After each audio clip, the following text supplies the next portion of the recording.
这地方可真够乱的，火山在那喷个不停，到处都是这种吃肉的大家伙。就在这林子里，竟然还有人敢往里闯。这几个男人猫着腰，手里都攥着家伙，一看就是奔着什么东西去的。在这种鬼地方露头，那可真是把脑袋别在裤腰带上，真是怕什么来什么。这畜生已经悄无声息地站到了他身后，这一嗓子吼出来，两边直接就对上了。这怪物的个头可不是闹着玩的，几个人拼了命想拦住他，可根本就不是一个量级的，眼看就要顶不住了。就在这要命的时候，他身上这股劲儿终于藏不住了，这一刀下去，这畜生算是踢到钢板了。刚才还那么嚣张，现在连尾巴都保不住，唰的一下，整片林子都被这动静给镇住了。这身手乃像是普通人能使出来的，这下局势彻底反转了。谁能想到他竟然藏得这么深？这畜生算是彻底交代了，刚才还横着走，现在连个全尸都保不住。男人这一露手，直接把在场的人都看傻了，这哪是来逃命的，这分明是来清场的。可谁能想到，这惊天动地的一幕竟然全都被拍了下来。画面一转，这事已经在城里传开了，这下全天下的人都知道他的存在了。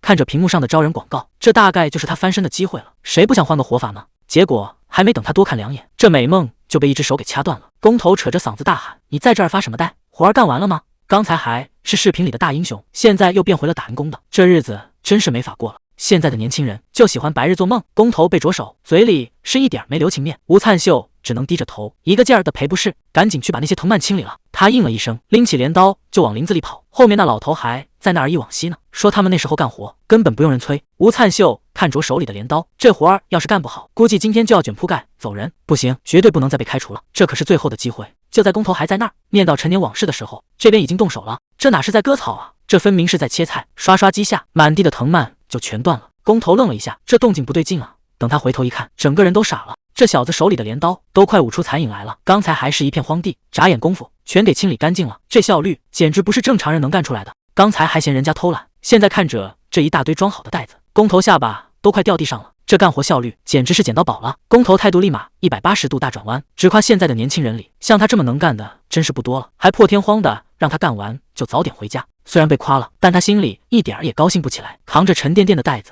他还在惦记着刚才看到的招人广告。什么派遣员，对他这种人来说，可能真的只是个梦吧。毕竟在这个时代，地球早就已经完蛋了。现在的地球就像一个已经停服的游戏，彻底没了生气，满大街都是裂缝，活着的人也只能在阴影里凑合。就在大家都快撑不住的时候，那个所谓的绝对存在终于给出了答案。既然地球不行了，那就去异世界找活路。那些被选中的派遣员成了全人类的救星，他们从别的世界带回生命力，勉强维持着这个破败的家园。看着大屏幕上那些风光的英雄，吴灿秀心里很清楚，这种拯救世界的戏码，离他这种干苦力的实在是太远了。看着手里这把镰刀，这玩意儿虽然只能割草，但在他手里好像真有点不太一样了。既然那些英雄能去异世界，那他这种只会干农活的，是不是也有机会去闯一闯？太阳快落山了，整座城市都被染成了橘红色。谁也没想到，这个最底层的打工人心里竟然藏着这么大的野心。这一天活儿干下来，人都要累虚脱了，明天还得继续被叫去出工吗？这种一眼望不到头的日子真是够了。可等他走到地方一看，心凉了大半截。今天这人也太多了，看来想靠这个翻身的可不止他一个。借过一下，麻烦让让，大家伙儿全挤在一块，谁也不肯让谁，毕竟这可是最后的机会了。你是吴灿秀先生吗？吴灿秀赶紧应了一声，他这次过来就是想打听调查的进度。调查员没急着搭话，只是盯着屏幕不停地敲键盘。屏幕上清清楚楚地写着，为了找回被派遣的家人，已经砸进去400多万了。可最后跳出来的结果竟然是余额不足。调查员说话一点不留情面，这地方又不是做慈善的，没钱了就赶紧走，等攒够了再来。听到这话，吴灿秀一下子愣在原地，叮咚一声直接叫了下一位。吴灿秀还不肯死心，哪怕给点消息也行啊，至少告诉他在哪个世界吧。可后面的人哪管这些，一个壮汉直接把他推到一边，让他别在这儿碍事。调查员继续敲着键盘，在这个地方没钱就真的什么都不是。路灯亮了起来，这漫长的一天总算是要结束了，可他的希望也跟着一起灭了。这一路走得比什么时候都沉重，外面还是吵吵闹闹的，大家都在为了那点活路争个没完。可这些热闹跟他一点关系都没有。这扇门一关，外面的吵闹总算清静了。这一整天折腾下来，他现在只想赶紧躺下。屋里乱糟糟的，易拉罐滚了一地。看着这些破烂，他突然想起了以前的事。那时候他还小，日子还没这么难过。那时候的他最喜欢的还是踢球。谁能想到他爸当年可是个大人物，顶尖的回归者，那是真正的风云人物。可好景不长，外面的局势越来越乱。为了救场，爸爸只能再次被派出去。那时候他还小，总觉得爸爸很快就能回来，还能陪他再踢一场球。结果这一走就再也没了消息。那个说好要回来的人彻底消失在了战场上。那时候他还在等爸爸回来，手里还抱着那个足球，可等来的不是爸爸，而是妈妈的声音。女人拉着他的手交代，说要带着奶奶去找爸爸，很快就能回来。他叮嘱儿子这几天先自己睡，一定要乖乖等着。谁能想到这一等就再也没有以后了，家里的人一个接一个全走了，最后只剩下他自己。日子一天天过去，当初那个小孩终究还是活成了现在这副模样，一个人在这个破屋子里熬过了一个又一个晚上。时间过得太久了，那些记忆早就模糊的不像样，甚至连他们的样子现在都快想不起来了。就在他发呆的时候，屋里刷的一下全亮了，这动静明显不对劲，这到底是怎么回事？他想看看外面到底发生了什么。还没等他站稳，这股力量直接冲上了天。这股力量根本不讲道理，直接把屋子掀了个底朝天，他连反应的机会都没有，整个人被这股劲儿直接甩到了墙根底下。这一下撞得可不轻，连墙上的表都给震飞了。这一摔可真够呛，整个人直接飞了出去。这动静大得吓人，感觉骨头都要散架了。过了好一会儿，他才勉强缓过劲来。这一下撞得太狠，脑子里全是嗡嗡声。吴灿秀扶着脑袋坐起来，刚才到底发生了什么？这脑袋疼得就像要裂开了一样。就在这时候，地上的手机突然亮了。这大半夜的，谁会在这时候找他？屏幕亮起，时间正好调到8点整，上面赫然写着灾难预警。原来昨晚那场动静全是那个 S 级回归者搞出来的。吴灿秀盯着手机，这到底是怎么回事？画面一转，新闻里那个回归者满身是伤，他对着镜头说，任务彻底失败了，不仅没能保护好神，连身边的同伴也一个都没剩下，只能自己一个人狼狈的回来。现在的他已经彻底失去了再次出动的资格。就在所有人的注视下，这个曾经的 S 级英雄正式宣布了退休。屏幕里的那个男人几乎是在哀求所有人，求大家一定要守住地球，千万别在这个时候放弃。吴灿秀盯着手机，根本不敢相信自己的耳朵，这可是最后的希望了，结果竟然是这种结局。新闻里的消息一个比一个绝望，全球人口已经掉到了5亿以下，连最强的回归者都接连消失，这世界眼看就要彻底崩盘了。任务失败了，现在连唯一的顶梁柱也要退休，这下是真的没指望了。就在他发愁以后该怎么办时，门外突然传来了敲门声。这大半夜的，谁会跑来敲门？按理说这时候根本不会有人找他，结果门一开，外面站着的竟然是个兔子，他手里还拿着个平板，开口就问吴灿秀先生在吗？门外又喊了一遍名字，是吴灿秀先生吗？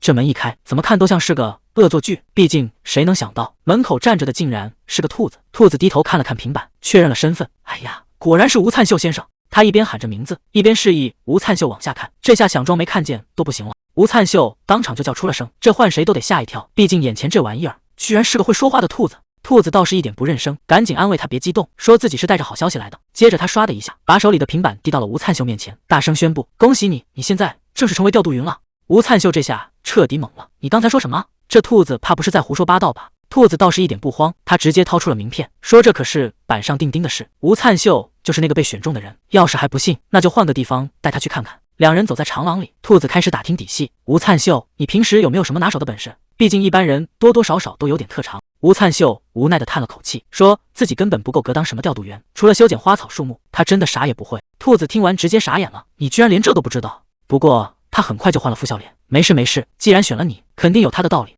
吴灿秀虽然心里还是打鼓，但还是礼貌地回了句谢谢。他一边走一边打量着四周，心里忍不住犯嘀咕，自己居然真的要进调度中心了，这可是个翻身的好机会啊。兔子指了指前面，咱们进去接着聊。吴灿秀抬头一看，好家伙，这门也太大了吧，调度中心就在这扇门后面了。吴灿秀深吸一口气，伸手用力一推，结果让他整个人都傻了。吴灿秀使出吃奶的劲儿去推那扇大门，结果纹丝不动。兔子在后头看得直摇头，说你费这劲干嘛？入口在旁边呢。吴灿秀顺着他指的方向一看，整个人都麻了，这巴掌大点的地方，你管他叫入口？兔子倒是一脸淡定，反问他有什么问题吗？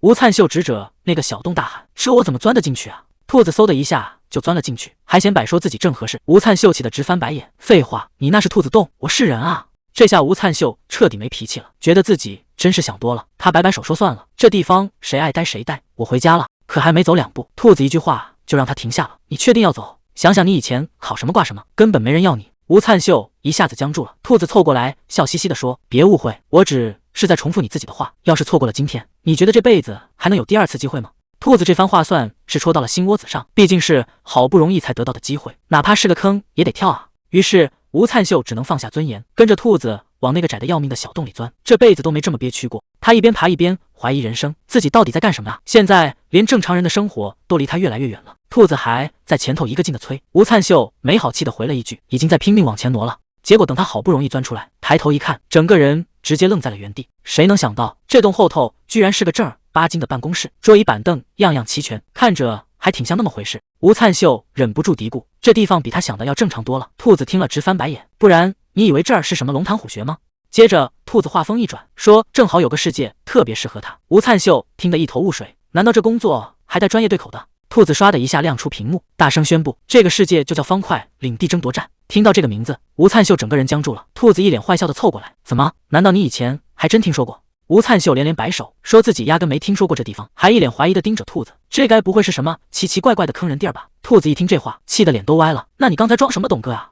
不过他变脸比翻书还快，立马又笑嘻嘻的显摆起来，说这可是最近最火的项目，一般人求都求不来，最关键的是这个世界有神灵保佑，这可是独一份的待遇。吴灿秀一听神灵这两个字，心里咯噔一下，他想起新闻里那些回归者，好像也都跟神灵扯上过关系，结果下场一个比一个惨。兔子一眼就看穿了他的心思，赶紧解释说这跟那些倒霉事儿没关系，让他把心放肚子里。吴灿秀还是有点犹豫，问这到底是哪尊大神啊？兔子故作神秘的压低声音，按规矩神灵都是随机分配的，但看在咱俩这交情的份上，他唰的一下在吴灿秀面前铺开了满地的卡牌，大声宣布只要你现在点头，我就破例让你自己选一个。这可是天上掉馅饼的好事。兔子死死盯着吴灿秀，就等他一句话了。吴灿秀看着这一堆卡牌，心里直犯嘀咕，我该说什么好呢？关键是我根本不知道哪张才是好东西啊。兔子在旁边一个劲的撺掇，说吴灿秀，你可得想清楚了，这种好事儿几辈子都碰不上一次，你心里应该有数吧？吴灿秀听完也沉默了，他想起以前那些失败的经历，是啊，要是现在还像个傻瓜一样犹豫，那这辈子估计也就这样了。拼了！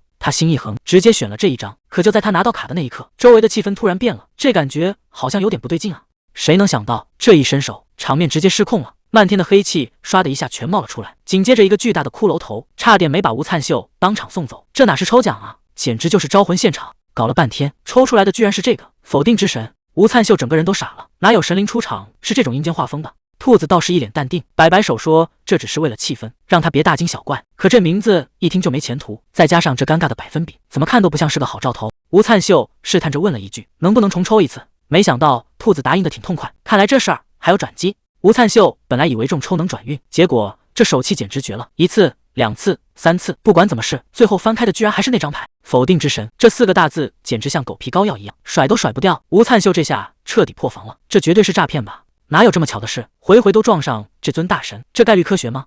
兔子突然收起了那副笑脸，语气冷得让人发毛。吴灿秀，牌没问题，你是在怀疑我的职业操守吗？这气场一变，吴灿秀立马就怂了，赶紧摆手解释，说自己绝对没有那个意思，只是这运气实在让人没法冷静。兔子最后一次摊开牌，这是最后的机会了，要是再选错，这辈子估计就真交代在这儿了。吴灿秀现在什么都不求了，只要别再是那个否定之神，让他选什么都行。这最后一把，他能逆天改命吗？随着一阵绿光闪过，吴灿秀这回总算没再撞见那个骷髅头，他兴奋地大喊一声：“我抽到了！”仔细一看，这回翻出来的居然是丰饶女神。虽然这技能效果看着有点一般，但这中奖概率简直离谱，这得是攒了多少辈子的运气啊！看着画面里这位丰饶女神，吴灿秀整个人都看呆了。旁边的兔子一脸嫌弃，问他到底在想什么呢？结果兔子话锋一转，问他要不要再换一个。吴灿秀这下彻底糊涂了，刚才不是还说那是最后一次机会吗？吴灿秀试探着问，要是选了这张卡会怎么样？兔子回答的倒干脆，选了它，你现在就要出发。还没等吴灿秀反应过来，这说走就走的旅行就要开始了。兔子这嘴简直是妈了命，不停的在吴灿秀耳边煽风，说这可不只是当个打工人，而是能直接逆袭成英雄，到时候万人敬仰，大家都得管你叫救世主。这大饼画得谁听了不糊涂啊？兔子嘿嘿一笑，让他好好想想，只要点个头，这辈子可就彻底翻篇了。吴灿秀确实动摇了，想想以前那些日子，每天累死累活，却连个盼头都没有，要是继续这么混下去，这辈子估计也就这样了。他深吸一口气，这回必须得搏一把。随着契约正式生效，屏幕上唰的一下亮起绿光，恭喜你正式成为丰饶女神的使者。漫天的花瓣落了下来，这位传说中的女人到底长什么样？这就是传说中的丰饶女神，这排场，这气质，简直跟刚才那个骷髅头是一个天一个地。系统提示唰的一下弹了出来，欢迎你，预备调度员。吴灿秀这下是真的把卖身契给签了，还没等他看够，周围的景象就开始崩塌。等他再回过神，已经回到了现实。刚才那个真的是丰饶女神吗？一想到有这种级别的女神当后台，吴灿秀这心里一下子就踏实了，感觉现在让他去拯救世界，他都能横着走。他看向旁边的兔子，行了，咱们现在去哪？兔子嘿嘿一笑，夸他做了个最明智的决定，接着手一挥，半空中唰的一下裂开了一个巨大的紫色漩涡。吴灿秀整个人都傻了，这哪是传送门啊，这看着简直就是个吃人的黑洞。他指着那个漩涡问，咱们真要往这里面钻？这气氛看着可不太对劲。结果兔子倒是一脸陶醉，还问他是不是觉得很漂亮。这兔子的审美果然跟正常人不一样。吴灿秀深吸一口气，既然合同都签了，现在怂也没用了，我要让所有人看看我的厉害。结果帅不过3秒，他还没来得及迈腿，屁股上就挨了重重的一脚。这死兔子竟然直接把他给踹进去了。伴随着一阵惨叫，吴灿秀就这么消失在了漩涡里。吴灿秀刚被踹进漩涡，耳边就响起一个冰冷的声音，为什么要这么做？兔子这会儿也没了刚才的嚣张，老老实实的跪在地上，低着头说：“你应该知道原因。”那个声音接着教训他：“别忘了规矩，我们是绝对禁止直接干预的。”兔子咬着牙反驳：“但我之前就说过，我们绝对不能失去他。”对方冷哼一声，问他是不是还没放弃心里供奉的那位神。面对这种质问，兔子沉默了半天，最后才小声嘟囔了一句：“当然没有。”就在两边僵持不下的时候，吴灿秀这边又出状况了，眼前唰的一下弹出一个绿色的加载条，他整个人都懵了，这又是闹哪样？怎么还没落地就开始读条了？系统提示紧接着跳了出来，神格百分比代表了那位神的影响力大小。吴灿秀看着屏幕上的数字，脑子根本转不过弯来，这到底是什么意思？吴灿秀这下彻底傻眼了，原来那个百分比根本不是什么成功率，而是神的影响力大小。这信息差也太坑人了吧！还没等他想明白，整个人就直接砸到了地上，这落地方式真是一点面子都不给。吴灿秀坐在地上直发懵，这种保命的关键信息怎么现在才蹦出来？这不明摆着是坑新人吗？他环顾了一下四周，好家伙，这地方哪有一点英雄该待的样子？到处都是断壁残垣，连棵活树都看不见。看着这荒凉的景象，吴灿秀直接气笑了，这哪是来当英雄的？这分明是直接被发配边疆了呀！他忍不住仰天大叫，这回是真的，彻底完蛋了！看着眼前这片废墟，吴灿秀简直不敢相信，这就是传说中丰饶女神的地盘。放眼望去，全是干巴巴的土，哪儿有一丁点丰饶的样子？这地方怕是连杂草都嫌弃。就在吴灿秀快绝望的时候，耳边突然响起了提示音，这系统早不响晚不响，偏偏这时候冒出来。仔细一看，这内容简直离谱，欢迎来到抢地盘事件，还说吴灿秀是什么重要使徒。吴灿秀一脸嫌弃，这系统是不是出故障了？怎么连个名字都显示不全，还有错别字？难道是因为我现在混得太惨，连系统都看不起我？算了，一直在这儿发愁也没用。吴灿秀站起身，打算先在附近转转，总得先找到那个所谓的女神，看看这烂摊子还有没有救。结果还没走两步，脚底下就碰到了个硬邦邦的东西。吴灿秀停下脚步，这荒郊野岭的，难道还有什么宝贝？吴灿秀低头一看，居然是一把破旧的镰刀。这荒郊野岭的，谁会把农具丢在这儿？他顺手捡了起来，这东西摸着还挺顺手，有种莫名的熟悉感。可还没等他多想，身后突然传来一阵怪叫，这声音听得人心里发毛。吴灿秀僵在原地，这鬼地方难道还有活物？他慢慢转过头，黑暗中两只发光的眼睛正死死盯着他。吴灿秀心里直骂娘，女神的面还没见着，就要交代在这儿了。既然躲不过去，那就只能拼了。他抓紧手里那把破镰刀，打算先下手为强。这一刀下去，结果却出人意料，闹了半天，这黑影居然是一只仓鼠。看他这可怜巴巴的样子，到底谁才是受害者啊？吴灿秀看着眼前这小东西，这也能叫怪物？一点杀气都没有，甚至还有点委屈。不过转念一想，蚊子腿再小也是肉啊！既然系统说他是怪物，抓了他说不定能爆点什么。结果这小家伙反应挺大，嗓门还不小，吵得吴灿秀脑仁疼。算了，反正也没什么威胁，只要不来一群，就先这么着吧。仔细看看，这小玩意儿长得还挺顺眼。本以为这小东西会被吓跑，结果他蹦跶了两下，居然主动拉开了距离。吴灿秀有点纳闷，这就打算走了。可这小家伙一边跑，还一边回头冲他直叫唤，这架势明显不是在逃命。吴灿秀反应过来了，等一下，你这是要带我走？既然这荒郊野岭没别的线索，吴灿秀干脆快步跟了上去，说不定这小家伙还真能带他找到什么宝贝。这小东西跑的是真快，吴灿秀在后面追得气都要断了。你到底要带我去哪儿啊？就在他快撑不住的时候，小家伙突然停了下来，冲着前面兴奋的直叫唤。吴灿秀抬头一看，整个人都傻了，这荒山野岭的居然藏着一处清泉，这简直就是救命水啊！他赶紧拿出水壶，咕咚咕咚灌了个饱。刚才还觉得这仓鼠是个累赘，现在看他简直就是个活菩萨。喝饱了水，吴灿秀总算活过来了。可这小家伙带他来这儿，难道只是为了喝口水吗？这一口水下去，吴灿秀总算活过来了，整个人那是相当舒爽。旁边的仓鼠也跟着瞎起劲，缓过劲来。吴灿秀开始打量周围的环境，他随口问了一句：“你就住这儿？看这荒郊野岭的，也不像是个安乐窝啊。”既然这小东西能带路找水，吴灿秀干脆死马当活马医。他试探着打听：“你知不知道女神在哪儿？就是那个看起来特别厉害的。”结果这小家伙只顾着自己折腾，压根没听懂他在说什么。吴灿秀这下彻底没招了，也是跟一只仓鼠打听消息，自己真是想多了。本以为这小家伙只是带他来喝水，结果他又开始上蹿下跳。吴灿秀这下看明白了，你这是还没带完路啊？行吧，反正现在也是两眼一抹黑。吴灿秀干脆把命交到这仓鼠手里，看看他到底要把自己带到哪儿去。跟着这小东西翻山越岭，周围的景色开始变得不一样了。原本荒凉的山头竟然出现了一棵参天大树，这树长得实在太扎眼了，在这片林子里简直就是鹤立鸡群。这么大一棵树，可惜已经枯死了，看着跟地球上的树没什么两样。就在他伸手去摸的时候，脚底下好像有什么动静。这一低头，吴灿秀直接看傻了，这荒郊野岭的，怎么地上还躺着一颗人参？还没等他反应过来，旁边的仓鼠先炸了毛，这尖叫声听着可不像是什么好事啊！这小家伙哭的那叫一个惨，吴灿秀尴尬的不行，难不成这根人参真是你养的宠物？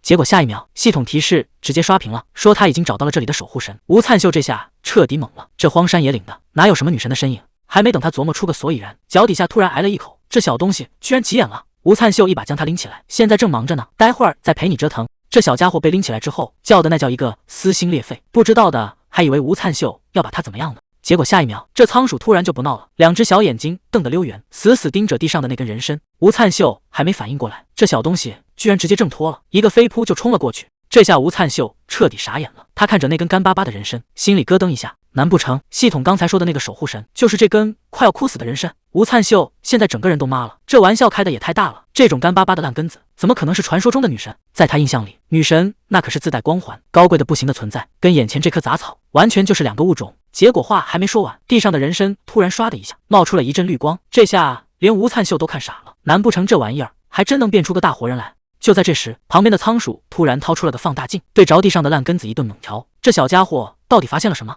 仓鼠拿着放大镜仔细一瞧，这下算是彻底实锤了。吴灿秀整个人当场裂开，这就是他心心念念的女神，简直是离了大谱。他现在才反应过来，之前那些莫名其妙的百分比根本就不是什么系统漏洞，而是这帮家伙一直在背地里搞领土扩张。这下麻烦大了，原来所有的坑早就在这儿等着他了。吴灿秀现在肠子都悔青了，谁能想到那些烦人的弹窗竟然全是救命的信号，结果全被他当成垃圾给无视了。看着地上这根快干透的烂根子，吴灿秀终于反应过来了，因为领土被蚕食的只剩这么点，这位丰饶女神才变成了这副惨样，这数值简直低到了尘埃里。可问题是，既然已经找到了，这女神怎么一点动静都没有？旁边的仓鼠也急得直叫唤。就在这时，吴灿秀脑子里闪过一个恐怖的念头，难不成刚才自己那几下子成了压死骆驼的最后一根稻草？吴灿秀赶紧掏出水壶，既然都干成这样了，先为点水试试看吧。这一口水下去，原本死气沉沉的烂根子竟然真的冒出了绿光。吴灿秀一看有戏，干脆把剩下的水全倒了上去，这下连旁边的仓鼠都看傻了。就在这时，一个虚弱的声音响了起来：“好凉快啊，这是下雨了吗？”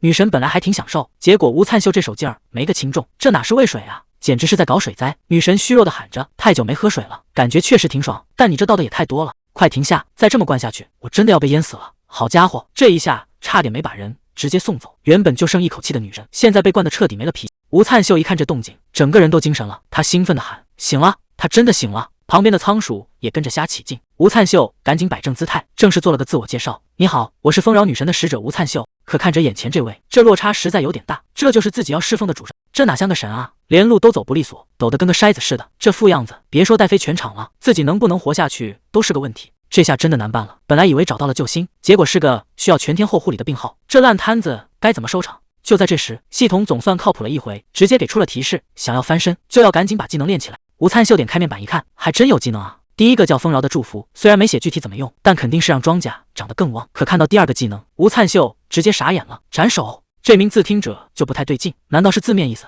要把谁的脑袋给砍下来？吴灿秀越想越离谱，难道所谓的丰饶就是把有钱人的脑袋全给咔嚓了，然后大家一起分家产？看着脑子里浮现出的断头台，这哪是让他来种地的，这分明是让他来搞大革命的呀！越看这技能越觉得不对劲，堂堂丰饶女神怎么会给这种杀气腾腾的招数？吴灿秀试探着问女神大人：“这个斩首技能应该不是我想的那样吧？”结果女神这头点的那叫一个干脆，直接把吴灿秀最后一点幻想给掐灭了。吴灿秀还是不敢相信，你该不会真的要让我去砍谁的脑袋吧？女神不仅没否认，反而一脸理所当然。这下事情真的大条了。吴灿秀开始疯狂脑补，既然丰饶女神管的是农业，那除了种地，确实还包括畜牧和屠宰。可这逻辑怎么想都觉得离谱，难道以后自己还得兼职当个屠夫？吴灿秀正琢磨着斩首技能，突然发现脚边这小仓鼠正蹦得欢呢。如果真是这样的话，吴灿秀心里咯噔一下，该不会连这小东西也在那个斩首名单里吧？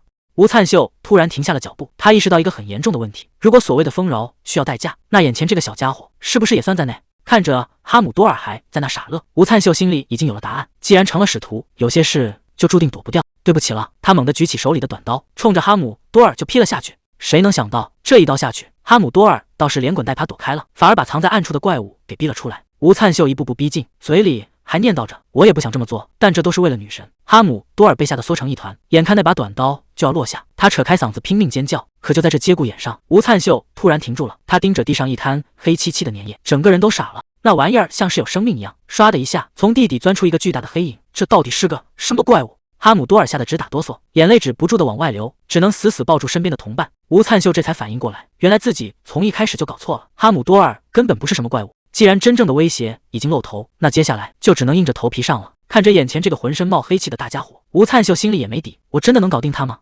可现在已经没时间犹豫了，不把他解决掉，谁也别想活着离开。就在他冲出去的一下子，怪物的动作在他眼里竟然变得清清楚楚，该往哪看，他心里已经有数了。系统提示也在这时候刷了出来，技能斩首，直接激活。这一刀要是砍实了，这怪物的脑袋怕是保不住了。这一刀下去，干净利落，那团黑影还没来得及挣扎，就被吴灿秀直接劈成了2半。随着一阵黑烟散去，刚才还气势汹汹的怪物，这下彻底没影了。吴灿秀赶紧跑过去，他急着确认：“女神，你没事吧？”直到这一刻，他才看清楚，原来刚才那个被他当成目标地小家伙，竟然一直护在女神前面。看着哈姆多尔哭得稀里哗啦的样子，吴灿秀心里那叫一个不是滋味。他二话不说，直接跪倒在地。吴灿秀大喊：“对不起，是我太蠢了，竟然误会了你。既然哈姆多尔不计前嫌，那这事儿就算翻篇了。”吴灿秀挺高兴，还给他起了个新名字，毕竟以后要一起搭伙过日子，没个称呼确实不方便。这一听以后能跟着主人混，哈姆多尔高兴坏了，刚才的委屈全抛到了脑后。就在这时，系统面板刷了出来，原来刚才砍掉的那团黑影叫什么不灭鬼，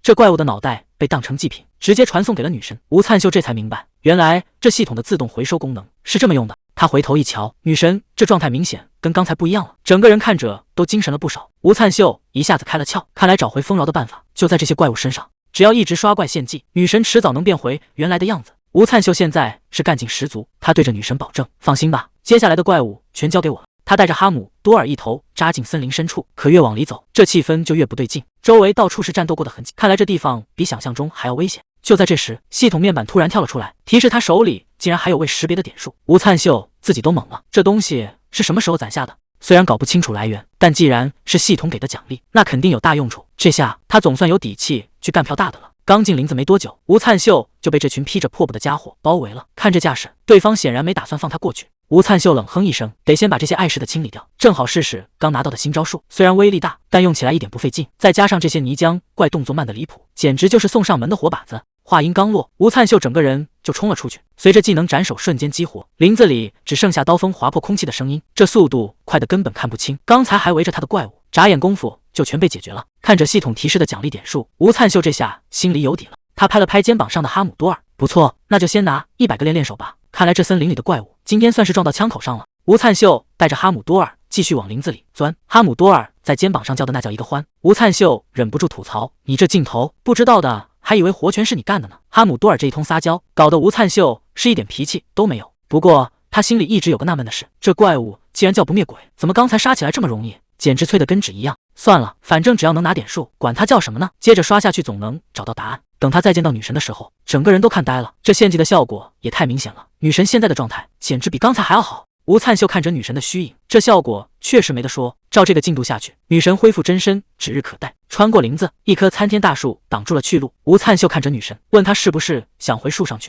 吴灿秀也没多想，直接带着她走到了树根底下，手刚搭上树干，系统面板就刷了出来，提示可以开启丰饶的祝福。不过这技能可不白给，全得靠刚才攒的点数来换，这辛辛苦苦攒下的家底，真的要全砸在这棵树上吗？吴灿秀看着眼前的提示，丰饶的祝福，这名字听者倒是挺唬人。哈姆多尔和丰饶女神这会儿全看呆了，显然他们也感受到了这股不寻常的气息。吴灿秀咬咬牙，既然都走到这一步了，那就没什么好犹豫的，刚才辛辛苦苦刷怪攒的点数全给我砸进去。随着他这一掌拍下去，整棵大树开始疯狂抽枝发芽，这生长速度简直快得离谱。原本死气沉沉的林子一下子变得生机勃勃，这波点数砸下去，总算没打水漂。看着满树红彤彤的果子，吴灿秀这颗悬着的心总算能放下了。这竟然是苹果！吴灿秀简直不敢相信，这果子的个头和成色在地球上根本见不着。随手摘下一个往手里一掂，这沉甸甸的分量确实对得起刚才花的点数。虽然很想现在就啃上一口，但他心里清楚，还有更重要的事得办。这第一份收获必须得先请这女神来，毕竟往后的日子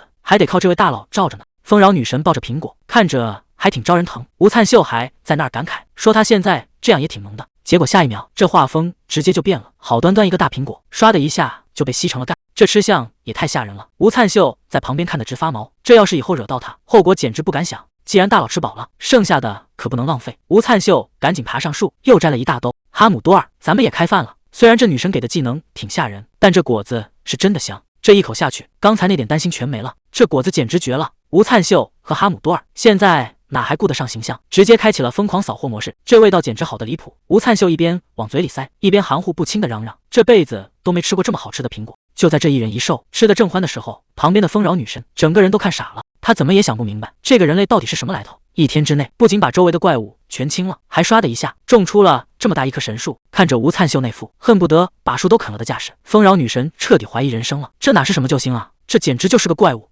想当年，丰饶势力可是管饭的大佬，靠着顶级的农产品，在这一带混得风生水起。谁能想到腐败势力突然冒头，到处吞并地盘，这下太平日子彻底没戏了。面对这种怪物大军，丰饶势力只能卷铺盖跑路。为了活命，这帮种地的竟然拿起了武器。被魔物扑倒的时候，大家才发现，光靠一腔热血，根本连一场仗都赢不了。为了活命，这帮种地的也是豁出去了，硬生生把采集技能改成了斩首。可说到底，丰饶势力就不是打仗的料。这招所谓的斩首，其实只能用来处理尸体，根本没法正面硬刚。吴灿秀拎着镰刀，一步步逼近，这压迫感换谁都得猛。结果他开口第一句，竟然是问还有没有苹果。丰饶女神当场愣住，这人到底是怎么想的？不管怎么说，这小家伙以后就归我了。丰饶女神倒是挺粘人，死死抱着腿不放，看来是彻底赖上他了，谁也别想把他抢走。结果这气氛突然就不对了，吴灿秀盯着手里的苹果，这副架势生怕自己下一秒就被生吞了。折腾了大半天，天色总算暗了下来。吴灿秀背着满满一筐苹果，总算能打道回府了。丰饶女神折腾够了，直接在手心里睡死过去。吴灿秀这会儿温柔的不像话，跟刚才简直判若两人。今天你也辛苦了，看着他这副样子，谁能想到他刚才还是个拿镰刀的狠角色，这肚子叫的简直比打雷还响。大半夜整出这么大动静，确实有点尴尬。他赶紧回头瞅了一眼，生怕这动静把刚睡着的女神给吵醒了。毕竟这位小祖宗要是闹起来，谁也招架不住。说到底，光靠几个苹果哪能顶饱？这肚子是一点面子都不给。看来在这地方混，光有水果是真不行。就在这时候，眼前突然蹦出个系统弹窗，居然还有外卖活动。这荒郊野岭的，难道还有人送货上门？这下他彻底懵了，连这种地球上的玩意儿都冒出来了。可问题是，这地方连个正经地址都没有，外卖员上哪找他去？算了，想再多也是白搭。折腾了一整天，现在最要紧的还是先补个觉。他小心翼翼的给这位小女神盖好被子。这日子虽然过得紧巴巴，但好歹现在不是一个人了。画面一转，咱们回到了现代大都市。这栋气派的大楼就是传说中的轮回神殿。海秀珍这会儿正憋起火呢，看这走路带风的架势，周围的人连大气都不敢喘，摆明了是要去砸场子。办公室里这哥们儿还没反应过来，好端端的门差点没被直接拆了。柳焕这下魂儿都快飞了，你怎么跑这儿来了？外卖的事儿还没交代清楚呢。海秀珍可没心思跟他废话，死死盯着他问：前辈，你是不是觉得我很好耍？柳焕还想打马虎眼，让他先冷静冷静。可海秀珍现在哪听得进去？他手里的活儿已经堆成山了，这安排简直莫名其妙。他直接甩出一份任务清单，去禁区出差2天3夜。更离谱的是，这次搞什么免费配送活动，公司1分钱都赚不到，对方穷得叮当响，居然还想拿苹果来抵债。柳焕被对得哑口无言，只能尴尬的陪笑。海秀真气的直拍桌子，难道我做错什么了吗？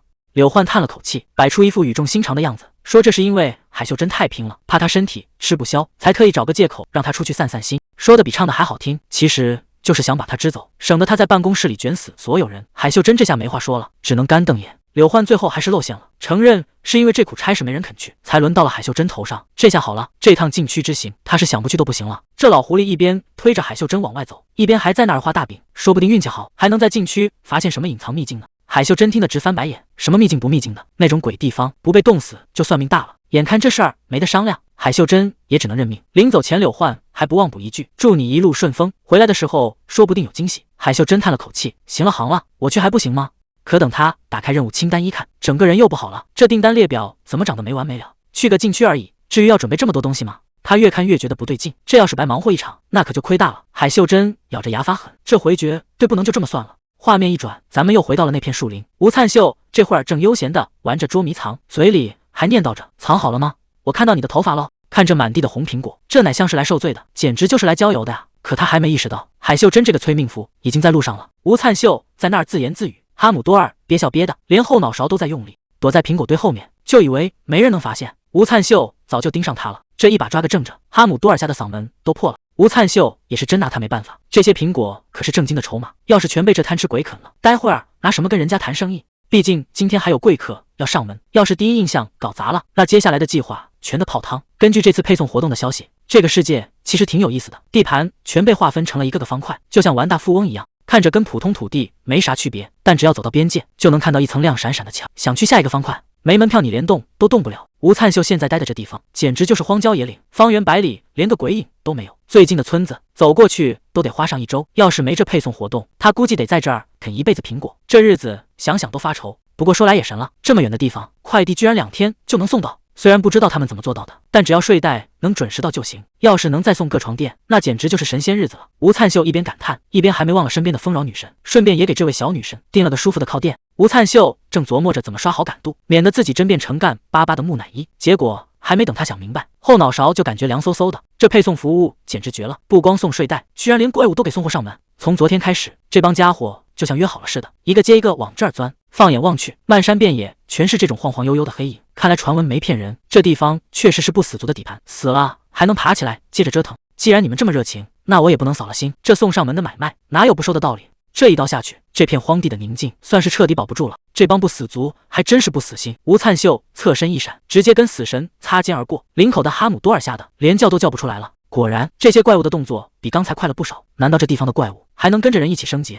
不过，就算你们进化了，在绝对的实力面前，也还是不够看。这一剑下去，管你是什么等级，全都得给我老老实实躺下。这下看谁还敢上来送死！这一场恶战打完，满地的不死族全成了碎渣。吴灿秀这身手，乃像是来送货的，简直就是个活阎王。就在这时候，海秀珍刚好赶到现场，原本是来接头的，结果看到这一幕，整个人都懵了。他这辈子都没见过这种场面，这哪是正常人能干出来的事？简直疯得没边了。再看吴灿秀那副表情，拿着镰刀，笑得让人心里发毛。海秀珍现在恐怕只想掉头就跑，这哪里是遇到了救星，分明是撞见了比怪物更可怕的存在。眼前这怪物叫不死食尸鬼，以前可是大家眼里的香饽饽，毕竟杀掉他给的分数确实多。可谁能想到这玩意儿根本杀不死，不管被干掉多少次，第二天都能变得更强再跳出来。他还会像狗皮膏药一样跨区域追着你不放，甚至还会留下让人崩溃的诅咒。现在谁见了他都得绕道走。可这种谁都不敢碰的硬骨头，吴灿秀居然直接上手了，看这架势是要硬刚到底。海秀珍在旁边都看傻了，这家伙到底是从哪冒出来的疯子？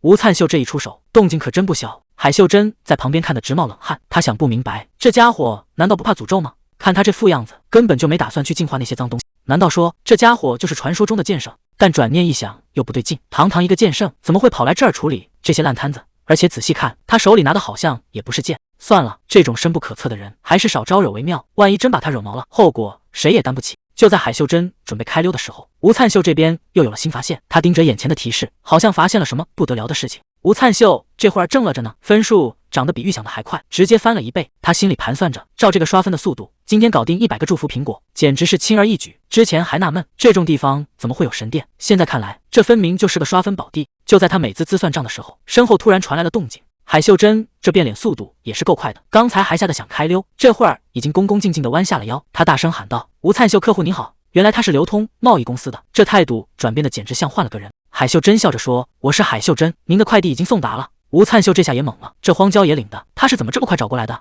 海秀珍这套近乎的本事确实厉害，一边握手一边疯狂拉关系。吴灿秀被这热情劲儿搞得挺尴尬，毕竟刚才他杀怪的样子确实有点吓人。海秀珍心里也清楚，这男人能把食尸鬼当玩具耍，绝对是个惹不起的狠角色，必须得打起12分精神才行。可这正经不过3秒，他的注意力一下子就被带跑了。谁能想到吴灿秀肩膀上居然趴着个小肉球？这哪是什么宠物，简直就是个棉花糖做的糯米糍。这小家伙一抬头，海秀珍的理智直接就崩了。现在他满脑子只有一个念头，好想摸一下，真的好想伸手捏一捏啊！这反差也太大了，一个杀怪不眨眼的狠人，居然随身带个这么萌的小东西。吴灿秀看他这副样子，还以为他是刚才被怪物吓到了，关心地问了一句：“你是不是哪里不舒服？”海秀珍赶紧强撑着说没事，其实他心里还在疯狂刷屏，这谁顶得住啊？海秀珍这会儿还没缓过神来，满脑子都是那只软萌的小仓鼠，结果走着走着，一股浓郁的果香直接钻进了鼻子里。海秀珍忍不住开口：“这苹果的味道，闻起来也太香了吧！”吴灿秀听了这话，心里别提多得意了，毕竟这些可都是他辛苦种出来的。他笑着接话：“是吧？这些小家伙长得特别好，吃起来肯定更绝。”两人顺着小路继续往前走，穿过这片树丛，眼前的景象简直让人不敢相信。谁能想到，在这荒郊野岭竟然藏着这么大一片果园，满树都是红彤彤的果子，这下可真是撞了大运了。看着眼前这棵参天大树，海秀珍整个人都傻了，这规模简直离谱。吴灿秀倒是挺大方，问他要不要尝一个。这一接手，海秀珍差点没拿稳，这哪是苹果呀，简直比西瓜还要沉。他心里直犯嘀咕，这玩意儿真的能吃吗？毕竟常识告诉他，果子长得太大，味道通常都很淡，这该不会是虚有其表吧？结果这一口下去，汁水直接在嘴里炸开了，这味道简直刷新了他的认知，他忍不住大喊：“这也太好吃了！”海秀珍这口苹果下去，整个人都快飘起来了。这味道不光是甜，那点微酸配合的简直绝了。他这职业病一下子就犯了，心里的小算盘打得啪嗒响。这种极品果子起码得卖5万金币一个，要是营销做得好，10万金币都有人抢着要。海秀珍一脸严肃地盯着吴灿秀。吴灿秀客人，你刚才说这苹果卖2000一个？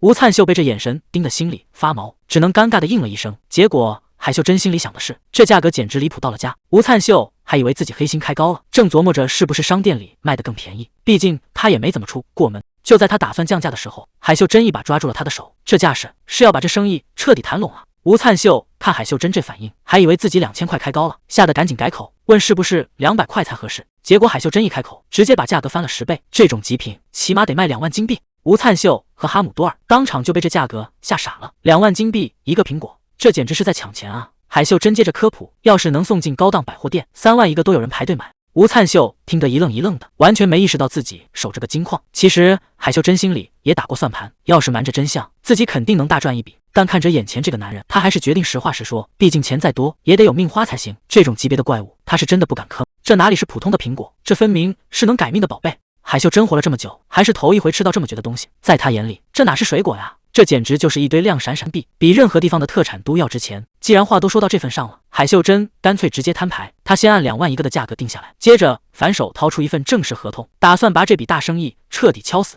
他把笔递到吴灿秀手里，只要这次一签，两边就算是绑在一条船上了。吴灿秀盯着合同看了半天，最后居然笑了。他倒是没拒绝，只是这接下来的要求让海秀珍心里又打起了鼓。海秀珍低头一看合同，整个人都愣住了，这上面的分成比例不对啊！吴灿秀笑着解释，既然想长久做生意，当然得找个靠谱的合伙人。就因为海秀珍刚才没坑他，实话实说了苹果的市价，吴灿秀反手就给他涨了提成。这下海秀珍是真的没话说了，这种以诚换诚的操作，在生意场上简直是稀罕货。两只手这么一握，这买卖就算是彻底成了。海秀珍赶紧从包里掏东西，既然合同签了，该给的东西可不能少，这包里装的才是吴灿秀最想要的宝贝。海秀珍动作挺快，合同刚签完，就把吴灿秀订的种子和厨具全搬出来了，这满满一大箱子，全是以后种的过日子的家伙事。还没完，海秀珍又掏出个宝贝，这是商会送的签约礼，2颗丛魔蛋，说是能帮着干农活，绝对是种地的好帮手。海秀珍盯着吴灿秀肩膀上的哈姆多尔，心想这人不是已经有丛魔了吗？这小家伙看着这么乖，怎么看都不像野生的怪物。吴灿秀也是头一回听说这玩意，赶紧让海秀珍给科普科普。原来这蛋孵化还有讲究，得往里灌祝福点数，灌得越多，孵出来的东西就越厉害。但凡事都有个度，要是贪心灌多了，这蛋可是会当场炸裂的。既然东西都收下了，吴灿秀打算先自己琢磨琢磨。海秀珍这会儿已经进入了合伙人角色，赶紧打听起之后的产量。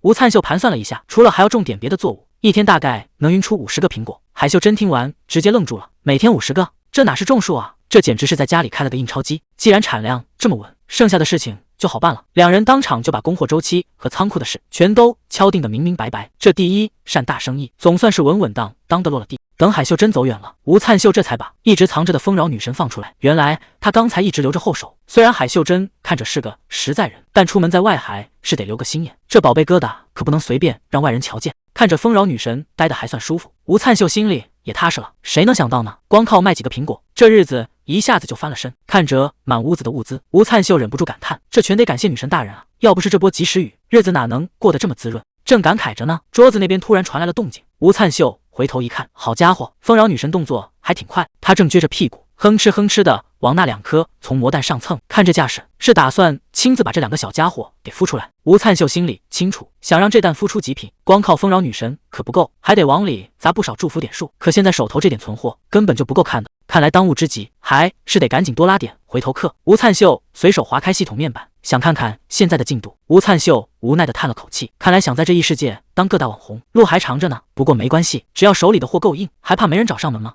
吴灿秀坐在草地上，看着现在的日子比他预想的要顺多了。虽然以后肯定还有硬仗要打，但他心里一点都不虚。看着这几个小家伙闹腾，吴灿秀反而开始期待接下来的生活还能给他带来什么惊喜。画面一转，这盘切好的苹果已经摆在了别人的桌上。柳焕一边吃一边琢磨，这东西到底是哪来的？是某个神明的使徒，还是炼金术那帮人的手笔？海秀珍现在心里直打鼓，完全摸不清对方的底细。柳焕倒是吃得挺香，既然大家都是老乡，身份这块儿倒是不成问题。他更在意的是吴灿秀的战力，拿着把生锈的破镰刀就能面不改色的收割上百个怪物，这摆明了是在给自己加难度练级呢。这种级别的潜力股，与其派人盯着，不如先想办法把它藏起来。至于这些苹果送进百货商店，绝对是稳赚不赔。就在他打算再来1块的时候，手腕突然被死死扣住了。海秀珍这下是真的忍不了了，说好是拿来谈生意的，结果全让你一个人给炫完了。海秀珍和柳焕还没吵完，为了这几个苹果，两人在楼里闹得不可开交。柳焕仗着资历在那儿倚老卖老，海秀珍可不吃这一套，毕竟东西是她辛辛苦苦带回来的，谁也别想白占便宜。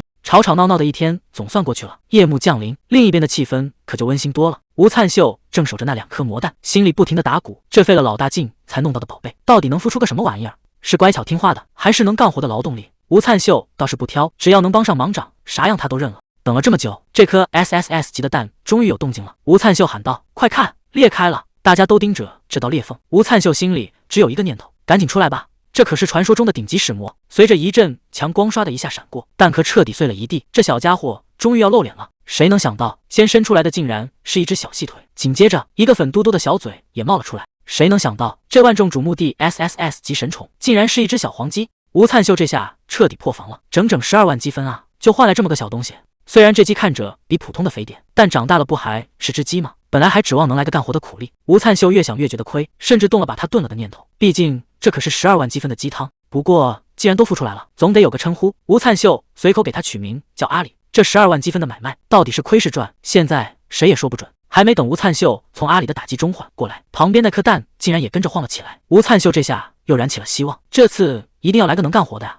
随着一阵金光刷的闪过，新成员终于露面了，结果竟然是一只粉嘟嘟的小猪，他还冲着大家奶声奶气的叫了一声。吴灿秀这下是彻底没脾气了，随口给他取名叫多吉。他蹲在地上忍不住吐槽，怎么抽出来的全是食材啊？这哪是使魔，这简直就是赤裸裸的诈骗。谁能想到，这2只被嫌弃的食材大半夜竟然偷偷搞起了仪式。阿里和多吉对着月亮直接就是一个大礼，原来他们一个是第10席，一个是第12席，这身份可一点都不简单。就在这时，丰饶女神叹了口气，说自己没能保护好大家，这语气听着可太心酸了。阿里和多吉一听这话，急得直跳脚，他们觉得是自己没尽到责任，还发誓一定要帮女神找回原本那个漂亮的样子。看来这俩小家伙还挺讲义气的。丰饶女神虽然很感动，但紧接着话锋一转，说现在有一件事必须得特别小心。丰饶女神一脸严肃的提醒，一定要小心我的使徒，毕竟吴灿秀根本不知道你们其实是我的部下，要是他觉得你们没用，可能会直接把你们卖了，甚至还有更可怕的，他可能会把你们给吃了。一想到吴灿秀之前盯着他们流口水的样子，阿里和多吉吓得魂都飞了。丰饶女神接着嘱咐，在能和他正常沟通之前，你们得拼命表现才行，千万别让他动了歪心思。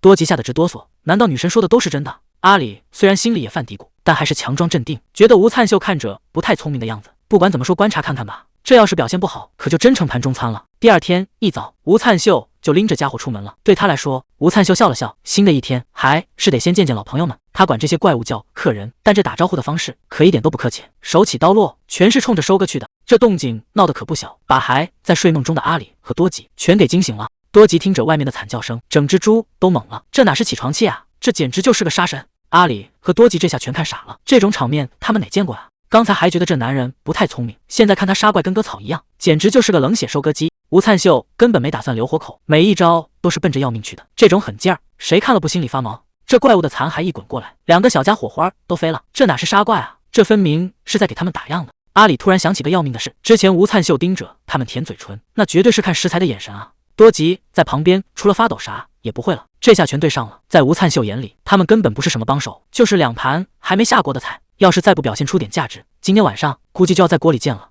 这一口气杀了200多个，吴灿秀总算是收工了。看他这副样子，显然对今天的战果还挺满意。结果刚想歇口气，草丛里就钻出来2个小身影。吴灿秀也有点纳闷，这2个小家伙什么时候跟过来的？阿里和多吉现在求生欲直接拉满，一个劲儿的在那儿嘘寒问暖。阿里嘴甜的不行，直夸使徒大人辛苦了。多吉也赶紧凑上去卖萌，生怕表现得不够积极。阿里看多吉动作太慢，还偷偷踩他一脚，让他赶紧笑。吴灿秀还真以为他们是在关心自己，笑着夸他们懂事。吴灿秀这会儿心情大好，直接掏出一盘水果，问这2个小家伙要不要尝尝。多吉一看到吃的，刚才那点害怕全丢到脑后了，恨不得直接扑上去。旁边的阿里还算冷静，一个劲儿提醒他别表现得太贪嘴。吴灿秀看着他们吃的这么香，还嘱咐他们多吃点，好快点长大。这话听着是挺暖心，但结合之前他看食材的眼神，这到底是养宠物还是在搞生猪养殖啊？吴灿秀竟然在琢磨喂水果能不能让肉质更香，这哪是养宠物啊，分明是在提前给肉腌入味儿呢。阿里这下是真急了，拼了命地拦着多吉，再这么吃下去，回头真就变成苹果味的五花肉了。吴灿秀转头又盯上了阿里，随手就掏出一盘高级货。阿里一闻这味儿就发现不对，这盘水果起码值500点数，那可是普通人拼命一天的血汗钱。阿里虽然馋得口水直流，但脑子还算清醒，这要是真张了嘴，那不就成自投罗网了吗？结果吴灿秀更绝，看他不吃苹果，反手又换了一大盆谷物，这下麻烦了，阿里还能顶得住这种诱惑吗？阿里这心理斗争做的简直比生死决斗还精彩。他一边流着哈喇子，一边在心里疯狂暗示自己：我可不是多吉那种没出息的猪，绝对不能变成炸鸡。结果呢，嘴上说着不要，身体倒是挺诚实。吴灿秀发现阿里这胃口确实比多吉小了不少，这分工也是绝了，让多吉在前面卖力挖坑，阿里跟在后面撒豆子。吴灿秀只需要动动手指，点一下那个丰饶祝福的技能。好家伙，这哪是种地啊，这简直是在变魔术。眨眼功夫，小树苗就长得比人还高了。吴灿秀这波收成简直是意外之喜，手里这颗黑得发亮的宝贝，一看就不是凡品。结果还没等他收好，身后就传来了动静。这几个小家伙怎么突然变得这么反常？吴灿秀也是头一回见，这小鸡难道也跟乌鸦一样，专门盯着亮晶晶的东西看？不过这宝贝可不能随便给，毕竟这第一份收成得先拿去孝敬女神才行。只是这几个小跟班看样子是彻底赖上他了，这吃相也太生猛了。吴灿秀在旁边看得直摇头，这画面不管看几次，心里还是有点发毛。干脆别看了，咱们也赶紧开饭，反正刚收了不少土豆地瓜，正好让大家都补补。多吉还是老样子，干饭永远是最积极的那个，只要有吃的，他就能开心的飞起。可阿里这回是怎么了？平时看着胃口挺小的，现在这着实的速度简直快出了残影。吴灿秀这下彻底懵了，这还是我认识的那个阿里吗？结果还没等他反应过来，阿里就直接把自己吃成了一个球。阿里这回是彻底破防了，刚才还说要保持形象，结果一转眼就成了这副吃撑了动不了的样子。他现在心里全是后悔，怎么就没管住这张嘴呢？这下高冷使魔的人设算是彻底崩塌了。吴灿秀倒是挺欣慰，看着这两个小家伙吃得这么香，他已经在琢磨接下来该种点什么新花样了。不过正事儿可不能忘，算算日子，之前种的那些苹果，今天应该已经正式开售了，这可是检验成果的关键时刻。吴灿秀心里也没底，这些宝贝苹果到底能不能卖个好价钱？画面一转，咱们直接来到了城里的百货大楼，这生意到底火不火？进去看看就知道了。柳焕正忙着核对清单，手里的活儿总算快收尾了，现在全场的焦点就剩最后这批苹果了。抬头一看，这阵仗确实有点吓人，柜台前早就围得水泄不通，全都是冲着这皇帝苹果来的。不过这场面也有点意思，大家伙儿虽然眼睛都看直了，却没一个人敢先带头买，都在这儿互相试探呢。也难怪大家拿不定主意，这苹果长得确实太夸张了，又是金粉，又是冬鸟羽毛，这哪是拿来吃的，简直就是个发光的宝贝。瞧瞧这离谱的标价，20万金币一个苹果，这哪是卖水果，这简直是在抢钱啊！虽然包装搞得特别高级，还起了个皇帝苹果的祥字，但这价格确实把大家都吓退了。大伙儿都在那儿嘀咕，这苹果难道是金子做的？柳焕现在愁得不行，这东西太贵了，根本没法搞试吃活动，只要没人带头尝一口，谁知道这玩意儿到底值不值？他心里比谁都清楚，只要有人肯吃第一口，这生意绝对能爆火。就在他一筹莫展的时候，收银台那边突然传来了动静，竟然有人买单了。这下连柳焕都懵了，到底是谁这么财大气粗，连眼睛都不眨一下？这下全场都炸锅了。刚才大家还在犹豫，结果一眨眼的功夫，竟然有人把剩下的全包了。柳焕急急忙忙跑过来，一看柜台，直接傻眼了。刚才还摆得满满当当的皇帝苹果，现在连个影儿都没剩下。店员赶紧解释说，刚才那人先是尝了一个，紧接着二话不说，直接把剩下的全扫光了。再看看收银台留下的签名，上面赫然写着罗汉2个字，这名字一出来，负责人这下彻底懵了。谁能想到，这位传说中的残疾训练先驱，竟然会亲自跑来买苹果？这就是传说中的罗汉。他手里拿着刚买的皇帝苹果，这气场简直没谁了，周围的人都看傻了。谁能想到这种大人物会亲自跑来买水果？看他这吃得津津有味的样子，看来吴灿秀的苹果是真的征服了他的胃。无敌剑士扫光皇帝苹果，这消息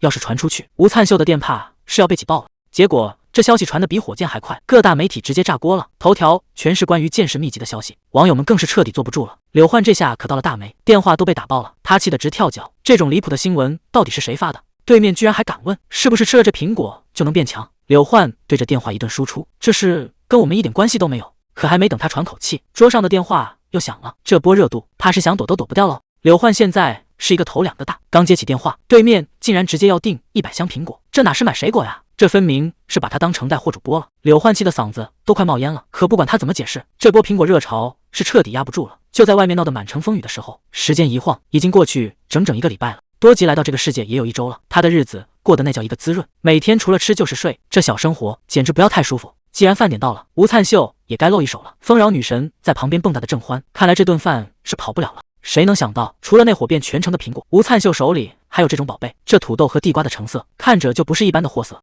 这一刀下去，新一轮的美味就要出锅了。多吉这小家伙鼻子灵得跟雷达一样，吴灿秀这刚准备开火，他就立马凑了过来。吴灿秀也是无奈，这顿饭可不是给你准备的。再说你刚才不是才吃过吗？可多吉这招谁受得了啊？这可怜巴巴的小模样一摆出来，谁看了都得心软。吴灿秀最后还是没招了，只能先拿点吃的堵住他的嘴。这小日子过得真是让人羡慕。就在这时候，远处传来了喊声，海秀珍竟然在这个点找过来了。看他这风风火火的样子，显然是有什么重要的事。一见面就盯着多吉看个不停。海秀珍这下可算开了眼了，没想到吴灿秀动作这么快，竟然把使魔都给孵出来了。多吉这会儿正忙着带队呢，看这架势，俨然成了这群小家伙的头儿了。吴灿秀也没心思管他，直接问海秀珍：“这大老远的跑过来，到底是为了啥事？”海秀珍这一脸神秘的样子，他一边翻包一边卖关子，说这绝对是个大惊喜。这数据一亮出来，简直要把人吓个半死。20万金币一个，而且还是连续2天全部卖光，这哪是在卖苹果啊？这简直是在抢钱！吴灿秀整个人都听傻了，他知道这苹果好卖，但真没想到能贵到这种离谱的程度，而且还有这么多人排着队送钱。海秀珍摆摆手说：“现在外面早就抢疯了，根本就是供不应求。”吴灿秀看着自己那几百块的标价，这世界的有钱人难道已经多到这种地步了吗？海秀珍说他要拿走3成，吴灿秀心里的小算盘立马响了，一个苹果扣掉分成还能剩6万，这买卖简直太划算了。要是每天能卖出去50个，那一天就是300万金币进账，这数字光是算出来就足够让人头晕目眩了。顺着这个逻辑算下去，那1年下来岂不是能赚10个亿？这已经不是发财了，这是要直接原地起飞啊！瞧瞧吴灿秀这副样子，连带着小家伙们都跟着过上了土豪生活，这哪是在种地啊？这分明是在家里开了个造币厂。看他这附和不拢嘴的模，估计连以后怎么花都想好了。大家别看吴灿秀现在满脑子都是金币，其实他心里藏着个更大的计划。只要有了足够的资源和地位，找回失踪的父母就不是梦了。这才是他拼命搞钱的真正动力。海秀珍这边也是真心想帮忙，看着苹果成了爆款，他打算去跟商场那边杀价。毕竟这抽成要是能降下来，那省下的可都是真金白银。结果吴灿秀这盆冷水泼得够快的，他心里跟明镜似的。这20万一个的苹果，现在的火爆多少带点虚高，这价格要是想一直挺住，恐怕没那么简单。毕竟这世上的疯子可不会永远这么多。海秀珍倒是很淡定，他给吴灿秀算了一笔账，就算只有100万潜在客户，每天卖100个，那也得卖上27年才行。吴灿秀听得一愣一愣的，这预测人数是不是有点太夸张了？海秀珍解释说，在地球上确实多，但这里的市场规模大得惊人，根本不用担心饱和的问题。聊到兴头上，海秀珍直接一把抓住吴灿秀，能不能再多产点苹果？吴灿秀被这热情搞得有点招架不住，说除了苹果，别的庄稼也熟了，要不先尝尝别的，味道绝对不比苹果差。海秀珍一听还有宝贝，整个人都燃起来了，这力气大得惊人，吴灿秀感觉手都要被捏断了，这哪是谈生意啊，简直是要命啊！好不容易挣脱开，吴灿秀赶紧去后厨忙活，没让这位大小姐等太久。第一道神秘料理总算要揭开面纱了，海秀珍乖乖做好，就等着大饱口福。结果盖子一掀开，居然是一锅热气腾腾的煮土豆。虽然看着普通，但这可是吴灿秀种出来的。海秀珍二话不说拿起餐具，这一口下去，整个人都被治愈了。这味道简直绝了！海秀珍一边嚼一边夸，这土豆自带一股甜味，撒点盐之后，那咸甜交织的口感简直是神仙组合，连土豆皮都带着股坚果香，口感软糯的不像话。这哪是普通的农作物，这分明是顶级食材。看海秀珍吃的这么香，吴灿秀总算松了口气，他又端出了压轴好戏，土豆饼和炸薯条。海秀珍这下彻底沦陷了，照这个势头法斩下去，吴灿秀的商业帝国怕是要从这几颗土豆开始了。海秀珍这下是彻底停不下来了，这土豆饼一入口，档次直接拉满。他说这要是搁在高级餐厅，绝对是得提前预约才能吃上的招牌。就连这平平无奇的炸薯条，在他眼里都不再是配角，这味道简直能直接拿来当主菜卖了。吴灿秀又端出了最后的杀手锏，这可是连多吉见了都要抢着吃的终极美味——热气腾腾的烤地瓜。海秀珍这边正吃得带劲，吴灿秀回头一看，家里那几个小祖宗已经闻着味儿找过来了。多吉这嗓门可真不小，一边叫唤一边抗议，凭什么好吃的没他的份？吴灿秀没办法，只能蹲下来挨个投喂。不过这阿里怎么瘦成这样？多吉，你是不是又抢人家饭吃了？这下可好，一顿饭引来这么多馋猫，连平时躲起来的哈姆多尔都忍不住露头了。这土豆的魅力，真就谁也挡不住吗？海秀珍这下彻底破防了，本来是来品尝美食的，结果被哈姆多尔萌得心都要化了。这毛茸茸的小家伙，谁看了能忍得住啊？吴灿秀趁热打铁，问他觉得这些地瓜怎么样？要是拿出去卖，能不能火一把？海秀珍先是客气了一番，说这顿饭吃的确实过瘾，但这生意人的脑子转得也快，他更关心的是能不能在种地瓜的同时，把苹果的产量也提上来。这可把吴灿秀给难住了，毕竟系统点数就那么多，要是全砸在种地上，别的计划可就全乱套了。海秀珍话锋一转，虽然这些地瓜土豆确实好吃，但他还是希望吴灿秀能把精力全放在苹果上。毕竟现在的世道，使徒们可都是韩国人，全球文化都跟着咱们转，光靠卖这些农作物根本赚不到大钱。就算味道再惊艳，地瓜的身价也比不上苹果，这账怎么算都不划算。为了能让吴灿秀点头，海秀珍这回是真豁出去了，甚至不惜放低姿态求他。这要是谈不拢，他回去可真没法交代了。海秀珍这会儿心里直打鼓，觉得自己刚才是不是有点太功利了？人家吴灿秀辛苦苦种地，还管了顿饭，自己却在这儿逼着人家搞产量，这事儿办得确实不太地道。就在海秀珍还在那儿自我反省的时候，吴灿秀突然开了口，问他100个够不够？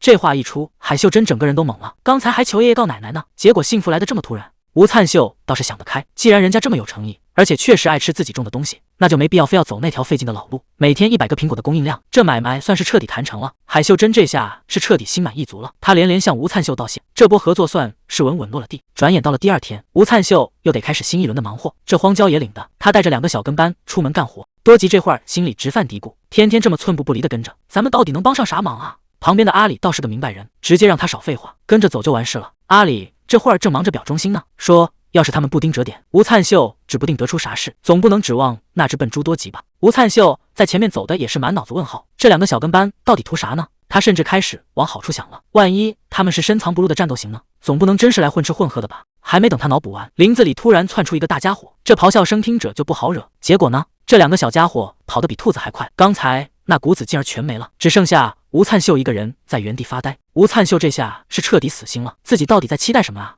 摊上这么2个活宝，除了跑得快，真是一点指望不上。刚才还夸这小家伙跑得快，结果这怪物更不讲道理，一转眼就追到了多吉屁股后面。这要是被抓实了，多吉怕是要当场变成烤乳猪。多吉这下是彻底吓破了胆，除了扯着嗓子求救，2条小短腿根本不听使唤。吴灿秀在后边看得心都凉了，大骂这笨猪怎么还不快躲开？可这距离实在太远，眼看那爪子就要落下来了，关键时刻还得看主人。吴灿秀抡起镰刀就冲了上去，敢动我的人，真当这农具是摆设吗？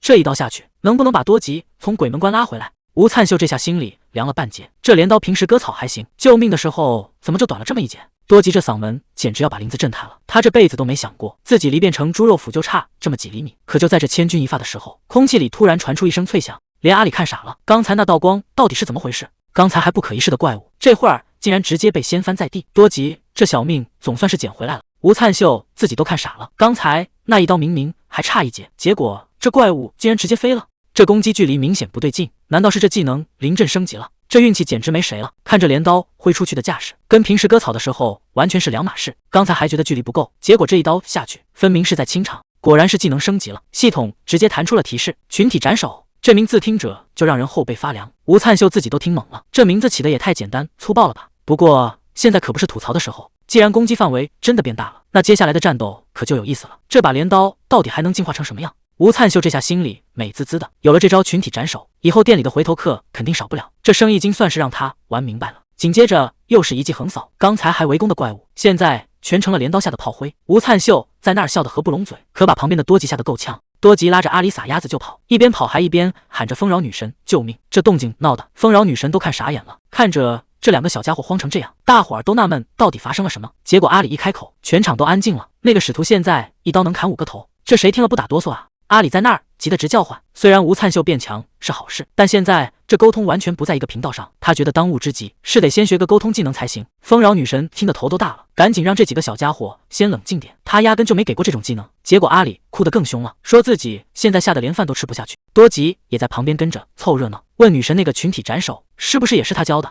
这话一出，丰饶女神整个人都傻了，什么玩意？群体斩首？他怎么也没想到自己选的这个使徒竟然在外面玩得这么花。多吉也在一边嘀咕，怀疑自家主人到底是不是人类，说不定真是哪位死神下凡来人间收割灵魂了。就在这时，丰饶女神突然想到了什么更可怕的事。多吉还在那儿瞎起劲，觉得肯定是女神给开了小灶，结果话还没说完，就被旁边的阿里一棍子敲晕了。这下世界总算清静了。阿里赶紧追问到底怎么回事，丰饶女神这才慢悠悠的解释，说吴灿秀的技能其实是进化了。原来那个听着吓人的斩首招式，本质上就是从收割技能里变出来的。以前只能一颗一颗的拔，现在等级高了，直接变成了大范围自动收割。按照这个逻辑，吴灿秀的斩首技能已经进化成了更恐怖的集体斩首。听到这儿，多吉和阿里都傻了，这种级别的进化，正常使徒起码得练上1年才行。没错，这就是吴灿秀最让人害怕的地方，小小年纪就已经强得不讲道理了。而且换个角度想，能跟着这么一位主子，其实也是件值得庆幸的事。虽然吴灿秀这成长速度确实快得让人心里发毛，但换个角度想，要不是因为他这么强，咱们这会儿也没机会坐在这儿聊天。等这位使徒大人一回来，我就打算把沟通技能传给他，到时候大家交流起来就方便多了。所以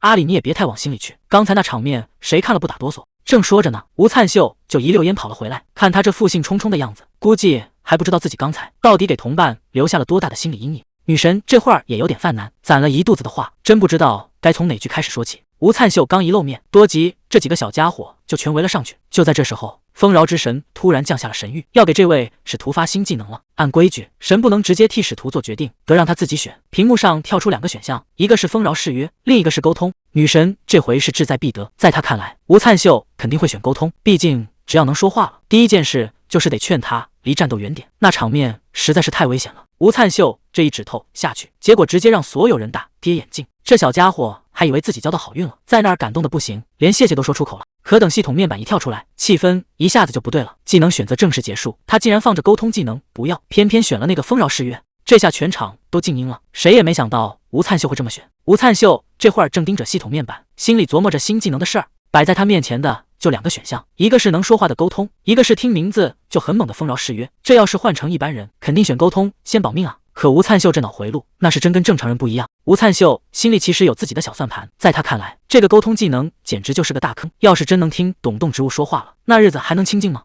多吉这小家伙肯定的天天闹腾，一会儿说自己被背叛了，一会儿又喊着要报仇，这谁受得了？最离谱的是，连路边的大树都得找他诉苦，抱怨每天结这么多果子，累得腰酸背痛。这哪是神迹啊，这简直就是大型投诉现场。光是想想那个画面，吴灿秀就觉得头大。所以这沟通技能他是打死都不会选的。他这手一抖，直接点在了丰饶誓约上。随着系统一声提示，这事儿就算彻底定死了，连个反悔的机会都没留。可他这一选，多吉那边简直像天塌了一样，趴在地上哭的那叫一个惨。吴灿秀还没反应过来，怎么大家突然都这副表情？算了，还是先看看这新技能到底能整出什么花活吧。吴灿秀这会儿倒是挺淡定，直接换出了状态栏，想看看这刚到手的技能到底是个什么路数。果然，丰饶誓约已经躺在列表里了。可这系统也是够坑的，连个技能说明都没有，只说是跟丰饶女神签了协议，具体怎么操作全靠猜。吴灿秀随手抓起个苹果，打算先拿这玩意儿试试水。他这架势摆得挺足，直接喊着要先寄给女神。谁能想到这所谓的女神收了祭品，不仅没显灵，反而躲在旁边生起闷气来了。吴灿秀这下彻底傻眼了。就在这时，系统提示刷的一下跳了出来，原来这技能的逻辑这么奇葩。只要你敢开口许愿，不管最后成没成，只要你按说的做了，系统就给你算积分。这哪是正经技能啊，这分明就是个刷分神器，只要给自己定个小目标，积分就能源源不断的送上门。吴灿秀这下可算是找着窍门了，他反手就捏住了哈姆多尔的脸蛋，嘴里还念叨着要欺负他一下。结果呢，积分还真就蹭蹭往上涨，这刷分速度简直快得离谱。吴灿秀这会儿是彻底玩嗨了，发现这刷分漏洞以后，他打算再接再厉，看看这系统的底线到底在哪。他这回又立了个新誓约，说是要把多吉的肚子给填满。多吉一听这话，还以为太阳打西边出来了，这抠门主人竟然要请客。结果呢，多吉在那儿吃的正欢，吴灿秀却在旁边盯着系统面板，越看越觉得不对劲，这积分怎么一点动静都没有？按理说这誓约已经完成了，系统该给奖励了才对。吴灿秀这下彻底懵了，他刚才可是连着喂了10几个苹果，多吉这小肚子圆的跟球一样，难道这货还没吃饱？多吉这下是吃美了，可吴灿秀心里那叫一个郁闷，这买卖简直亏到家了。费了半天劲，积分没涨多少，苹果倒搭进去不少。吴灿秀摆摆手，这赔本买卖他不干了。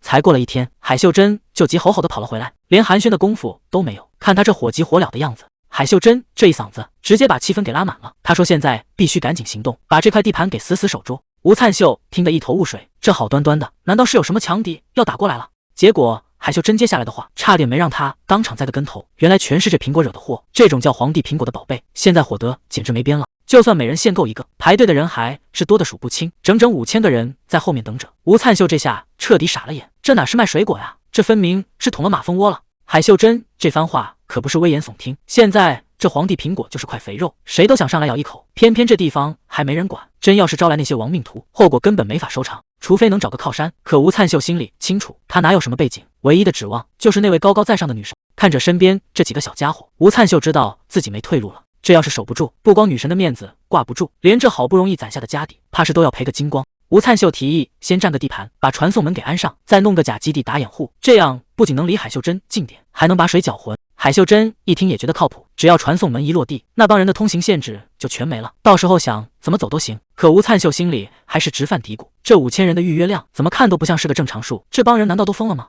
海秀珍笑着解释，现在全城的人都在盯着这苹果，谁让它的效果实在太逆天了。海秀珍把外面的传闻一说，好家伙，这哪是苹果呀，简直就是太上老君的仙丹，说是吃了能治百病，还能美容瘦身长记性，反正只要你能想到的好事，这苹果全给包圆了。吴灿秀听得直翻白眼，你干脆说它是万能药的了，这牛皮吹得也太离谱了。海秀珍还挺委屈，原来是假的呀，我还真指望他能有点奇效呢。吴灿秀虽然嘴上嫌弃，但心里比谁都清楚，不管这传闻有多离谱，只要大家信了，这生意就要赶紧做大。他盘算着得赶紧把地盘占了，把传送门给支起来。可转念一想，万一这传闻是真的呢？要是真有这效果，那这买卖可就不是发财那么简单了。海秀珍这下是真急了，扯着嗓子直喊不行，这哪是什么神药啊？说到底，他也就是个苹果。可外头那些人哪管这些，越传越邪乎。镜头一转，画面来到了医院，罗汉正鬼鬼祟祟的往里走，暗处还躲着个拿香鸡的狗仔，正盯着罗汉的背影偷笑。看来今天这医院注定是消停不了了。这狗仔到底拍到了什么大新闻？罗汉终于推开了病房的大门，屋里坐着的正是洪恩秀。别看他现在穿着病号服，人家可是炼金术师里的顶级大拿。罗汉随手递过去一个礼盒，说是祝他早日康复。洪恩秀却一点都不领情，说自己今天都要出院了，现在送礼是不是有点晚？可等盒子一打开，两人的心思就全不在出院上了，满屋子全是这红透了的苹果，这就是最近传的神乎其神的那种。洪恩秀盯着这几颗果子，这就是你之前说有秘密，然后还疯狂扫货的那批。罗汉嘴上说着胡扯，手里的动作倒是一点没停，他觉得这传闻肯定有水分。洪恩秀可没那么多废话，直接插起一块送进嘴里，这一口下去，他整个人就像被点燃了一样，这味道和营养简直已经突破了人类的认知。洪恩秀这下是真被惊着了，赶紧追问这批货是不是都这么顶。罗汉正吃得起劲，没好气的回了一句：“你当我是来写食评的吗？”洪恩秀越吃越觉得不对劲，这苹果的品质简直离谱，连他这种级别的炼金术师竟然都看不透这东西是怎么种出来的。就算往死里砸那些特殊肥料，也不可能让每一颗都这么完美。这背后的种植技术恐怕已经超出了他的认知。正琢磨着呢，洪恩秀一抬头直接炸了。罗汉说是来送礼的，结果自己在那儿炫得比谁都快。罗汉倒是一脸无所谓，还嫌洪恩秀自己吃得太慢。这下洪恩秀是真坐不住了，既然这宝贝这么难得，那还等什么？他直接掏出手机开始摇人。虽然现在没时间去调查背景，但他手里有的是钱。作为百货商店的顶级 VIP， 他就不信砸钱还买不到这口吃的。洪恩秀这通电话打的那是相当有底气，对面还在那儿支支吾吾说没货，他直接把话给堵死了。不管剩下多少，我全要了，双倍不行就3倍，反正爷最不缺的就是钱。结果坐对面的罗汉笑得那叫一个灿烂，他手里攥着的可不只是这几颗苹果。洪恩秀这下算是看明白了，这哥们儿是打算把货全给垄断了，这招玩的确实有点脏。两人正搁这儿斗嘴呢，谁也没注意到暗处竟然还有双眼睛，正盯着屋里的一举一动。谁能想到那几张偷拍的照片竟然在网上掀起了惊天巨浪，头条新闻直接炸了，说大炼金术师洪恩秀吃了这种苹果后竟然奇迹般康复了。这下全城都把这苹果当成了万能药。柳焕看着手机上的离谱新闻，气得差点没把桌子给掀了。本来手头的事儿就够乱了，结果这帮媒体还在那儿瞎编乱造，这简直就是在火上浇油。他扯着嗓子对着空气大吼，都说了这玩意儿不是什么灵丹妙药，可现在舆论已经彻底失控，就算他喊破喉咙，恐怕也没人会信了。吴灿秀这回是认真的，他看着前方叫了一声女神，看来之前的混乱让他想通了，与其坐以待毙，不如主动出击。吴灿秀决定要把周围的地盘全占了，他交代多吉和阿里，今晚他就动身，家里的安全就全靠他们了。这决定下得太突然，就因为觉醒了一个新技能，整个人就像换了副心肠。可问题是，那明明不是个战斗技能啊！吴灿秀刚想走，就被丰饶女神死死拽住，他急得直嚷嚷，说外面太危险了，绝对不能去。吴灿秀愣了一下，难道说那个时刻终于要到了？多吉他们还在旁边守着，看着吴灿秀拿出来的干粮，一个个眼睛都直了。吴灿秀看着手里的东西，又是碳水又是植物蛋白，他自言自语道：“是时候补充点蛋白质了。”虽然这些东西味道还行，但他心里一直有个坎，毕竟当着这些小家伙的面，他实在没勇气把肉拿出来吃。多吉和阿里歪着脑袋，完全没听懂他在说什么，只是觉得今天的吴灿秀看起来有点奇怪。吴灿秀笑着问了一句：“牛肉应该没问题吧？既然是女神想要的，那就请大家多担待了。”他一头扎进仓库里，对着那堆货架就是一通翻找，终于让他给找着了。这就是他之前特意订好的肉，看来为了接下来的计划，吴灿秀这回是真赊得下血本了。吴灿秀盯着手里的牛肉，这可是货真价实的真家伙。以前在地球上只能看着照片吃人造肉解馋，现在光是瞧上一眼，口水都要流下来了。既然决定了要干，那就要整点好的。随着炉火一开，这肉香味一下子就飘出来了，这味道跟那些合成货根本不是一个档次。闻到这股香味，旁边的多吉口水流了一地，恨不得直接扑上去。吴灿秀赶紧把肉挪开，这可不能给你吃，这是专门给女神准备的。旁边的阿里都看无语了，这家伙刚吃完怎么又饿了？难道说这位女神还没吃饱？他赶紧冲着吴灿秀喊：“使者大人，女神好像又饿了，你快去看看吧。”吴灿秀这会儿正忙着呢，头也不回的应了一声：“马上就好，再等我1分钟。”他满心欢喜的夹起一块肉，直接递到了嘴边：“来，第一口先给你吃，小心烫啊！”谁能想到丰饶女神根本不领情，反手就把肉给拍飞了。她这哪是饿了，分明是还在纠结刚才那件事。都说了不准走，谁要吃你的破肉啊？吴灿秀这下有点懵了，难道是这肉坏了？不应该啊，这可是刚买回来的新鲜货。他心里直犯嘀咕，干脆自己先尝一块试试。这肉一入口，味道确实没得说，可嚼着嚼着，吴灿秀总觉得少了点什么，这感觉不对劲，完全没有当初吃苹果时那种让人浑身一震的冲击感。难道说这就是女神不肯动嘴的原因？吴灿秀猛地反应过来，这下麻烦可大了，看来这味道确实不对胃口。丰饶女神这会儿委屈的不行，满脑子想的都是千万别丢下我一个人。吴灿秀赶紧蹲下来安抚，别难过了，我这就去给你找更好吃的肉，再稍微等我一会儿。旁边的阿里和多吉都看傻了，这使者大人哄起人来还真有一套。转眼到了深夜，多吉这小家伙做梦都在喊着还要吃，阿里在旁边都无语了，再这么吃下去，这身材可就真没救了。夜深了，丰饶女神还在旁边守着，看来这一觉睡得并不安稳。吴灿秀独自来到了林子深处，眼前这景象让他停下了脚步，这就是所谓的区块边界吗？离远了看还没什么感觉，凑近一瞧才发现，整片空间竟然像水波一样在晃动，这地方果然不简单。吴灿秀试着伸手去碰，系统提示音紧跟着就响了，问他要不要移动到新的坐标。没时间犹豫了，他得赶紧行动才行。这传送还没结束，系统居然还贴心的弹出了小贴士。吴灿秀忍不住感叹，这服务态度倒是挺到位。可还没等他看清周围，手里的提灯唰的一下灭了，这黑灯瞎火的，偏偏在这时候掉链子。吴灿秀赶紧一通捣鼓，随着一阵亮光闪过，眼前的景象让他彻底愣住了。这哪还是刚才的林子？放眼望去，全是茂密的丛林。看来这次传送直接把他带到了一个完全陌生的地方。吴灿秀环顾四周，这地方跟刚才完全不是一个量级。还没等他站稳脚跟，林子里就传来了奇怪的动静。这哪是普通的虫子，个头大的吓人，而且还是一大群。这下麻烦大了，吴灿秀只能拔腿就跑，顺手抽出了防身的家伙。这些虫子个头太小了，吴灿秀挥刀砍过去，根本使不上劲。他一边应付一边抱怨，想砍中他们的脖子，简直比登天还难。眼看这群怪物越聚越多，吴灿秀心里咯噔一下，这根本没法打，得赶紧撤。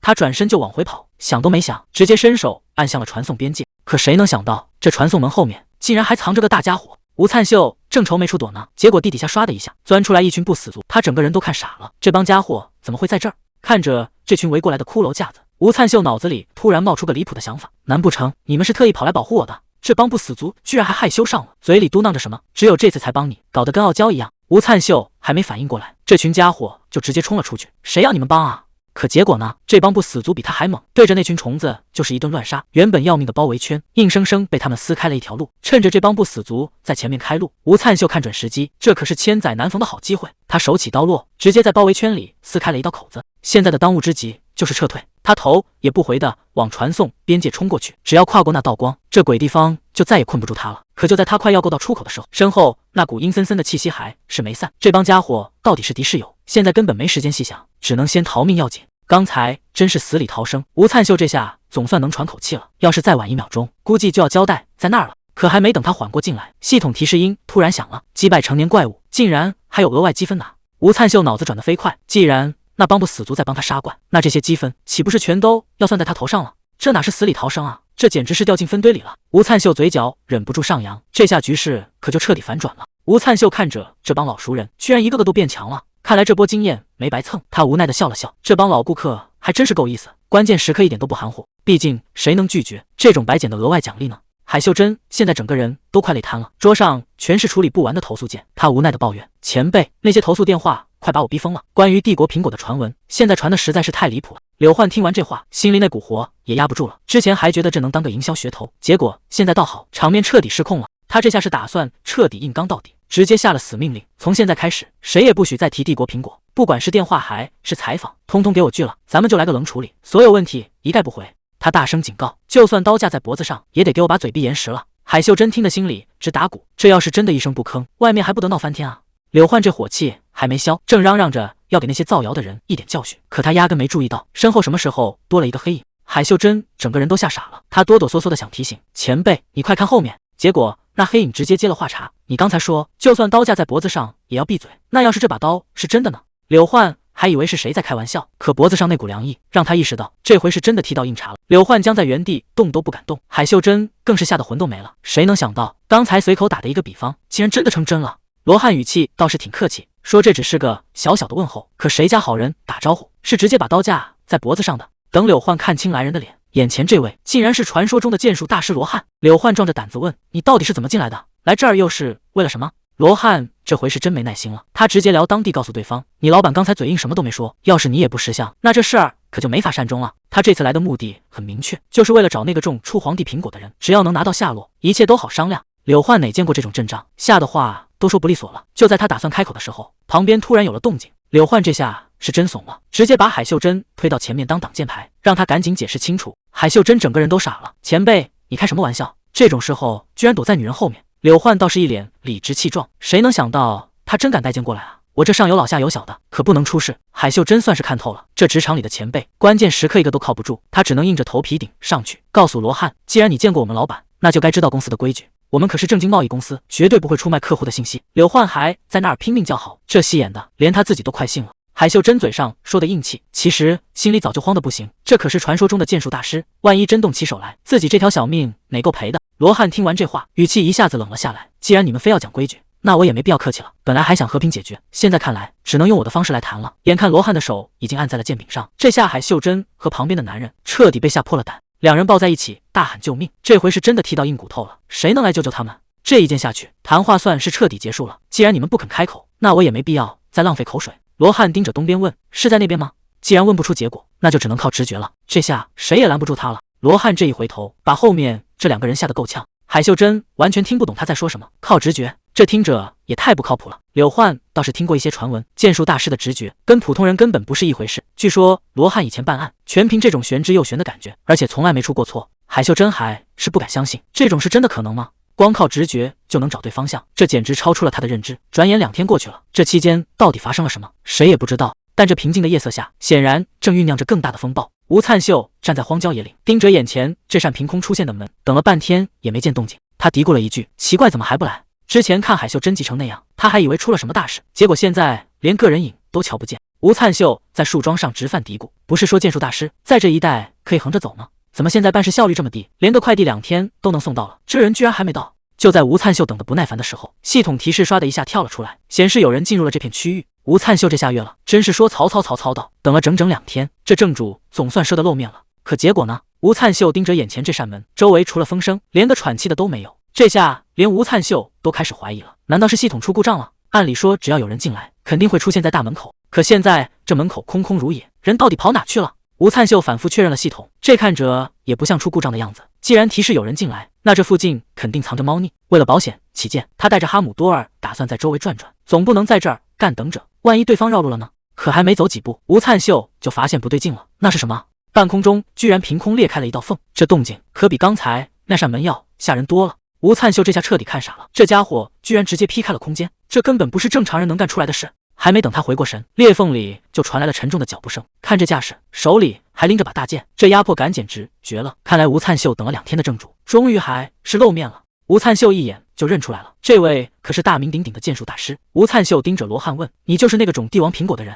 吴灿秀反应也快，直接报了罗汉的名字，想看看对方到底什么来头。罗汉倒也干脆，直说自己是来买苹果的。吴灿秀顺着话茬问：“那你要多少？”罗汉这一开口，竟然要100-200个，这胃口可真够大的。吴灿秀一听200个，这怎么可能？最多只能给你50个。没想到对方答应的这么干脆。罗汉点了点头，说知道了。吴灿秀总觉得这家伙身上透着股说不出的阴沉。既然数量谈妥了，吴灿秀接着问：“那这价格怎么算？”罗汉开口就是20万金币一个，这价码简直高得离谱。吴灿秀赶紧补了一句：“我们这儿可没啥像样的包装。”罗汉倒是一点都不挑，只要有货就行。吴灿秀特意提醒了一句：“这可是百货商店的顶级价格。”罗汉倒是表现得很淡定，回了句：“我知道。”看着对方这么爽快，吴灿秀心里开始打小算盘了。既然给这么多，要不干脆卖他100个？这买卖要是真做成了，那可真是发了大财了。吴灿秀带着罗汉往果树那边走。吴灿秀一边带路一边琢磨，这男人从刚才到现在一直都这么淡定，难道这就是剑术大师的定力？结果全是吴灿秀想多了，这哪是什么高手风范？这男人盯着苹果，心里想的全是好吃的，连口水都快挂不住了。吴灿秀回过头确认，刚才说好的是50个吧？为了这笔大生意，他也是拼了。既然对方给钱这么痛快，吴灿秀直接发动了技能，这下苹果的品质怕是要逆天了。吴灿秀这手一伸，技能直接拉满，这可不是一般的果子，这是行走的金币啊！看着满树的苹果，成色刷的一下全变了，这卖相谁看了不迷糊？吴灿秀回头跟罗汉打了个招呼，采摘这些宝贝的花点时间，让他先在旁边等会儿，毕竟这50个顶级货可不能出半点差错。罗汉突然冒出一句：“请先往后退一下。”吴灿秀还没反应过来，这好端端的拔剑干什么？还没等吴灿秀开口问，罗汉已经像离弦的箭一样直接冲了出去，这速度快的简直离谱。紧接着就是一阵眼花缭乱的剑光，这哪是在摘苹果，这分明是在拆迁啊！谁能想到这男人拔剑不是为了打架，竟然是为了摘苹果？这剑气一挥，满树的果子就像听话一样排着队往他兜里钻，这操作简直神了。吴灿秀在旁边看的整个人都麻了，这哪是正常的采摘方式，这分明是开了外挂吧？还没等他从震惊里缓过来，系统提示音刷的一下响了，1000万金币直接到账。罗汉这钱付得痛快，走的也干脆，随口留下一句下次再见，转身就要消失在林子里。吴灿秀这下急了，赶紧出声响把人叫住，毕竟这正事儿还没说完呢。虽然之前的虫害靠着驱虫植物是搞定了，但接下来的新地块到底是个什么情况，谁心里也没底。不过只要能把吴灿秀留下，那接下来的路可就好走多了，毕竟这小子手里还攥着一张通关王牌。吴灿秀赶紧追上去套近乎，问人家对别的庄稼感不感兴趣，还特意强调是自己亲手种的，绝对是难得的好货。罗汉停下脚步问了一句，都有什么种类的？吴灿秀这下可算是逮着机会了，土豆、红薯还有大豆，那是变着花样的往外爆。结果人家根本不吃这一套，回回都是冷冰冰的一句没兴趣，这3连句直接把吴灿秀给整不会了。吴灿秀这下彻底慌了，要是真让这财神爷走了，那接下来的计划可就全泡汤了。就在这关键时刻，吴灿秀扯着嗓子喊了一句：“苹果，我这儿还有更多的苹果。”嘿，别说，这招还真灵，刚才还头也不回的男人，这下总算停住了。吴灿秀心里也算看明白了，这人虽然脾气古怪，但只要有苹果，凡事都好商量。不过想要源源不断的供货，看来得赶紧把下一块的给拿下了。吴灿秀这回是豁出去了，直接开出诱人条件，只要罗汉大师肯帮忙，报酬全用苹果来抵。看对方半天没吭声，吴灿秀心里也开始犯嘀咕，是不是自己这要求提的太过了？谁知道这男人嘴里念叨着稳定供应，看来这苹果的诱惑力比想象中还要大。这一回头，这桩买卖总算是有戏了。对方直接比了个2，吴灿秀试探着问了一句：“那是20个苹果的意思吗？”见对方点头答应，这桩买卖总算是敲定了。既然拿了好处，那接下来就该干正事了。罗汉二话不说，直接拔剑走在最前面，吴灿秀赶紧一路小跑跟上去。这下总算找了个强力外援。吴灿秀这下是真被惊到了，这男人的速度快得离谱，根本没想过出发之后会是这种节奏。这家伙到底有多强？这世上难道就没他怕的东西吗？两人一前一后踩进水洼，这地方看着就不太对劲。看着周围这片茂密的林子，吴灿秀心里更不是滋味了。凭什么别人的地盘都这么茂盛，就只有自己的地块荒凉的要命？吴灿秀这下后悔了，早知道这地方全是水，就该穿双靴子再出门。这身一脚浅一脚的，走起路来别提多费劲了。他正发愁呢，突然感觉身后不对劲，赶紧问了一句：“罗汉大师，你没事吧？”话音刚落，一道黑影唰的一下闪过去，这下麻烦大了，难道这林子里还藏着怪物？还没等吴灿秀反应过来，整个人就被罗汉一把拎起，这反应速度简直快得离谱。罗汉头也不回的叮嘱：“躲在我后面，这里很危险。”吴灿秀这下摔得不轻，我看你才是最危险的那个吧？不过刚才那道黑影到底是什么来头？难道这林子里真的藏着什么怪物？这黑影总算露真身了，居然是一株长满尖牙的怪花，看着是挺凶，但这玩意儿到底算不算植物啊？吴灿秀这下不打算躲着了，他对着前面的男人说：“罗汉大师，接下来的事就交给我吧，毕竟这块地以后可是归我管的。”就在这时，系统提示唰的一下跳了出来，居然提示可以激活斩首技能。吴灿秀这下可来劲了，直接放话交给我来处理。说要处理，结果反手就开了一个大招。谁能想到他没用刚才那个斩首技能，反而甩出了一个丰饶祝福。这一招下去，这满地的烂摊子怕是要有大变化了。吴灿秀那一招祝福下去，这林子里的生命力简直要溢出来了，到处都是湿哒哒的。海秀珍刚一落脚，就被冰凉的水给激了一下。哎呀，这水也太凉了！他一边往前赶路一边抱怨，每次来这儿都这么不舒服。可这荒郊野外的，总不能真装个大门吧？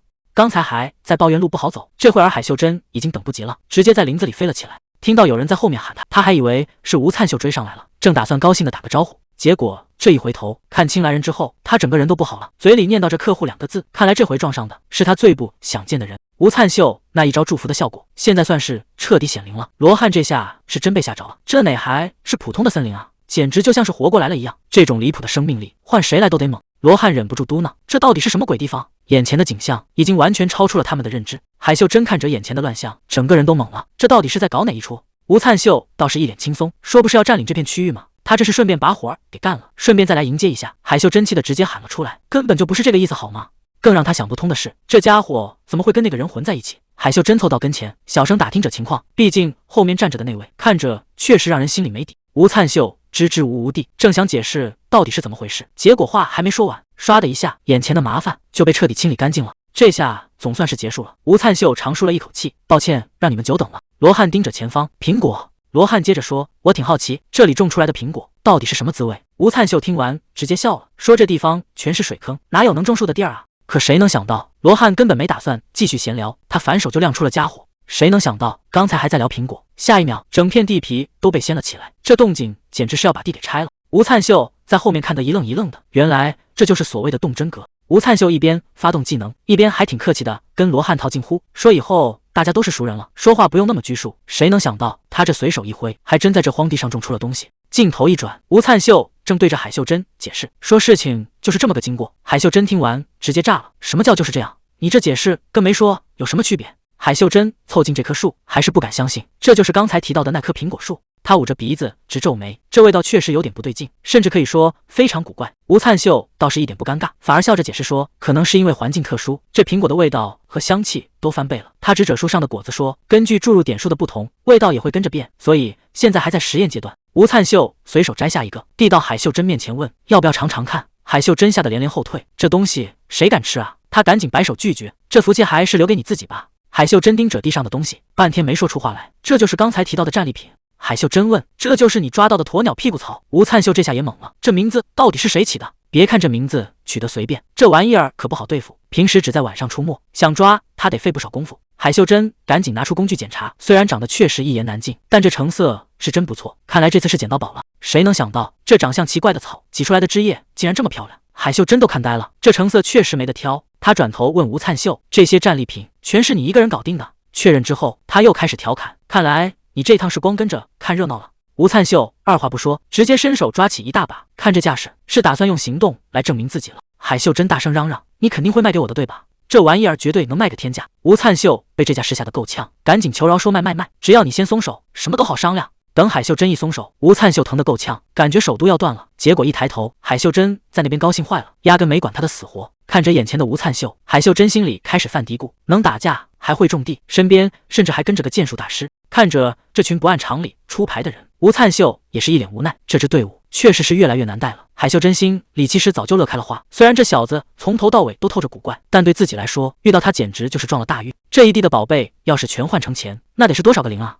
海秀珍已经开始在心里算账了，什么苹果提取物，在他眼里全变成了亮闪闪的金币。就在他想的口水都要流出来的时候，吴灿秀的一声呼唤，直接把他从发财梦里拽了回来。吴灿秀直接切入正题，我订的那些货呢？既然打算在这儿种驱虫草，没个落脚的房子肯定不行。海秀珍赶紧点头，一边应着一边在包里乱翻，看他这副手忙脚乱的样，估计刚才满脑子都是金币，差点把正事给耽误了。很快东西就全摆在了地上，除了成袋的驱虫草种子，竟然还有个专业的建筑工具包。这下硬件设施算是齐了。吴灿秀拿上工具，让海秀珍先在旁边歇着。没过多久，林子里就传出一阵敲敲打打的声音。谁能想到，在这荒郊野岭的地方，他竟然要现场表演一个徒手造房？谁能想到，刚才还是一片荒地，眨眼功夫，房子和驱虫草就全齐了。海秀珍凑近一看，除虫菊、薄荷还有猫薄荷，竟然全都长出来了。房子可以用工具包解释，可这植物怎么可能一下子就长成这样？海秀珍盯着眼前的吴灿秀，越看越觉得离谱，这家伙到底是什么来头？虽然房子是盖起来了，但这神庙看着还是破破烂烂，一点排场都没有。多吉这小家伙倒是挺自来熟，刚出生没多久就跟这帮奇奇怪怪的小伙伴混成了一片。就在这时候，系统提示突然蹦了出来，问要不要把这块地直接买下来。这要是真买成了，那这片荒地可就真成自家后花园了。这一指头点下去，事情就这么定下来了。随着系统金光一闪，这块地总算改了姓，正式划到了他的名。等了整整10天，每天攒10个点，终于把这100个所有权点数凑齐了。这下他可是名副其实的大地主了。多吉这帮小家伙也跟着高兴，毕竟以后这儿就是自家地盘，想怎么撒欢都行。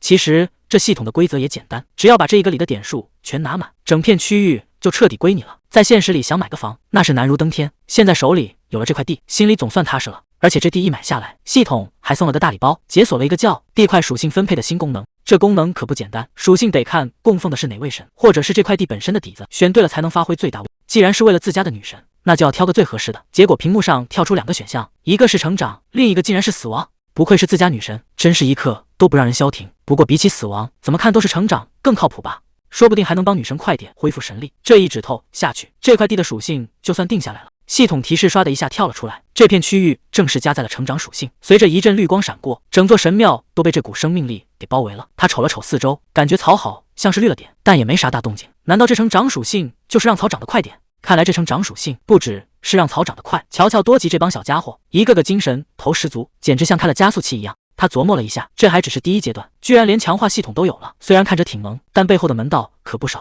赶紧打开状态栏，瞧瞧这成长属性到底有多强。除了动植物能长得快，连技能熟练度都能跟着长。可看到最后一行，他整个人都愣住了，这上面居然写着魔物成长。这下事情可真要闹大了。魔物成长这4个字直接让他整个人都不好了。谁能想到这成长属性是个双刃剑，好消息和坏消息一起来了，而且这坏消息来得比谁都快。周围的动静一下子就不对了，那些原本半死不活的亡灵居然也跟着蹭到了这波红利，一个个开始疯狂变异。这下真的麻烦大了。好消息是现在的强度还能应付，趁着他们还没彻底失控，赶紧把这波怪给清了。而且因为魔物等级提升了，积分奖励也跟着翻了倍，这波风险投资倒也不算太亏。刚想松口气，身后突然传来了动静，谁能想到这人走路一点动静都没有，一下子就出现在跟前了。吴灿秀被吓了一跳，问他什么时候过来的。罗汉倒是一脸淡定，说自己刚到。看来两人私下里已经达成了某种共识。吴灿秀还特意提醒他，不是说好说话随便点吗？罗汉显得有点局促，说自己还没太习惯这种相处方式。不过无事不登三宝殿，吴灿秀盯着他问，你这大老远跑过来，该不会是苹果又吃完了吧？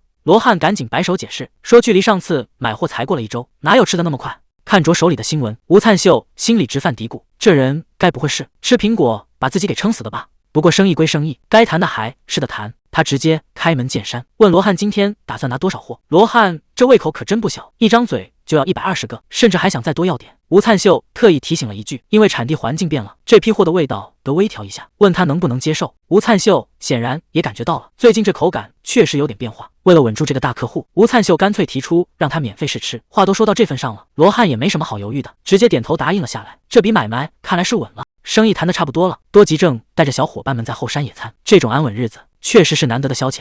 可这种平静怕是维持不了多久了。就在大家最放松的时候，不速之客已经到了跟前。这脚印一踩下来，气氛一下子就变了。谁也不知道这帮小家伙还能高兴多久。罗汉跟着吴灿秀一路走到了这儿，看这架势，接下来的事儿恐怕没那么简单。谁能想到这好端端的野餐一下子全乱套了。吴灿秀看着眼前这阵仗，整个人都懵了，怎么全都聚到一块儿了？多吉他们几个现在连动都不敢动，显然是感觉到了某种要命的威胁。对面站着的这个罗汉气场强得吓人，一看就不是来叙旧的。小家伙们甚至在想，这家伙该不会是个屠夫吧？这人根本不打算废话，一上来就直接动了真格，那把巨剑对着小家伙们唰的一下就劈了过去。在他眼里，这些赵异兽可不是什么小生命，而是掉进兜里的宝贝。这下他觉得自己赚翻了。眼看多吉他们就要没命，吴灿秀急得大喊出声，想让对方赶紧住手。就在这千钧一发之际，吴灿秀想都没想，直接整个人扑了上去，用身体护住了这群小家伙。这一下扑的可真够悬的。吴灿秀把多吉死死护在怀里，本以为这回肯定要交代在这儿了，结果那道剑气唰的一下没砍到人，反倒是把旁边的苹果树给削了个精光，红彤彤的苹果掉了一地。看着满地的苹果，那罗汉居然把剑一收，语气轻飘飘地说，原来你们是在摘苹果呀，早说不就要了。吴灿秀听完差点没气炸了，这人刚才可是奔着命去的，现在居然还在这儿说风凉话，早说会死吗？看来这家伙没发现女神，只把多吉他们当成赵异兽，这倒让吴灿秀稍微松了口气，起码最核心的秘密还没露馅。结果罗汉接下来的话让气氛变得更微妙了。他说刚才那一剑其实是为了试探这块地。罗汉紧接着提了个要求，他想留在这里训练，而且还主动提出要给钱。吴灿秀一听这话，脑子一下子没转过弯来，但他还是下意识问了一句，你打算给多少钱？这罗汉出手到底大不大方，可就全看这一哆嗦了。这罗汉一开口报出的数字简直离谱，一个月竟然要给9000万。吴灿秀这辈子哪见过这么多零啊，整个人当场就傻了，连怀里的哈姆多尔都跟着愣住。这哪是来租地的，这简直就是财神爷下凡。刚才那点不愉快瞬间就被这串数字冲没了。吴灿秀生怕对方反悔，唰的一下就冲了过去，他一把死死攥住罗汉的手，这生意必须得成交，谁要是跟钱过不去，那才是真的脑子进水了。这变脸速度简直比翻书还快。吴灿秀大声喊着，欢迎光临我最尊贵的客人。之前为了给多吉买苹果，吴灿秀可是心疼了好久，现在跟这笔巨款一比，那点苹果钱简直就是毛毛雨，这下心里总算平衡了。罗汉倒是没废话，直接问能不能开始。吴灿秀赶紧点头答应，不过他心里也有点犯嘀咕，既然是剑术大师要训练，那动静是不是得特别大，比如把地劈开，或者把天捅个窟窿什么的。罗汉面无表情的回了一个字不。吴灿秀还不死心，接着在那儿瞎琢磨，难道是那种到处爆炸东西满天乱飞的场面？罗汉直接一口回绝了，根本不需要什么怪物来陪练，只要在这林子里给他留个角落就行。吴灿秀简直不敢相信自己的耳朵，花这么多钱就为了买个清静。既然老板要求这么简单，那这桩买卖肯定的做。不过吴灿秀心里还有别的算盘，钱固然重要，但他现在更需要一个强力的靠山。他想让罗汉亲自出手保护他，毕竟在这个弱肉强食的地方，守住领地才是真正的硬道理。吴灿秀心里的小算盘打得啪啪响，要是能让罗汉这种顶级大佬留下来看家，那以后在这片地界谁还敢来找麻烦？虽然这笔开销确实大得惊人，但为了能顺利成为回归者，这点投资绝对值了。罗汉也不是那种只出钱不看货的主，他直接把话挑明了，只要能帮他加速提升技能，这合同他才愿意签。吴灿秀一听立马拍着胸脯保证，每天5万点数强化拉满，外加10个大苹果管够，这服务绝对是5星级的。结果罗汉关注的点有点跑偏，他居然问苹果能不能单买，这大佬的脑回路确实让人有点跟不上。就在两边谈生意的时候，多吉在旁边看着阿里，这气氛怎么感觉有点不对劲呢？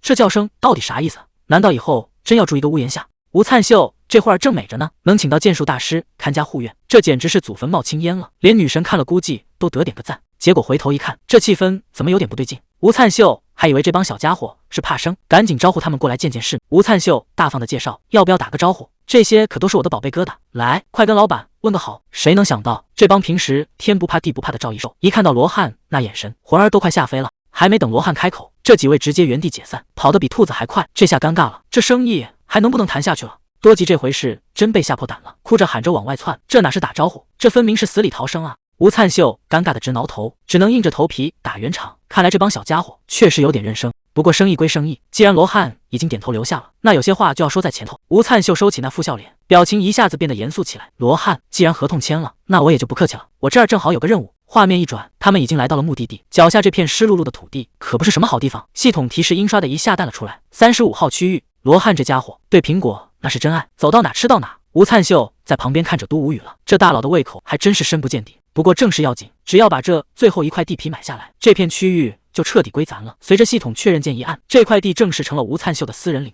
还没等吴灿秀高兴太久，罗汉却突然停下了脚步，他察觉到了不对劲，这附近绝对藏着什么东西。就在这一片花海深处，传来了奇怪的动静，到底是什么东西能让剑术大师都这么警惕？谁能想到，在这危机四伏的食肉植物区钻出来的竟然是个小黑猫？吴灿秀这下也拿不准了，这地方平时连个活物都见不着，难道这小家伙也是某种深藏不露的怪物？紧接着哈姆多尔又冒出来，看着圆滚滚的，确实不像有什么杀伤力的样子。吴灿秀也是心大，看人家长得可爱，就想上去掏个近乎。罗汉刚想拦着，大喊一声等一下，结果还是晚了一步。吴灿秀这会儿已经上手了，还感叹这小东西比想象中温顺。可在这鬼地方，越是看着无害的东西，往往越危险。这手还没收回来呢，那小黑猫唰的一下就扑过来了。吴灿秀这下是真被吓得够呛，差点以为自己要交代在这儿了。谁能想到，这看者不起眼的小家伙身上竟然冒出了紫色的烟雾，这架势明显不是一般的赵一兽。就在这时，系统提示音突然响了，否定之使徒正式向这片区域宣战了。吴灿秀整个人都傻了，就因为摸了一下肚子，这小东西竟然要发动战争。他赶紧问旁边的罗汉，这猫难道就是传说中的使徒？这玩笑开的也太大了，看来这回是真的闯了大祸，随便摸一下竟然摸出了个世界公敌来，这下该怎么收场？吴灿秀这下真慌了，就因为摸了一下肚子，难道真要跟这只猫拼个你死我活？罗汉却在一旁泼了盆冷水，对手根本不是这只猫，既然宣战了，敌人很快就会跨过岭的边界，而且来的可不是什么怪物，全都是大活人。吴灿秀这下彻底懵了，打怪他在行，可要对付真人，杀怪和杀人可不是一码事，这心理压力完全不是一个量级。结果罗汉冷不丁来了一句，直接把他们干掉就行，只要是归属于否定之使徒的，统统都可以杀。吴灿秀还是觉得这事儿太离谱，罗汉接着又补了一句，反正他们死后会在神殿复活。这下逻辑闭环了，在这鬼地方杀人竟然只是常规操作，复活？吴灿秀还是有点不敢相信。罗汉淡定的回了一个字，对，这不就跟游戏里的存档点一样吗？罗汉点了点头，没错，就是这个意思。这下吴灿秀彻底炸锅了，复活这种事也太不公平了吧，咱们要是失误一次就全完了，结果人家在那儿无限刷兵，就因为能复活，所以他们就能在这儿横着走。吴灿秀越想越气，这仗打得也太憋屈了。行吧，既然躲不过去，那就直接开干。吴灿秀转头问罗汉，一会儿打起来你能不能也帮把手？罗汉倒是没拒绝，说如果有需要的话他会出手。那还等什么，赶紧出发。就在这时，前方的空间唰的一下裂开了，看来敌人已经杀到门口了。这空间裂缝一开，出来的竟然是一大波骷髅架子，这阵仗摆明了是要来砸场子的。就在这些骨头架子后面还跟着几个带头的，看来罗汉没说错，这帮家伙果然是真人。金孝熙直接掏出扩音器，对着林子里就开始叫阵，他大喊着，皇帝苹果农夫赶紧给我滚出来。镜头一转，海秀珍回到了炼金术总部，想起刚才听到的那些评价，他这心里还是有点犯嘀咕。之前在林子里的时候，他就亲眼见过那小子的身手，当时他还纳闷这人到底能有多厉害，结果连带路的专家都说了，那简直是出类拔萃，不仅剑法快得看不清，连种出来的苹果都是极品。海秀珍越琢磨越觉得不对劲，这个叫吴灿秀的客户居然能让剑术大师都心服口服，一个人怎么可能同时把剑术和农活都练到这种地步？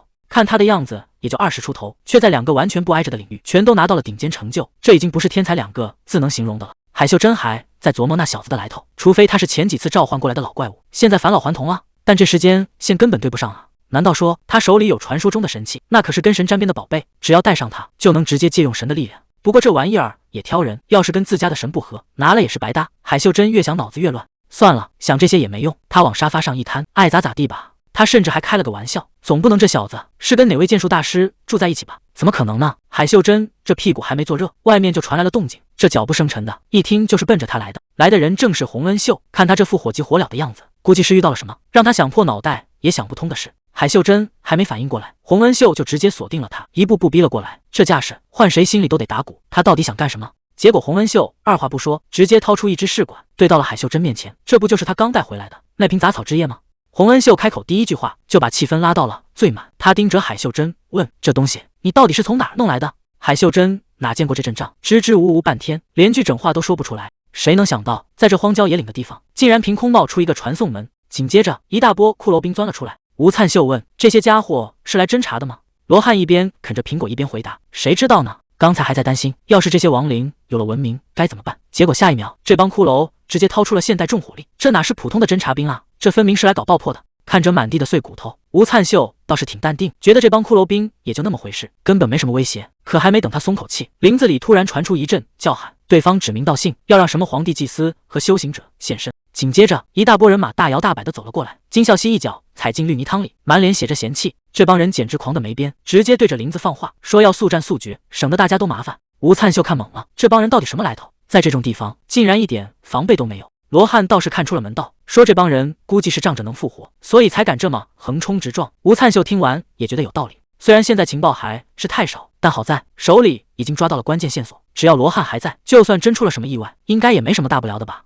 毕竟这位剑术大师的实力，那是真的没话说。既然心里有了底，吴灿秀也就不打算继续躲着了，他直接大摇大摆地走出来。这下轮到对面那帮人傻眼了，金孝熙一脸懵，这小子是从哪冒出来的？一个人就敢往这儿闯？最离谱的是，他手里竟然还拎着一把镰刀，这架势到底是来打架的还是来个草的？可谁也没注意到，那把破镰刀上正散发着一股不寻常的气息。金孝熙根本没把这小子放在眼里，开口就要他把苹果交出来。吴灿秀也没废话，拎着镰刀就直接压了过去。对面的人都乐了，觉得这小子是不是脑子坏了？就凭一把生锈的破镰刀，也敢挑战他们这么多人？他们也在观察，发现这小子既没打算召唤亡灵，也没准备放什么大招。金孝熙彻底火了，直接报出名号，说他们可是大名鼎鼎的组织，能活活把人折磨死。结果吴灿秀听完反而笑了，原本还以为对方是什么狠角色，现在看来不过是一群虚张声势的家伙。这番话简直是火上浇油，原来这帮人除了蛮力，脑子里根本没装东西。这下对面那帮人全炸了，虽然大部队离得远，但剑术大师可就在身后站着呢，这就是他最大的底气。金孝熙彻底火了，最后通牒都甩了出来，非要让他把苹果交出来。吴灿秀更损，说想吃苹果去超市买啊，跑这儿来撒什么泼？金孝熙这下是真的动了杀心，问他能不能承担后果。吴灿秀嘴是真的毒，面对这帮人的威胁，他直接回了一句：“回家问你妈去吧。”话刚出口，他好像突然反应过来，赶紧道了个歉，说不好意思啊，我猜你妈可能已经不在人世了。这话一出，全场瞬间死一般的寂静。金孝熙整张脸都黑透了，这已经不是挑衅，这是赤裸裸的羞辱啊！周围的小弟们都吓傻了，纷纷议论这小子是不是疯了，居然敢拿这种事开玩笑，这下是真的踩到雷区了。眼看对面要暴走，吴灿秀还在那儿拼命解释，说大家误会了，他说的不在人世，是指没被传送到同一个世界。可现在谁还听他解释啊？金孝熙彻底破防了，扯着嗓子下令，给我杀了他！洪恩秀现在完全冷静不下来，他直接把海秀珍堵在沙发边，非要问出这东西的来。他举起手里的试管，语气严肃的吓人。洪恩秀问：“这树叶难道是罗汉收集的吗？”海秀珍赶紧摆手否认，说绝对不是那个人。洪恩秀这下更坐不住了，追着问是不是还有别的隐士高手。海秀珍这会儿才反应过来，自己可能捅了马蜂窝，抱歉，客户的信息我必须保密。这下轮到他后悔了，早知道这玩意儿这么烫手，当初就不该为了那点劳务费跑来找洪恩秀打听。海秀珍现在只想赶紧脱身，他试探着问：“那这次应该不用额外加钱了吧？”洪恩秀这会儿倒挺好说话，笑着说：“那肯定不用，毕竟光靠那点死工资，想搞到这种宝贝简直是做梦。”别看他表面笑嘻嘻，心里的小算盘早就打得啪啪响，这笔买卖对他来说太重要了，无论如何都不能搞砸。洪恩秀解释说，这种树叶极难保存，纯度稍微不注意就会下降，更别说采集过程有多费劲了。可海秀珍带来的这一小瓶，简直刷新了他的认知，这纯度高的离谱，根本不是一般人能弄出来的。洪恩秀现在已经顾不上这东西到底是怎么弄到手的了，他只想赶紧把这货源给占住。洪恩秀问：“这东西以后能不能定期供货？”海秀珍这会儿心里也没底，毕竟他只是个跑腿的，这得回去问问应该没问题吧。洪恩秀一听这话，赶紧掏出一份预备合同，生怕这道嘴的肥肉飞了。只要这次一签，这笔大生意就算成了一半。临走前，洪恩秀还不忘卖个好。洪恩秀笑着说：“记得帮我转告那位，我们炼金术协会随时欢迎他的作品。”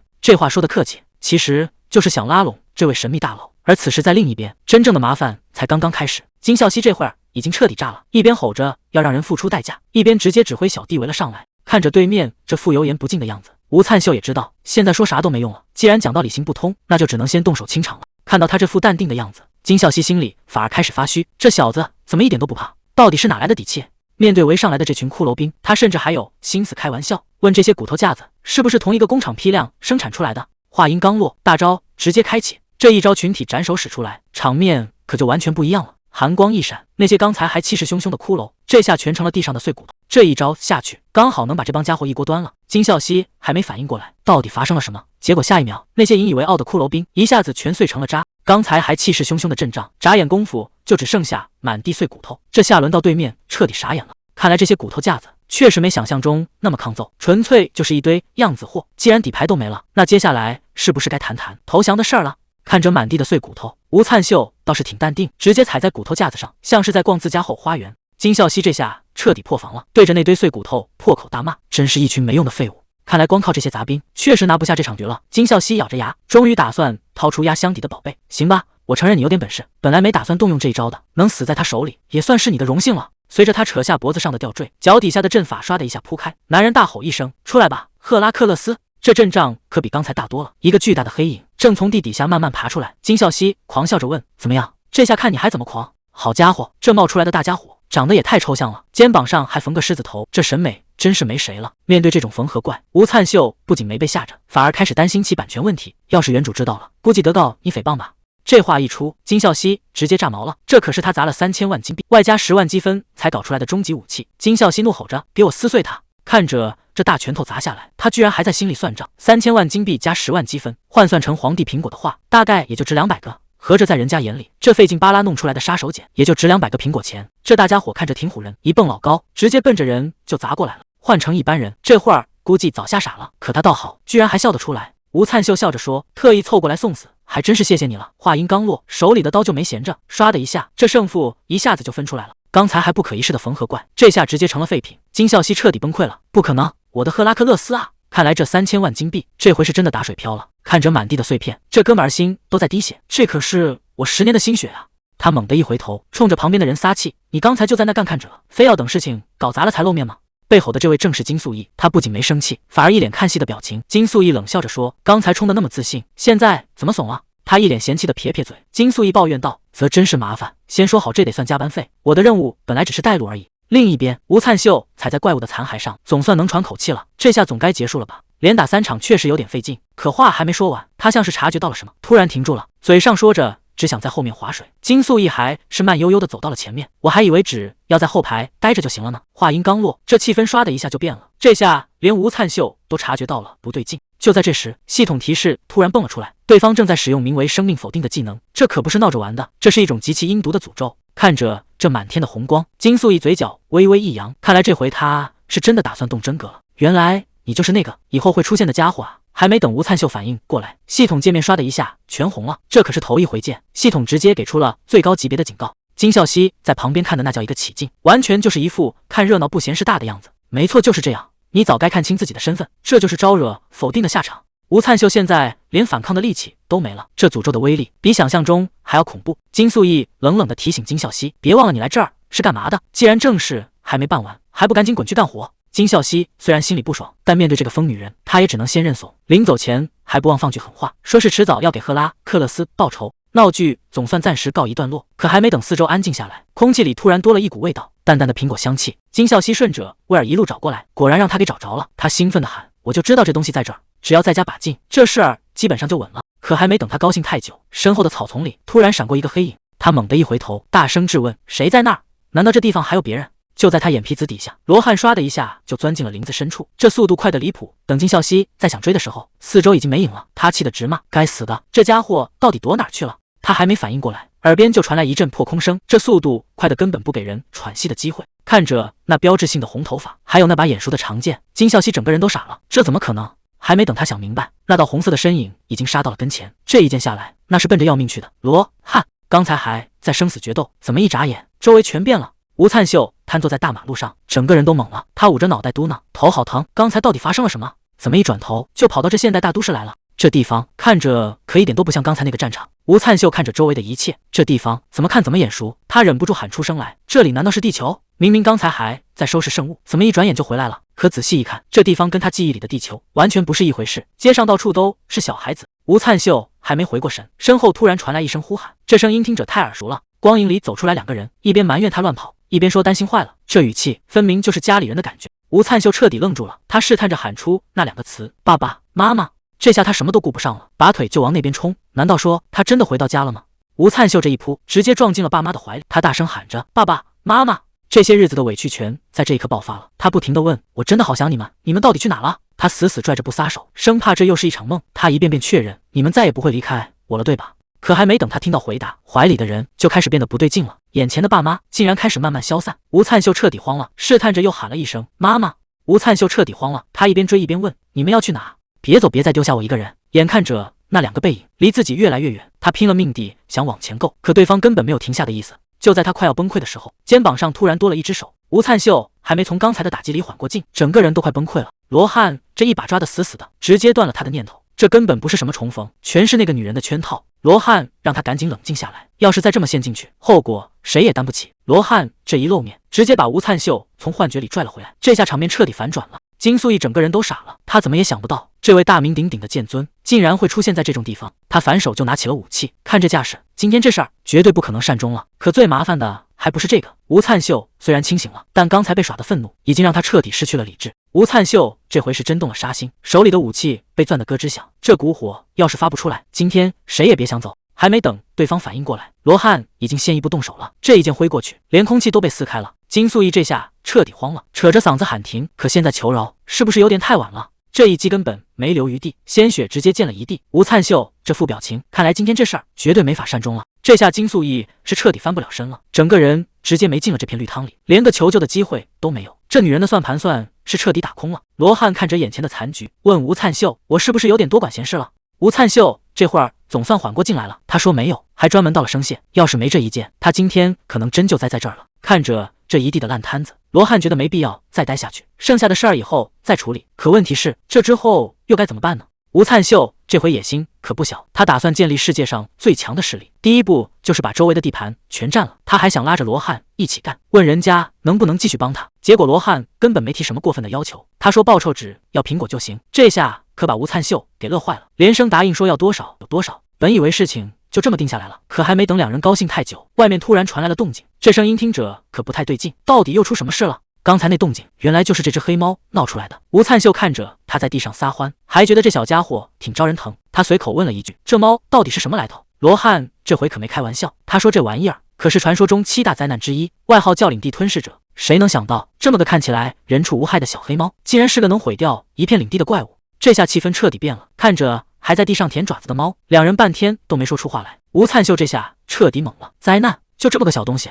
可还没等金孝熙回过神，系统提示突然刷了屏，直接判定他们战争失败。更离谱的还在后面，因为两边实力差得太远，系统还要加收罚款，最后给出的赔偿金额竟然整整要10亿金币。金孝熙这下是真的栽了，这笔账怕是这辈子都还不清了。金孝熙这下彻底急眼了，他对着系统面板大喊：什么叫实力差距？对面可是有剑圣坐镇啊！可系统根本不讲情面，直接弹出资金不足的警告。这下麻烦大了，因为拿不出这笔巨款，系统直接判定他拒绝支付。金孝熙隔着铁栏杆拼命求饶，他说自己肯定会想办法还钱，不管付出什么代价都行。就在他急得团团转的时候，身后突然传来了脚步声，这地方难道还有别人？这下完了！金孝熙回头一看，身后的守卫根本不听他解释，直接把他架了起来，任凭他怎么挣扎都没用。这地方可不是讲理的地方，没钱还债，那就只能按规矩办事了。就在这时，一阵清脆的鞋跟落地声传了过来。崔丹和冷冷地看着这一幕，他说：既然要让人赎罪，那就要用对方法才行。看着眼前这出闹剧，他显然已经没了耐心。金孝熙这下彻底慌了，他怎么也没想到这个女人会出现在这儿。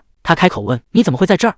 崔丹和可没打算跟他叙旧，他现在只想知道那笔巨款到底是怎么丢的。你最好把刚才发生的事原本地给我交代清楚。这下金孝熙是真没退路了。崔丹和接着警告他，要是敢有一句假话，接下来的后果绝对比死还要难受。金孝熙咽了口唾沫，为了保命，他只能把底牌全亮出来。他说自己发现了一个长满皇帝苹果的果园。崔丹和坐在椅子上，居高临下的看着他，他可没那么好糊弄。这要是为了脱身编出来的瞎话，后果他清楚。金孝熙急得大喊：这绝对是真的！那个对皇帝苹果入迷的疯子罗汉，当时就在现场。崔丹和听完陷入了沉思。如果真是剑圣卿自出手，那这笔赔偿金确实不该由金孝熙一个人扛。金孝熙赶紧补充，虽然打败那些不死生物的是他徒弟，但重点是金素义当时也在场。听到这个名字，崔丹和原本冷静的脸上终于有了一丝波动。崔丹和分析着，那女人肯定是钻了空子，不是当了雇佣兵，就是混进去当向导了。虽然这次的事没法直接找他算账，但他肯定也尝到了死亡的滋味。崔丹和突然笑出了声，光是想到这一点，他就觉得心里痛快多了。看着被吓破胆的金孝熙，崔丹和心里有了个主意，既然那个果园要搞大动作，那边肯定缺人手吧。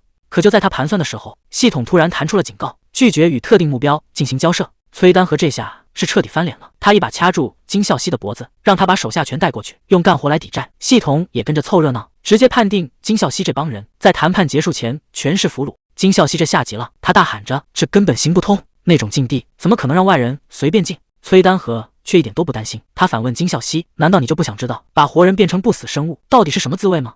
崔丹和这下是动真格的了，要是不想亲身体会变成那种怪物的滋味，那就给我想尽一切办法，不管用什么手段，都必须带我进那个果园。这已经不是在商量了，而是最后的通牒。看着这猫在那儿慢条斯理地吃草，吴灿秀心里直打鼓。咱们真的没问题吗？这可是个移动的定时炸弹啊！罗汉倒是挺淡定，说他要是真有敌意，咱们早就不在这儿站着了。可吴灿秀还是放不下心，万一他憋着什么坏主意呢？罗汉冷冷地回了一句：“真要到了那时候，咱们的领地权可就全没了。”吴灿秀这下彻底坐不住了，这可是领地权啊！难道这小家伙连这玩意儿都能吃？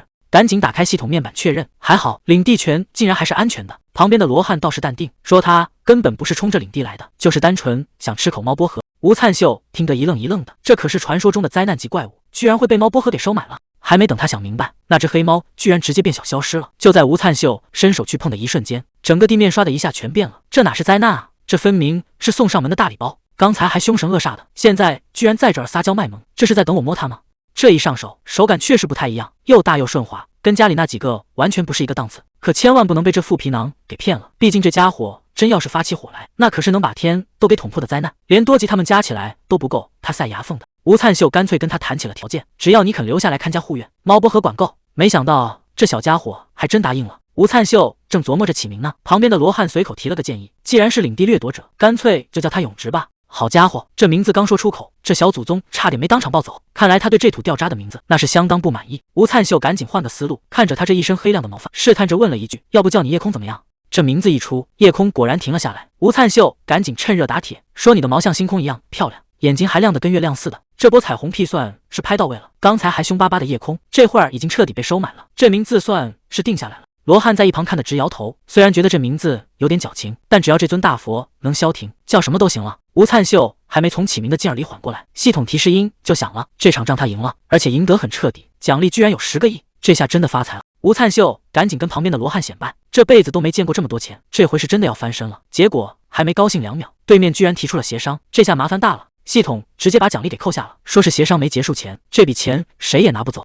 吴灿秀这下彻底急了，到嘴的鸭子居然飞了，这谁受得了啊？仗打完了，钱还没到手，吴灿秀这会儿总算能静下来喘口气。他看着旁边睡得正香的多吉，心里突然有点感慨。他对着虚空轻声念道：“女神，刚被送到这儿的时候，我整个人都是懵的，每天除了害怕就是焦虑。不过多亏了有你们在，这段日子过得还算不赖，甚至比以前还要充实点。”吴灿秀低着头，其实我今天见到我爸妈了，虽然知道那是诅咒制造的幻觉，但那一刻我是真的挺高兴的。看来我比自己想象中还要想家呀。这一世界再好，终究还是少了点什么。吴灿秀这回是下定决心了，既然暂时回不去，那就干脆在这里闯出个名堂。他看着丰饶女神说：“我要让丰饶成为这世界最强的力量，而且我保证一定会帮你找回原本的样子。”这话一出，丰饶女神感动的不行，直接贴了上来。镜头一转，日子已经过去了一段时间，吴灿秀正坐在林子里发呆。罗汉看他这副样子，忍不住开口问他：“你真的打算这么干吗？”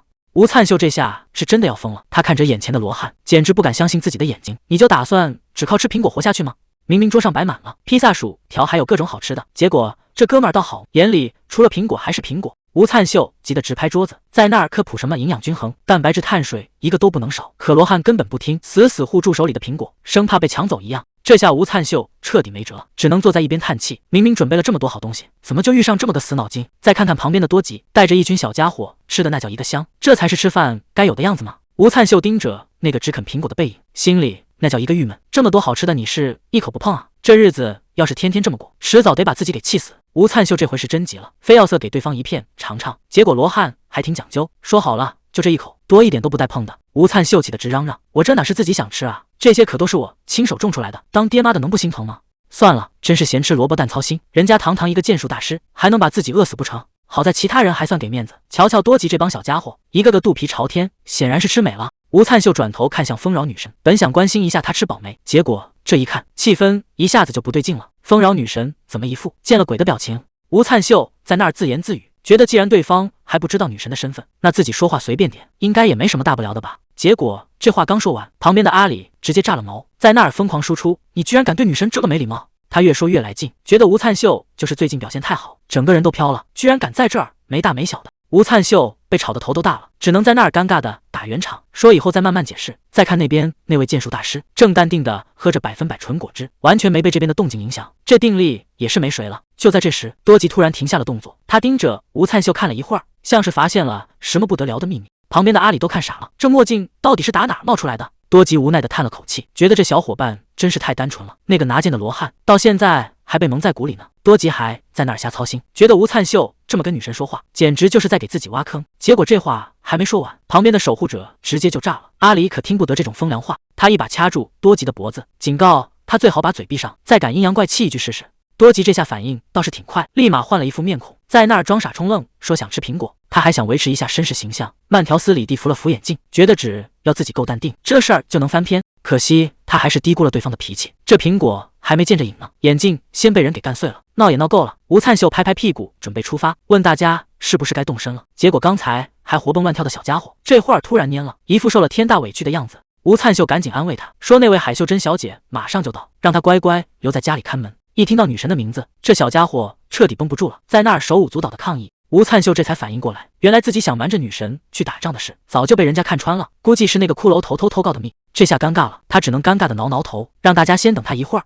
他走到一边，像是下定了什么决心，看来有些话必须得现在说清楚了。看者罗汉要走，吴灿秀赶紧追了上去，想问个明白。结果对方回过头说了一句让他意想不到的话，原来每个世界的时间流速根本就不一样，哪怕是地球和这里，时间也是各过各的，所以没必要把自己逼得太紧。这话听者是在安慰，其实是想让他稳住心态。吴灿秀笑着挠了挠头，这声谢谢是真心的，既然该交代的都说完了，那是时候该出发了。可回头一看，这帮小家伙早就哭成了一团，这一走，下次见面又不知道是什么时候了。吴灿秀伸出手问哈姆多尔要不要一起走，既然要带上他，那肯定得提前做好准备。他从包里翻出一个圆滚滚的东西，这可是他专门买的宝贝，有了这个便携式宠物舱，以后不管去哪都能把它带在身边了。哈姆多尔看起来挺满意，直接钻进去安了家，这下出门总算方便多了。吴灿秀把宠物舱挂在腰间，招呼大家正式出发。这一趟可不只是换个地方那么简单，属于他们的领地也是时候该往外扩一扩了。这扇门一推开，外面的世界就再也拦不住。谁能想到这后头竟然藏着个传送阵，有了这宝贝，以后想去哪儿就是一抬腿的事，连通行证都省了。吴灿秀感慨，这下出门可方便多了，简直是走大运。可还没等他高兴太久，耳边就突然传来了声音：“你来了。”海秀珍早就在这儿等着了，一开口就问起之前那场恶仗。看他这担心的样子，显然是听说吴灿秀刚从鬼门关回来。吴灿秀倒是挺淡定，他说这次能平安回来，全靠身边这位罗汉帮忙。还不止这些，吴灿秀接着宣布，罗汉以后就是他的贴身保镖了。这话一出，海秀珍整个人都懵了。结果吴灿秀又补了一句，说他们以后还要住在一起。这下可好，原本平静的日子怕是要彻底乱套了。海秀珍现在是一个头两个大，这种事也就吴灿秀干得出来，每次见面都能给他整点新花样。还没等他把这事儿消化完，脚底下又多出个小家伙。海秀珍问这猫又是从哪捡回来的，吴灿秀说这猫是自己跟过来的，还给他取了个名叫夜空。紧接着他又掏出了那个特制的小球，看着球里活蹦乱跳的小仓鼠，海秀珍这下是彻底没脾气了。谁能想到这小东西竟然这么聪明？结果吴灿秀摇了摇头，说这事儿没那么简单，毕竟这种宝贝可不是随处都能捡到的。不过他马上又出了个主意，说要是觉得难找，直接弄个地下城就行。魔物最喜欢往那种地方钻。海秀珍一听这话，整个人都通透了，原来这地下城还能这么用。这生意要是真做成了，那以后的日子可就彻底变样了。吴灿秀说这小家伙聪明得很，连猫波和甜都舍不得破坏。海秀珍看着这圆滚滚的小东西，也觉得稀奇。他说这种又聪明又好看的魔物，要是抓去卖，肯定能大赚一笔。吴灿秀心里已经开始盘算了，现在手里攒了400多个老客户，但这离他的目标还差得远呢，毕竟要做大做强，这点家底可不够看。海秀珍还在纠结那只猫的来历，吴灿秀解释说这小家伙是从别的地界跑过来的，具体是哪连他自己也说不准。海秀珍这脑洞也是够大的，居然怀疑这猫是人变的，这想法确实有点离谱了。吴灿秀赶紧打断他的幻想，根据罗汉的说法，这只叫夜空的猫其实是个领地吞噬者。海秀珍听得一愣一愣的，领地吞噬者吴灿秀肯定的应了一声：“没错。”这小仓鼠还没意识到危险，海秀珍有点纳闷：“还有叫这名的魔物吗？”吴灿秀摇了摇头：“这可不是一般的魔物，而是传说中的7大灾难之一。”这下全对上了，这哪是捡了个宠物，分明是请了个活祖宗回来。海秀珍这下彻底明白了，原来是那个领地吞噬者呀！看他这反应，这猫的来头恐怕比想的还要大。这一嗓子喊出来，海秀珍呐是真坐不住了，拽着吴灿秀就开始夺路而逃。他一边跑一边崩溃，这种级别的灾难怎么会出现在这种地方？还没等两人跑出多远，身后的动静就变了，这根本不是普通的破坏。海秀珍现在满脑子都是他那还没到手的几亿资产，这下全泡汤了。吴灿秀被甩在地上，还没回过神来，海秀珍还在那儿喊：“这种怪物到底为什么要来这儿？”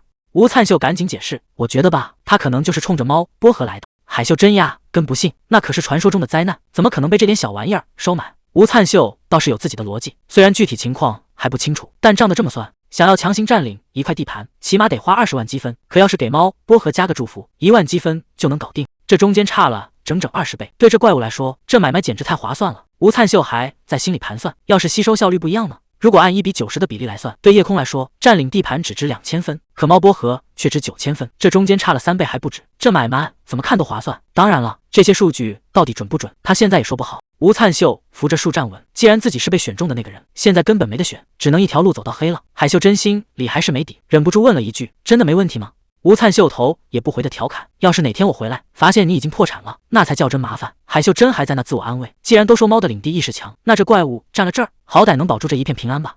可还没等他想明白，耳边突然传来一声惨叫，吴灿秀这下急了，撒腿就往回跑。他一边跑一边大喊：“夜空，快住手！那玩意儿可不能吃！”谁能想到这夜空竟然盯上了哈姆多尔，这要是真咽下去，那可就全乱套了。吴灿秀本来想让他们交个朋友，结果夜空根本不听使唤。看着这乱成一团的场面，吴灿秀忍不住冲罗汉抱怨：“你就在那儿干看着。”罗汉倒是一脸淡定，说：“真要出事了他才会管。”这话听得吴灿秀差点跳起来，刚才那小仓鼠命都快没了，这大哥居然还觉得没到时候。吴灿秀赶紧检查了一下，看这小家伙有没有受伤，在他们彻底混熟之前，以后确实得加倍小心了。海秀珍这时候凑了过来，说是有个新情况得告诉他。吴灿秀还以为是之前的事没办妥，谁能想到居然有人找上门来碰瓷，非说那些皇帝苹果是他的，这不明摆着是来抢东西吗？吴灿秀也是服了，这年头真是什么骗子都有，连几个苹果都能引来这种麻烦。海秀珍越说越气，那个骗子居然大言不惭地表示，既然苹果里有丰饶的祝福，那他们这些所谓的丰饶使者就该拥有这些苹果。吴灿秀这下是真听懵了，这年头抢东西都能编出这么离谱的理由，为了把戏演全套，对方还专门拿了个苹果出来显摆，结果明眼人一看就知道，这跟真正的皇帝苹果比起来，简直就是个冒牌货。海秀珍总算松了口气，之前还担心他们拿假合同到处骗人，现在证据确凿，看他们还怎么抵赖。可就在这时，他心里突然咯噔一下，事情真的会这么顺利吗？海秀珍看他半天没吭声，赶紧问了一句。吴灿秀这会儿心里正犯嘀咕，除了自己，居然还有别的使者，这么长时间都没露过面，现在突然冒出来，还打着丰饶的名号到处抢东西，这帮人到底什么来头？怕不是在哪儿招摇撞骗的冒牌货？既然对方已经找上门了，那就没必要再躲着。吴灿秀直接叫住海秀珍：“咱们得把那个人找出来。”海秀珍试探着问了一句：“你认识那帮人吗？”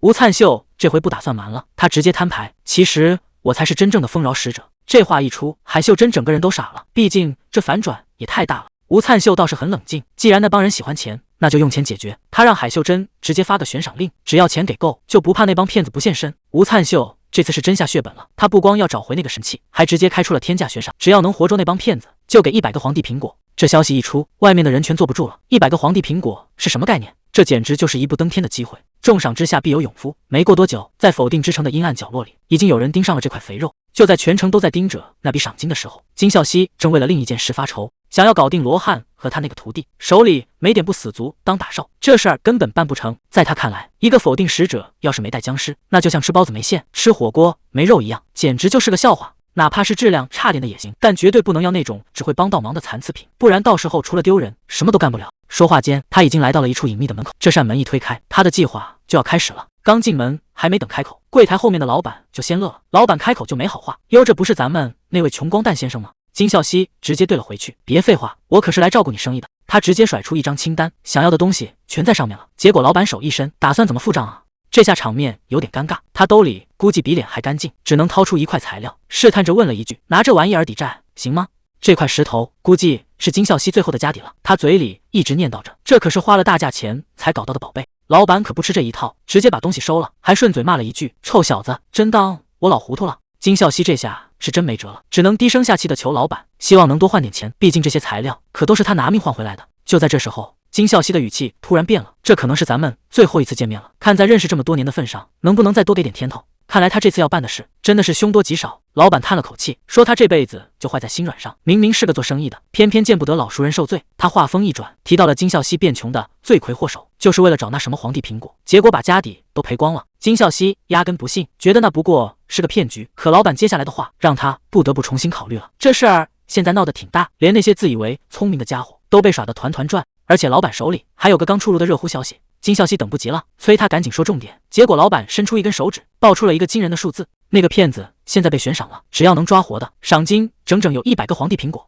老板又补了一句，要是能把那件神器也带回来，赏金还能再翻1倍。金孝熙这下彻底坐不住了，这哪是做生意，这简直是老天爷在撒钱啊！他到了声线，头也不回的往外走，老板还在后头客套，说欢迎下次再来。终于让他给逮到了，金孝熙1秒钟都不敢耽误，直接在大街上狂奔起来。这可是翻身的好机会，只要拿到那份大礼，以后就再也不用当穷光蛋了。谁能想到金孝熙费劲巴拉追上来，竟然不是为了打架，而是直接带人跪了一地。金孝熙扯着嗓子大喊，求求你收下我吧，以后我绝对拼命干活。这下把吴灿秀整不会了，这到底是在演哪一出？难道是在开玩笑吗？看着眼前这离谱的场面，吴灿秀也没了主意，只能转头问罗汉，咱们现在该怎么办？吴灿秀本来还想客气2句，结果金孝熙根本不给机会，直接亮出了他的投名状。他扯着嗓子邀功，灿秀大人，这家伙我帮你抓到了，你就收下我吧。吴灿秀这下是真懵了，这办事效率也太离谱了吧！算算路程和时间，这悬赏令才刚发出去没多久，人就被按到了。看来那100个皇帝苹果诱惑力确实大得惊人，重赏之下，这帮人办事简直快得吓人。被抓的这家伙还在拼命挣扎，嘴里一直喊着快放开我，但他根本没意识到吴灿秀已经察觉到了不对劲，这种感觉绝对错不了，是丰饶的气息。吴灿秀盯着眼前这个俘虏，心里开始犯嘀咕。吴灿秀左看右看，这人横看竖看都像个普通人，到底是怎么把大家耍得团团转的？结果这俘虏还没搞清楚状况，在那儿大喊大叫，喂，还不快给老子松绑！看来这家伙平时嚣张惯了，死到临头还在这儿摆谱，居然还敢提什么以下犯上，真把自己当成什么大人物。吴灿秀这下是被气笑了，说实话，你这蛊惑人心的本事我没瞧见，但这让人火大的天赋确实是拉满了。既然嘴硬，那就看看你的骨头有没有这么硬。吴灿秀直接亮出了家伙，可这骗子居然还在狂笑，觉得吴灿秀根本不敢动弹。吴灿秀这下是真动真格了，直接把刀尖抵在了对方嗓子眼上。既然你身上带着丰饶的气息，那就该知道这股力量的厉害。现在的吴灿秀一眼就能看穿这家伙的死穴，只要他想，随时都能让这骗子彻底闭嘴。结果这人死到临头了，还在那儿摆前辈的臭架子，嚷嚷着吴灿秀这是在勒索。吴灿秀可没心思听他废话，当务之急是先验验货。金孝熙在后头看呆了，赶紧把那件神器给呈了上来。吴灿秀盯着这所谓的宝贝，心里已经有了打算，这所谓的前辈看来是真的活到头了。吴灿秀把这花环拿在手里一掂量，发现不对劲了，这股丰饶的气息根本就不是从这件神器里散出来的。既然东西是假的，那真相就只有一个了。结果那个被捆成粽子的家伙还在那儿扯着嗓子拼命嚎，非说这宝贝是他的。吴灿秀现在是真觉得丢人，这种货色居然也能当自己的前辈。看着手里的破烂，吴灿秀这下是真的火大了，这烂摊子是时候该彻底清理一下了。吴灿秀直接把花环戴在了自己头上，看着眼前这个连神都不敢见的叛徒，他真是觉得又可笑又荒唐，拿着几个破苹果就敢在这儿招摇撞骗，真当没人治得了你了。结果这男人死到临头还在嘴硬，嚷嚷着自己才是丰饶真正的使者，觉得享受这一切都是他应得的权。吴灿秀冷冷地看着他，你一丁点贡献都没有，凭什么觉得这功劳该记在你头上？谁知道这骗子居然还笑得出来，他觉得吴灿秀现在能站在这儿，全靠他当年打下的江山，这脸皮厚的真是没谁了。吴灿秀冷冷地问，你是说这一切打从一开始就是为了你准备的？这骗子居然还真敢点头，没错，不管是苹果还是神殿，甚至连那些怪物，全都是因为我才出现的。这话一出口，吴灿秀是真的被气到了，见过不要脸的，没见过这么能往脸上贴金的。当初在那荒郊野岭，一个人面对绝望的时候，这骗子还不知道在哪儿享清福呢，现在居然有脸说这一切都是他的功劳。先别急着发火，吴灿秀强迫自己冷静下来，这逻辑根本说不通，光凭一个使徒的本事，根本不可能搞出这么大的动静。他直接打断了对方的胡言乱语，冷冷地问了一句，你背后到底是谁？这突如其来的疑问把那骗子吓得够呛，还在那儿装傻充愣，问吴灿秀到底在说什么。吴灿秀可不吃这一套，在这个世界，保护神灵才是唯一的出路。你既然敢抛弃自己的神，拍拍屁股走人，手里肯定攥着别的底牌，这背后要是没人撑腰，借他10个胆子，他也不敢这么干。这男人还在那儿拼命喊冤，说自己根本没有什么后台，只是为了混口饭吃，才被赶到了这种鸟不拉屎的地方。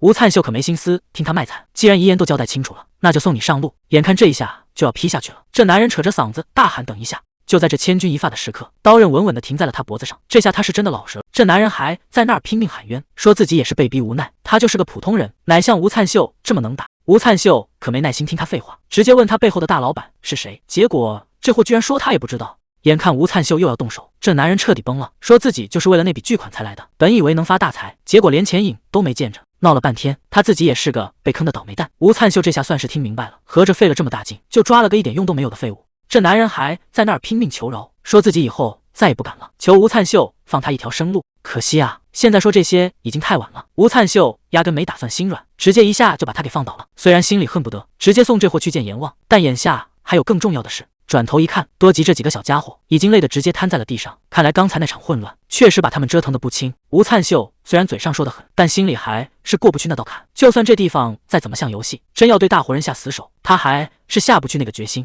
就在他纠结的时候，半空中突然闪过一道红光，紧接着一个透着邪气的系统面板直接对到了他面前。这个自称否定之神的家伙居然想拉他入伙，让他转职当什么使徒。更离谱的是，对方还开出了诱人的条件，只要吴灿秀肯点头，刚才那个麻烦他直接帮着处理掉。吴灿秀这下彻底懵了，否定之神，这年头连神都玩跟踪这一套吗？这否定之神说话真有意思，搞得好像吴灿秀被规矩捆住了，才没法下死手似的。其实他压根就没动过那心思。为了稳妥起见，吴灿秀赶紧找罗汉打听，要是针对自己人动了手，这系统到底会怎么判？罗汉的回答可一点不乐观，除了那个邪门的否定阵营，杀掉同伴可是绝对的禁忌。这红线一旦踩了，不仅要背上沉重的惩罚，甚至可能被彻底放逐。这规矩比想象中还要狠。这否定之神还没死心呢，他在那儿一个劲儿的忽悠，说既然你有正当理由，真想动手的话，直接让他来代劳不就要了。紧接着这系统面板又刷屏了，非说吴灿秀是个万中无一的天才，非要拉他去当什么使徒。吴灿秀这下是真烦了。结果对方还没完没了，又开始画大饼，说只要转职就能获得强到离谱的力量，甚至还搞出了试用期，说要不你先试1个月。这哪是神啊，简直就是个狗皮膏药推销员。吴灿秀这下彻底爆发了，直接当场拒绝这种强买强卖的信仰，谁爱要谁要吧。吴灿秀心里很清楚，这系统能随时随地发消息，说明背后肯定有股势力正死死盯着他的一举一动。既然神靠不住，那就要用点烦人的手段。吴灿秀转过头盯着刚才还想找麻烦的金孝熙，他冷不丁问了一句：“你刚才不是说想找份差事干吗？”金孝熙这下哪敢说个不字，只要能保住命，他连赏金都打算不要了，一个劲儿的在那点头哈腰。吴灿秀也没跟他废话，具体的雇佣条款以后再说，现在他要交代第一个任务了。吴灿秀指着地上那个被捆成粽子的家伙，交代金孝熙看好这个叛徒，毕竟这可是个烫手山芋，绝对不能让他跑了。镜头一转，我们来到了另一边的一座宏伟神殿。就在这安静的角落里，多吉正和伙伴们待在一起。阿里像是感应到了什么了不得，他盯着前方，嘴里竟然喊出了女神2个字。难道说真正的正主终于要露面了？这玩意儿可大有来头，竟然是传说中丰饶女神的神器。吴灿秀把花环递了过去，说要把这宝贝物归原主。丰饶女神戴上花环后，那叫一个心满意足。看这架势，接下来的好戏才要真正开场了。吴灿秀倒是挺大方，面对这种级别的神器，他连眼都不眨一下。他笑着说自己已经拿够了，这宝贝还是留给更需要他的人吧。就在花环戴到丰饶女神头上的那刻，整件神器唰的一下亮了起来。看来这回是真的找对主子。可还没等大家反应过来，花丛中间竟然冒出个绿莹莹的宝石。这下连吴灿秀都愣住了，这花环里居然还藏着这种好东西。刚才那颗绿宝石只是个影子，真正的动静现在才开始。吴灿秀还没反应过来，多吉身上的光就彻底炸开了，这股力量简直要把整个神殿都掀翻。吴灿秀被这突如其来的变故弄得措手不及，这到底是怎么回事？等这阵烟雾慢慢散去，原本那个圆滚滚的小家伙竟然彻底变了样。看着眼前这个陌生的身影，吴灿秀忍不住问了一句：“你到底是谁？”多吉激动的直咽口水，女神终于拿回属于她的力量了。光芒散去之后，丰饶女神竟然变成了一个小女孩。吴灿秀赶紧凑过去确认，毕竟这事儿关系重大，绝对不能出差错。他知道等了这么久的转机，总算是让他给盼到了。虽然担心女神会再次离开，但这位小祖宗显然另有打算。他直接给了吴灿秀一个新身份——丰饶女神的首领使徒。这下厉害了，吴灿秀发现自己居然有了管理权，这可是以前想都不敢想的功能。看来这回是真的抱上大腿了。不过现在使徒名单里就2个人，除了他自己，就是那个让他看着就心烦的家伙。既然有了权力，那肯定得做点什么。吴灿秀二话不说直接上手，把旁边看戏的多吉都给吓坏了。这家伙到底在搞什么鬼？结果这一通操作下来，人是踢出去了，可他自己的首领位置居然也没了。吴灿秀这下彻底懵了，难道这首领使徒还是个一次性消耗品？吴灿秀这下心里挺不是滋味，原来女神是想护着他，结果他反手就把这特权给用了。不过话说回来，叛徒这种隐患那是绝对不能留在身边的。既然首领的位置没了，那就靠自己的本事打天下。他向女神保证，以后扩大地盘的事儿全包在他身上了。这番话显然是说到女神心坎里了。他二话不说，直接又甩出了新的奖励，这回居然是2选1的技能。虽然担心女神现在的状态，但送上门的好处哪有不看的道理？到底选哪个才能让现在的局面彻底翻盘？多吉这下急得直跳脚，本来使徒就没几个，你居然还把人给踢了，真是个笨蛋。阿里也看不下去了，劝他好歹选个沟通技能，省得以后再出这种乱子。结果吴灿秀压根没听，反手选了个健康丰饶。吴灿秀彻底懵了，这玩意儿连个说明书都没有，到底该怎么用？他琢磨了半天，觉得这可能就是个被动技能，只要吃了带祝福的食物，身体就能变得倍儿棒。他第一个想到的就是罗汉，那家伙平时就爱啃苹果，这技能对他来说简直就是量身定做的补药。可还没等他高兴太久，回头一看，女神和那2只小家伙全都一副快要崩溃的样子。多吉在那儿直叹气，说这使徒根本就没打算沟通，这下全完了。吴灿秀这才反应过来，女神的状态好像不太对劲，难道是因为刚才的选择出了什么大问题？刚才还担心女神状态不对，结果话还没说完，这腿就先不听使唤了。还没等吴灿秀反应过来，一阵烟雾唰的一下，直接把大家伙儿都给埋了。等烟雾散去，好家伙，堂堂丰饶女神居然直接缩水，又变成了人参。看着这小家伙一脸尴尬的样子，吴灿秀反而笑了，只要人还在，变个样倒也无所谓。既然健康丰饶这个技能已经到手，接下来就看这玩意儿到底能不能像预想的那样带大家伙儿起飞了。快递送上门了，这可不是普通的包裹，而是专门给受害者的补偿。男孩盯着女人手里的箱子，好奇的不得了。等箱子一打开，里头居然是一颗红透了的苹果，这可是传说中的皇帝苹果，光是那股香味就让2人的魂儿都快被勾走了。女人刚把苹果切开，男孩就急着要尝尝，毕竟早上的苹果最养人，这香味确实名不虚传。可就在他吃下去的那一刻，原本开心的气氛唰的一下全变了，手里的叉子直接掉在地上，这一口下去出大事了。妈，这玩意儿也太好吃了！男孩这一口下去，整个人都燃起来了，感觉浑身充满了劲儿。女人气得直接动手，这孩子打哪儿学的脏话？小年纪不学好就知道胡说八道。男孩一边躲一边喊：“妈，你尝一口就知道了，这味道真的绝了。”女人嘴上说着，就算再好吃也不能这么没礼貌。结果她自己刚尝了一口，整个人就愣住了，这味道确实有点不对劲，这哪是苹果呀，简直就是仙丹！女人这下也顾不上教训儿子了，满脑子只剩下一个念头：这么好的东西，必须得发个朋友圈炫耀一下。她立马打开电脑，把这神奇的体验全写了上去。谁能想到，就因为这一口苹果，网上的评论区直接炸开了锅，大家都想知道这传说中的皇帝苹果到底还有什么神奇的魔力。谁能想到，这皇帝苹果一下子就火出圈了，网上的帖子一个接一个，全是夸这苹果神乎其神的。结果这风向越传越歪，居然有人说吃了这玩意儿能让男人重振雄风。这下评论区彻底炸了，有人觉得是低级营销，有人却在偷偷打听在哪儿买。谣言这东西传着传着就变味了，甚至连成名已久的高手都被传成了这苹果的忠实粉丝。其实这哪是什么营销啊，全是那个健康丰饶技能闹的，效果好的简直离谱，直接把普通水果变成了神药。这动静闹得这么大，自然瞒不过有心人的眼睛。洪恩秀盯着屏幕上的热搜，嘴里念叨着皇帝苹果，心里已经开始盘算了，这小小的苹果怕是要掀起一场大风暴了。这地方总算有点样了。吴灿秀躺在床上，正琢磨着怎么花这笔巨款，才能让全天下都知道他这钱花的值。多吉在旁边蹦得正欢，神殿的工程虽然麻烦，但好在炼金术那帮疯子被那高纯度的材料给勾住了，这进度想慢都难。周围的地盘也全拿下了。吴灿秀合上本子，看着对面坐着的那位，心里还是有点不踏实，这人该不会又要玩消失吧？吴灿秀正啃着苹果，压根没打算接话。就在这时候，外头突然传来一声喊：“吴灿秀！”这一嗓子把屋里的清静全给打破了。看这架势，又有新麻烦找上门了。海秀珍，你怎么这时候跑来了？不是说明天才到吗？海秀珍现在哪还顾得上休息？他带回来的这个消息比之前的任何传闻都要劲爆。吴灿秀还以为又是那些老掉牙的夸赞，毕竟现在大家都把他当成包治百病的仙丹了。结果海秀珍接下来的话让他差点没站稳。这苹果现在的名声已经往一个奇怪的方向狂奔了，外面都在疯传这玩意儿能让人重振雄风。吴灿秀这下是真懵了，这都哪儿跟哪儿啊？好好的水果怎么就变成这种药了？连哈姆多尔都在旁边犯嘀咕，这所谓的体力难道是什么新出的零食吗？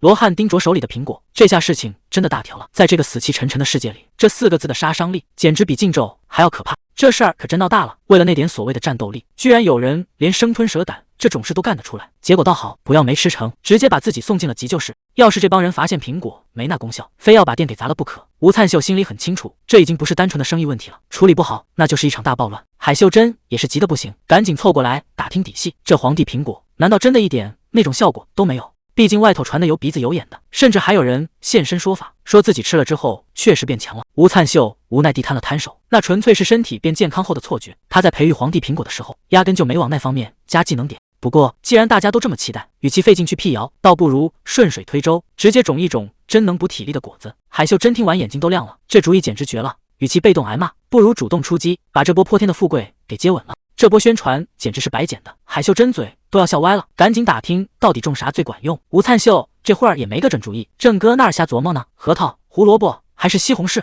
谁能想到，平时只关心苹果的罗汉，这时候居然开了金口，直接甩出2个字：枸杞。这下连吴灿秀都懵了，看不出来啊，这家伙平时闷声不响的，原来在这方面还是个行家。金孝熙被盯得浑身不自在，问他在看什么。吴灿秀赶紧打个哈哈，既然专家都发话了，那接下来的目标可就彻底锁定了。既然决定要大干一场，吴灿秀寻思着得先找几个帮手才行。结果这消息一放出去，这帮人简直比过年还兴奋。吴灿秀刚提了一嘴，说打算种点能补体力的果子，这帮汉子直接坐不住了，甚至有人当场拍胸脯保证，只要能让他们先试试效果，这活儿他们全包了。看这架势，吴灿秀赶紧劝大家冷静，这事儿可不能闹着玩。他也没打算强迫谁。就在这时，领头的壮汉一脸严肃地凑了过来，非要问个底不可。吴灿秀也没藏着掖着，直接吐出2个字：枸杞。好家伙，这枸杞2个字刚落地，对面的壮汉扑通一声就跪下了。壮汉一边抹眼泪一边哀求，说这活儿非他莫属，只要能让他参与进来，让他干啥都行。吴灿秀整个人都傻了，金孝熙在旁边也看呆了，不就是种个枸杞吗？至于拼命到这种程度，看来这帮男人对体力的渴望已经到了丧失理智的地步了。既然你这么想来，那就加一个吧。吴灿秀顺口问了一句，还有谁想一起的？结果这一问，马蜂窝算是捅破了，唰的一下，满屋子的人全把手举起来了，甚至连旁边的骷髅架子都想凑这个热闹。看来这帮男人对体力的执念已经没救了。吴灿秀看着这满屋子举手的人，心里直犯嘀咕，难不成这帮人全都有那种难言之隐？转眼到了地头，多吉正带着小伙伴在地里吃得正欢，这小日子过得是真滋润。海秀珍指着这一筐红彤彤的宝贝说，只要把这玩意儿拿去泡水喝，就能精准加强男人最在意的那个功能，而且身体越虚的人喝完见效就越快。看海秀珍这股劲头，这哪是种地啊，这简直是在搞神药批发。吴灿秀又掏出了个狠货，他说这玩意儿只要吃下去，半小时内就能见效，那反应绝对杠杠的。海秀珍一看这宝贝，眼睛都快变成钞票符号了。他怎么也没想到，吴灿秀居然在这么短的时间里就把这种神药给折腾出来了。这下连吴灿秀自己都觉得有点不好意思了，毕竟谁能想到，一个看到夜空都能联想到配种生意的男人，在这方面居然是个顶级天才。这种天赋要是放在别处，高低的是各色欲或者狂热级别的使徒，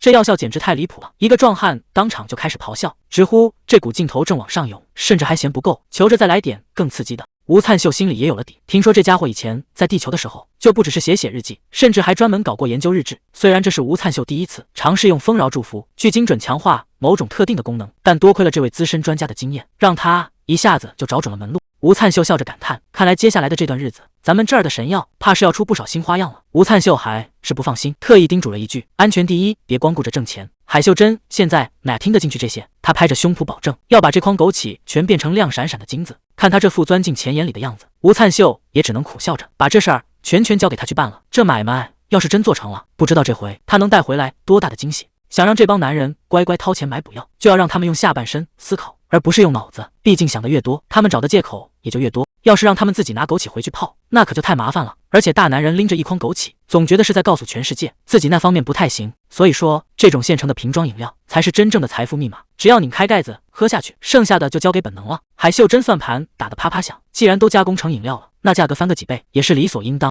他先自己闷了一大口，柳焕赶紧凑过来打听这味道到底行不行。海秀珍觉得这口感没得挑，又香又甜，喝着跟白开水一样顺口。紧接着他就把瓶子递了过去，非要让柳焕也试试。这可把人给吓坏了，毕竟这种大补的东西谁敢乱喝啊？海秀珍却不依不饶，口口声声说是为了测试商品，直接硬灌了下去。这下麻烦了，柳焕就算不想当超人，这会儿也得原地起飞了。柳焕抹了抹嘴，这大补汤的效果还没出来，味道倒是挺正宗。海秀珍听了这话，心里更有底了，这买卖绝对稳赚不赔。既然东西没问题，海秀珍拎起包就要出发，1秒钟都不想多耽误。柳焕却一下子急了，赶紧叫住他，问他是不是现在就要走。海秀珍觉得莫名其妙，货都备好了，不走难道留在这吃晚饭？柳焕支支吾吾半天，其实是担心他一个人应付不来，想跟着一起去看看。海秀珍听完直接笑出了声，觉得他这纯属瞎操心，这种能大赚一笔的机会他怎么可能放过？这回非要去见识见识那帮有钱人的口袋到底有多深。正常来说，药效得靠炼金术来认证，可海秀珍这次要去的地方压根就不是什么炼金工坊，毕竟这种大补的体力药水，想要拿个权威认证，还有个更合适的地方。话音刚落，海秀珍脚底生风，唰的一下就没影了。看来这回他是真打算去那地方搞个大新闻出来。海秀珍这一路跑得飞快，直接在城市上空玩起了跑酷。他要去的地方可不简单，那是掌控着整个世界夜晚的势力范围。唰的一下，他稳稳落在了高楼边缘。看着眼前这灯火辉煌的景象，海秀珍忍不住感叹：这里还是一点都没变啊！放眼望去，到处都是摩天大楼和攒动的人头，看来这回他是真的闯进有钱人的地盘了。这地方就算是大白天，看着也阴沉沉的，要是单身狗一个人走在这，那真是越看越心酸。可在海秀珍看来，这哪是吃狗粮的地方？这满大街走着的全是亮闪闪的钞票啊！这逻辑其实很简单，大家玩得越嗨，体力消耗就越快，那他的药水不就卖得更疯了？海秀珍哼着小曲，一溜烟钻进了人群里，终于来到了这次的目的地——传说中的圣洁神殿。谁能想到，这种大补的体力药水，竟然要来这种神圣的地方做认证？既然到了地头，海秀珍也没犹豫，直接迈进了这座圣洁神殿。刚进门，就有接待员迎了上来，问他大老远跑来是有什么事。海秀珍亮出身份，我是流通贸易公司的海秀珍，这次来是想给手里的体力药水办个认证。对方一听是来办正事的，二话没说，直接把他往会客室领。看着这金碧辉煌的走廊，海秀珍心里直犯嘀咕。说实话，这地方不管来多少次，他还是觉得浑身不自在。接待员客气的请他先坐下等会儿，海秀珍也没客气，一屁股坐到了沙发上。他心里很清楚，一般人提到成人市场的霸主，肯定会联想到什么欲望之类的词，可现实往往最离谱，真正垄断了这块大蛋糕的，居然是主打贞洁的圣洁神。至于那些上不了台面的小势力，根本连生存空间都没有。这话一出来，吴灿秀直接听傻了，他忍不住大声问：“等一下，你说是谁在管这事儿？”吴灿秀听得三观都碎了，这年头难道连词典都改版了吗？海秀珍一脸无奈，这事儿虽然听着离谱，但确实是板上钉钉的真相。不过接下来的事才是真正的重头戏。就在海秀珍等得快没耐心的时候，圣洁神殿的负责人终于露面了。负责人笑得那叫一个灿烂，说这种极品货色，他们神殿已经很久没见到了。这次认证办的是相当痛快。这一指证书拍在桌上，那可就是真金白银的保证。负责人还不忘特意叮嘱，以后出货也得保质保量，千万别砸了这块金字招牌。负责人捏着那颗药丸，端详了半天，虽然嘴上夸这药底子不错，但话里话外总觉得差点火候。海秀珍这下心里没底了，赶紧追问到底是哪出了问题。负责人倒也没卖关子，直言枸杞确实是极品材料，但好马还得配好鞍，光靠这一样可撑不起大场面。他提议，要是能把其他成分也提升到跟枸杞一样的水准，再把它们完美融合到一起，那这药效绝对能再上一个台阶。紧接着，他抛出了真正的诱饵，要是觉得研究配方太费劲，海秀珍可以直接提供原材料，由神殿来负责后续生产。只是这样一来，这体力药水就要改名换姓，挂上他们贞洁神殿的招牌去卖了。这算盘打得可真是响亮。负责人把选择权抛了回来，海秀珍看着手里的文件，心里直犯嘀咕：这帮打着贞洁旗号的家伙，居然真的是这片黑夜的主宰。他忍不住反问：你就这么有把握？万一这药真做成了，神殿就不怕给自己招来一个惹不起的对手？负责人听完只是淡淡一笑，说事情没他想的那么简单。对他这种人来说，输赢根本不重要，重要的是这个市场已经平静太久了，他们需要更猛更带劲的刺激来搅动这滩死水。负责人越说越离谱，他说市面上那些货色根本给不了足够的刺激，所以神殿才不得不亲自下场。看他这副陶醉的样子，这哪里是在谈生意，简直像是在找同类。吴灿秀在旁边听得直发毛，这帮打着神殿旗号的人怎么看都不太正常。他忍不住吐槽，这帮家伙该不会是真的疯了吧？吴灿秀怎么也想不通，这帮自称贞洁的家伙到底是怎么混成现在这样的。原来在他们的规矩里，禁欲是绝对的红线，可这帮人为了变强，逻辑也是够奇葩的。他们觉得越是忍着欲望，实力提升就越快，为了所谓的修行，竟然开始疯狂追求更强烈的刺激。结果这帮人越玩越大，顺手就把整个黑市给拿下了。别看他们规模不算大，但财力和武力那是实打实的硬气。吴灿秀在旁边听得直撇嘴，这哪是什么修行，这不就是纯纯的成瘾吗？海秀珍倒是看得很开，他觉得能跟神殿搭上线固然不错，但把生产这活儿直接甩给他们，对自己来说其实也是个稳赚不赔的选择。海秀珍把神殿给的配方递了过去，他问吴灿秀：“这是那边推荐的材料，你觉得怎么样？”吴灿秀看着甘子直饭男、覆盆子、菟丝子、五味子还有蛇床子这些东西，他以前听都没听过。海秀珍这会儿心思全在多吉身上，他一边逗着这只粉色小猪，一边确认接下来的生意：“咱们的枸杞茶是不是也要供货给神殿旗下的酒店？”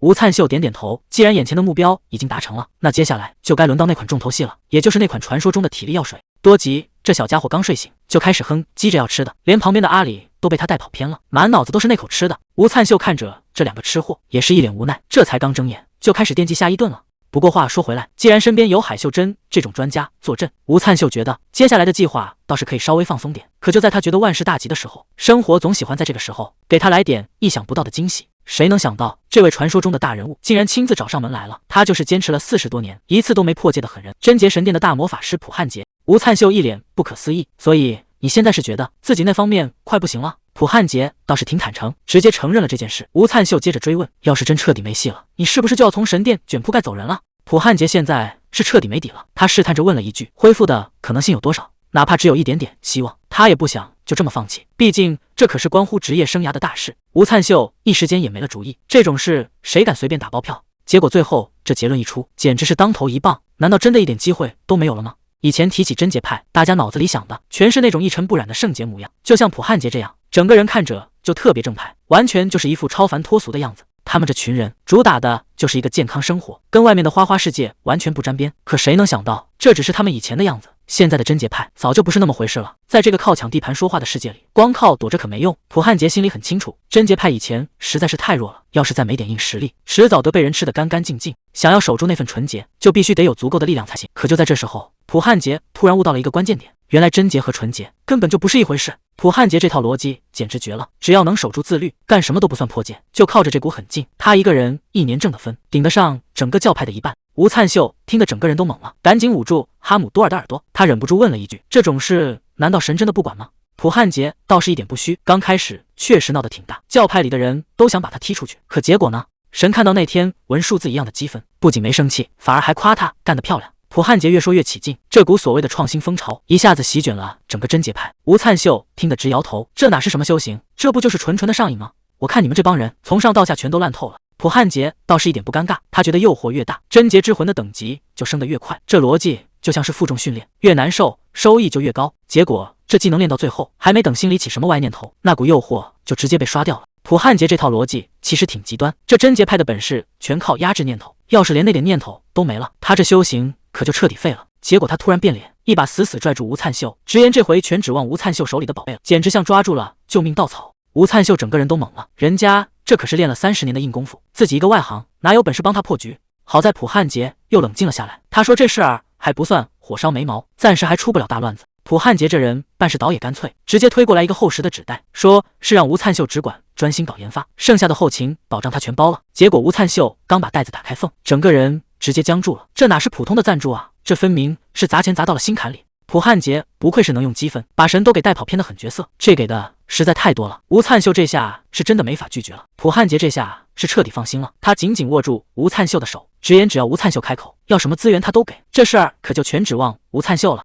镜头一转，咱们来到了另一边，这宏伟的大殿看着就不一般。就在大家各忙各的时候，一个披着黑斗篷的神秘人正大摇大摆地往里走。这神秘人一路走过去，耳朵里听到的全是些虎狼之词，什么要更露骨一点，什么坚持了30天就是大法师了，这都哪跟哪啊？再往前走2步，连这帮修行的姑娘们都在讨论衣服尺寸和不合适，这画面简直没眼看。这位竟然是贞节派的第1代使徒，那是祖师爷级别的人物，在他眼里，这可是神圣不可侵犯的地方，怎么能变得这么俗不可耐？他直接推门闯进内室，看来今天这事儿没法善终了。这老头推门一瞧，好家伙，屋里早就坐了一排黑袍人，这阵仗一看就是要开什么秘密大会。使徒先谢过大家伙儿能来，但这语气里可透着一股子不容置疑的劲儿。旁边这位胡子哥也是个狠角色，同样是初代的使徒，他这一开口就没好话，说是好不容易才把那脏东西赶走，咱们绝对不能就这么算了。在他们眼里，光是管住身体还不够，得从骨子里把这贞节给守住了。这要求简直是要把人往绝路上逼呀！一位使徒主动请缨，说要给大家展示点东西。旁边的长老点点头，这正戏总算是要开场了。大屏幕刷的一下亮了，全是关于一种枸杞茶的评价。原来那个叫丰饶的组织，竟然偷偷搞出了这种体力补剂。是使徒一脸严肃，说这东西的效果已经验证过了，而且看这势头，以后肯定还会有更猛的加强版。看看这些评论，有的说喝完不宿醉了，有的说比炼金术卖的还好使，这简直是把生意抢到家门口了。这枸杞茶一出，炼金术那边的食品部门彻底坐不住了，这哪是卖茶呀，这简直是在砸人饭碗。这帮老家伙也没闲着，开始调查背后的关系网。原来那个丰饶使徒竟然是老熟人罗汉的弟子。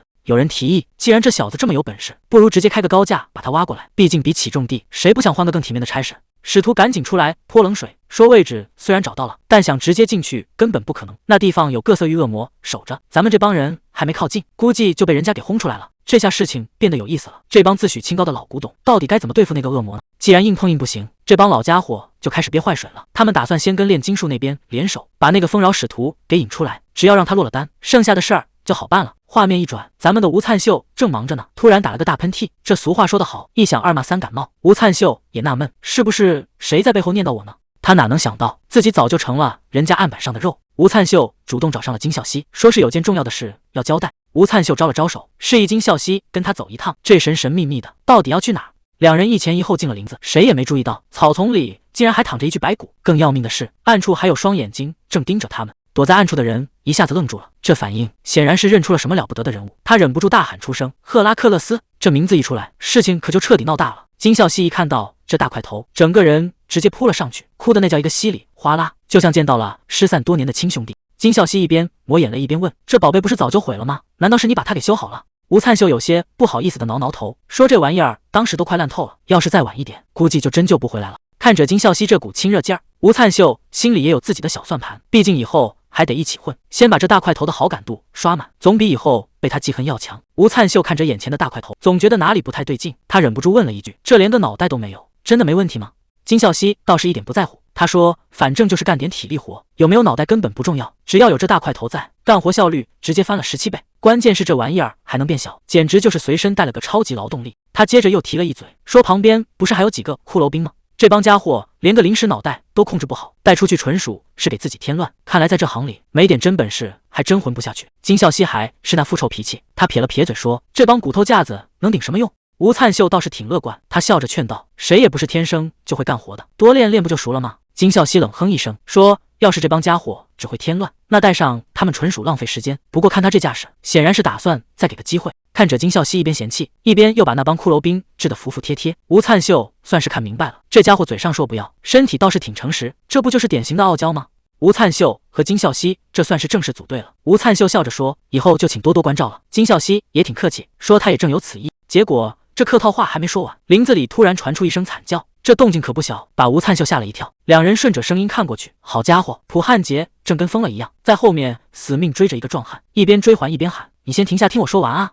那壮汉头都不敢回，说：“你肯定又要复读那套词儿。”还没等那人跑远，普汉杰一个箭步就冲到了跟前：“你就是我要找的贞洁接班人，我这一波总算后继有人了。”这下麻烦了，被这种怪大叔盯上，那壮汉估计魂儿都要吓飞了。这壮汉为了保住自己的下半生，简直是豁出去了。他扯着嗓子在那大喊，说自己以后还要结婚生子，过那种甜甜蜜蜜的小日子呢。吴灿秀在一旁都看呆了，普汉杰确实是个狠人，能把一个大老爷们逼成这样，也真是没谁了。结果普汉杰一看这招没用，转头就把目标盯上了吴灿秀。他推了推眼镜问：“那你愿不愿意来接这个班？”吴灿秀连想都没想，直接一口回绝，这种坑谁爱跳谁跳，反正他是不可能答应的。普汉杰还在那儿长吁短叹，觉得这么好的苗子没能入伙，实在是太可惜了。吴灿秀看他这副样子，赶紧掏出2颗药丸想转移话题。他说：“既然都碰上了，不如帮他测试一下新药的效果。”普汉杰道也没推辞，拿起来就往嘴里送。结果这第1颗药吃下去，他才给打了33分，紧接着第2颗下肚，分数反而还降了1分，只有32分。看着吴灿秀那副尴尬的样子，普汉杰倒是挺会安慰人。他说离90分的目标确实还远，但让他千万别灰心，毕竟普通人要是练到这地步，估计早就出大问题了。可这离及格线都还差一大截，接下来的路怕是更难走。吴灿秀这下是真郁闷了，怎么折腾都超不过40分，这离及格线也差得太远了。普汉杰倒是看出了门道，他问吴灿秀知不知道施法者的心态其实会直接影响最后的效果。这话把吴灿秀听愣了，完全没明白是什么意思。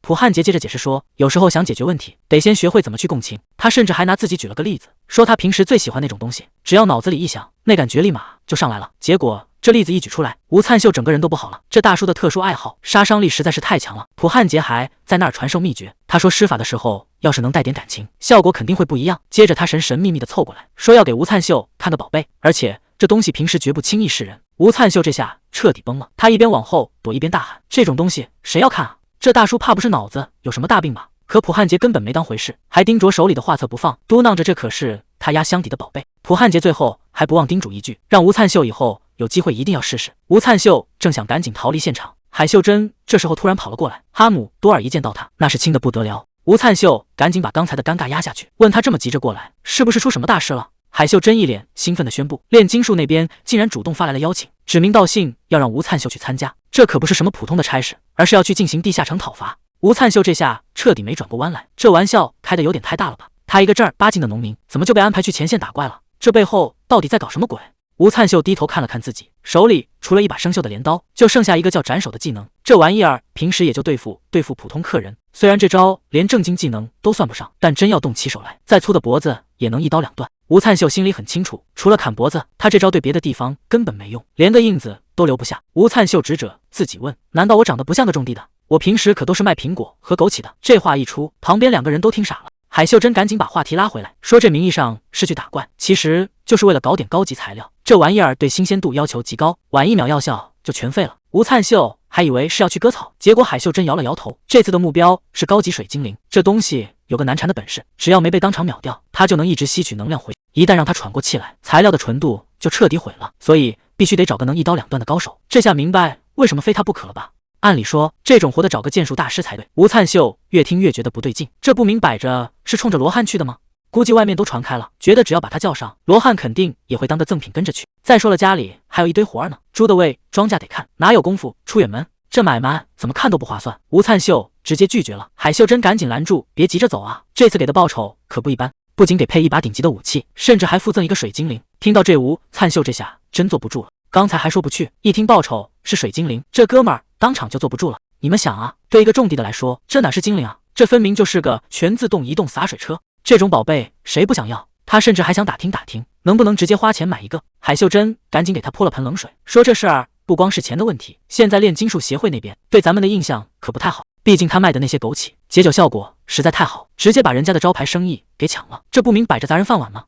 所以这次指名道姓的委托，其实就是想找个台阶下，顺便把之前的误会给解了。话都说到这份上了，条件给的这么厚，他到底还在犹豫什么呢？吴灿秀还是有点顾虑，毕竟要把地盘交给外人，这心里总觉得不踏实。海秀珍看出了他的心思，提议说，要不先把神庙盖起来，这玩意儿可不只是个摆设，自带防御属性，连材料都能靠炼金术搞定。吴灿秀这下长见识了，原来神庙还有这功能。海秀珍点点头，不然怎么能叫战略资源呢？眨眼功夫几天就过去了，神庙总算是拔地而起。虽然中间折腾了不少麻烦事，但他不仅跟罗汉混熟了，连带着周围的地盘也全给占了。之前那些使徒闹得满城风雨，甚至有人直接被踢出了局。更离谱的是，还有个不讲武德的家伙死缠烂打，甚至连否定之神都发来了入伙邀请。这摆明了是想挖墙脚啊！不过好在最近总算消停了，这几个小家伙也能喘口气。现在神庙也彻底完工了，万事俱备，就差临门一脚。要是能再把沟通技能给开了，那这日子才叫真的圆满。就在这时，屏幕刷的一下亮了，最后的堡垒技能居然在神庙里激活了，这可把家里的几个小家伙吓得够呛。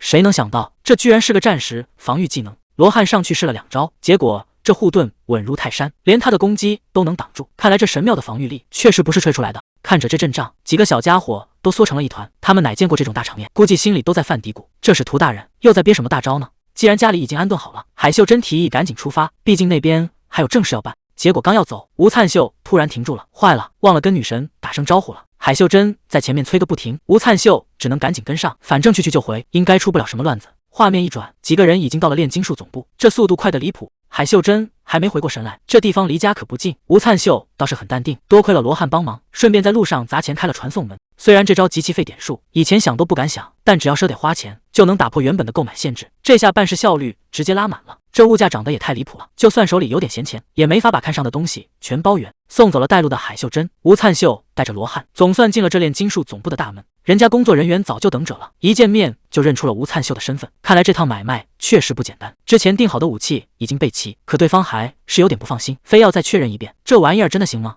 吴灿秀倒是挺有信心，直接把这沉甸甸的箱子甩给了旁边的罗汉。结果这罗汉也是个不见兔子不撒手的主，帮着拎包还得要2颗苹果当小费，这买卖做的真是一点亏都不肯吃。工作人员拿出一瓶药水，说接下来得给他加个祝福，才能把那水灵给收服了。虽然总部能提供兼容性好的，但那玩意儿得一直花钱买，要是想省钱用自己的技能，那风险可就大了，搞不好直接驯服失败。吴灿秀听完问了一句，丰饶祝福的兼容性怎么样？结果对方一脸尴尬，说压根没这方面的记录。吴灿秀倒也干脆，既然没参考，那就直接拿自己的技能硬刚。既然主意已定，工作人员也不废话，直接带着他们往地下城走。这门一推开，后面就是实战的地方了。吴灿秀带着罗汉一脚踏了进去，这趟到底是捡个大便宜，还是白忙活一场，就看接下来的运气了。总算进场了，这边的负责人早就等得不耐烦，说一切都已经准备就绪。吴灿秀手里捧着那个大药瓶，这可是待会儿收服水灵的关键，能不能成全看他了。这地方就是专门刷水灵的猎场，只要把香一点，那些怪物就会成群结队的扑过来。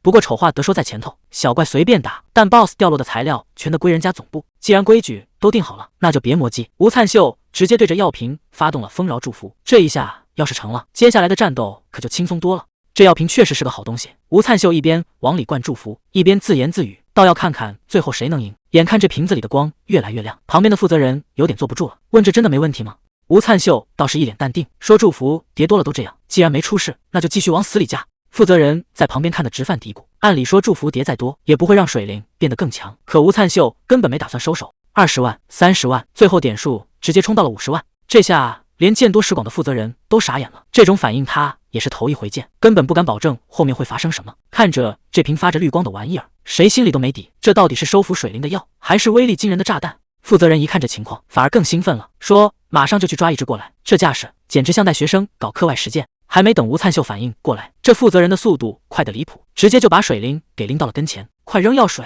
负责人大喊一声，吴灿秀也没犹豫，对着那小家伙就砸了过去。这可是叠了50万祝福的猛药，药瓶碎开的一下子，绿色的液体全浇在了水灵头上。这下全场都安静了，大家都在等一个结果，这到底是成了还是废了？结果这水灵刚沾上药水，整个身体就开始不对劲了。原本蓝汪汪的小东西，现在绿得发慌，看这反应，他好像快要吐出来了。吴灿秀看着这只绿得发慌的小东西，心里也是拔凉拔凉的，这相性差的也太离谱了，难道这50万祝福全打水漂了？就在他发愁接下来该怎么办的时候，耳边突然传来一阵奇怪的动静，一回头，吴灿秀整个人都傻了，数不清的水灵正从四面八方涌过来，这场面简直像捅了马蜂窝。负责人更是惊得下巴都要掉了，明明还没点引诱香，这些家伙怎么全自己跑出来了？结果这位负责人倒好，这种时候居然先想着做记录，吴灿秀都要崩溃了，现在是写笔记的时候吗？就在这一片混乱里，水池中间又冒出了个新状况，谁能想到一个水灵直接张嘴就开始吸，把周围的水精灵全给吞了。吴灿秀在旁边都看傻了，大喊着让负责人赶紧想办法。结果这位负责人倒好，眼睛都不眨一下地在那儿做记录。海秀珍还一脸认真的问，你是不是背着我吃什么药了？不然这诱导效果也太离谱了。吴灿秀还没来得及解释，水灵那边就出状况了，开始疯狂往外吐。负责人淡定的给出了结论，这是吃太撑，消化不良了。好在这一波精灵总算清理完了，可还没等两人松口气，不远处又出现了个奇怪的人。负责人手里的平板直接掉地上了，他整个人都傻了，嘴里一直念叨着不可能。按理说诱导剂对这种级别的家伙根本就不起作用才对，可事实就摆在眼前，水里冒出来的这个大家伙正是这次委托的终极目标，这个地下城的 BOSS 高阶精灵现身了。吴灿秀还没反应过来，就被这股强大的气息给锁定了，这下麻烦大了，原本只是来清理小怪的，结果直接把大头给引出来了。看着眼前这个巨大的蓝色怪物，吴灿秀赶紧喊停，可这种级别的怪物哪会听他的？谁能想到水灵这小家伙疯起来连 BOSS 都敢吞，唰的一下他直接把那高阶精灵也给闷了。这下好了，水灵变得比刚才还要大出好几倍。负责人在旁边都看傻了，难道他连那个大块头也给消化了？吴灿秀现在头疼的厉害，当初为什么要答应来清理地下城？明明自己只是个种地的，结果现在要面对这种烂摊子。水灵现在难受的要命，眼看就要吐出来了，这要是全喷出来，这场面简直没法收拾。看着水灵难受成这样，吴灿秀心里也挺不是滋味。他说这事儿真不怪水灵，全怪自己刚才乱扔药水，这小家伙现在就像个快炸的气球。吴灿秀赶紧过去帮他顺顺气，吐出来吧，全吐出来就舒服了。可光靠吐显然解决不了问题，水灵体内的能量还在到处乱撞，再这么折腾下去，这小家伙非要被撑爆不可。吴灿秀这回是真打算拼了，直接动用了丰饶的加护。既然这股能量不听话，那就用自己的力量把它强行稳住。这一招下去，能不能保住水灵的小命，就看这下了。这一下吐完，水灵总算是消肿了，不过这缩水的程度是不是有点太夸张了？吴灿秀看着眼前这个小不点，心里直犯嘀咕，这真的没问题吗？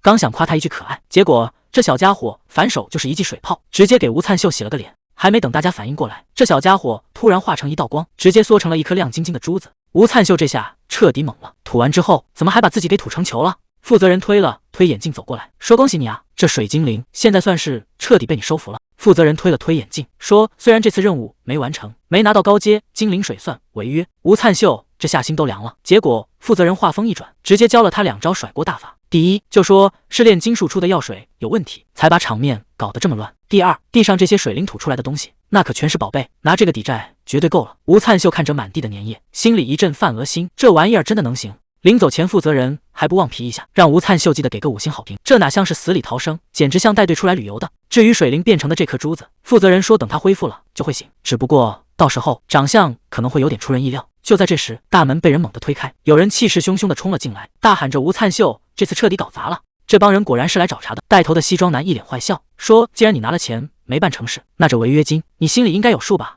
吴灿秀刚想按负责人教的把锅甩给炼金术出的药水，结果对方根本不听，直接吼了回来，说分明是你自己操作不当。这下两边彻底谈崩了，对方不仅要收回之前给的武器，甚至还盯上了刚刚收服的水精灵。就在吴灿秀还没反应过来的时候，对方竟然直接动了粗，一把长剑唰的一下就朝着他飞了过去。这哪是来收债的，这分明是想要他的命啊！谁能想到这飞出去的长剑竟然被人半路给截胡了，这一下直接把西装男吓得魂都没了。罗汉冷冷地丢下一句，真是让人不爽。洪恩秀倒是淡定得很，笑眯眯地走上前打招呼，说咱们这么久没见，这见面礼是不是有点太暴力了？西装男这下彻底傻眼了，嘴里嘟囔着大炼金术师，看来他是踢到铁板了。洪恩秀可没打算就这么放过他，直接开启了毒蛇模式，问这食品部门的人跑这儿来凑什么热闹？这地方跟你们可没关系。洪恩秀推了推眼镜，语气虽然温柔，但话里的威胁可一点不少。你要是敢打那辆车的主意，不仅会被取消派遣资格，光是律师函就能把你给埋了，你说对吧？洪恩秀凑到他耳边，最后补了一刀，我相信你应该没蠢到那个份上吧。西装男这下彻底怂了，连句反驳的话都憋不出来，只能一边道歉一边赶紧滚蛋。洪恩秀还不忘在后面补一句，记得给个5星好评啊。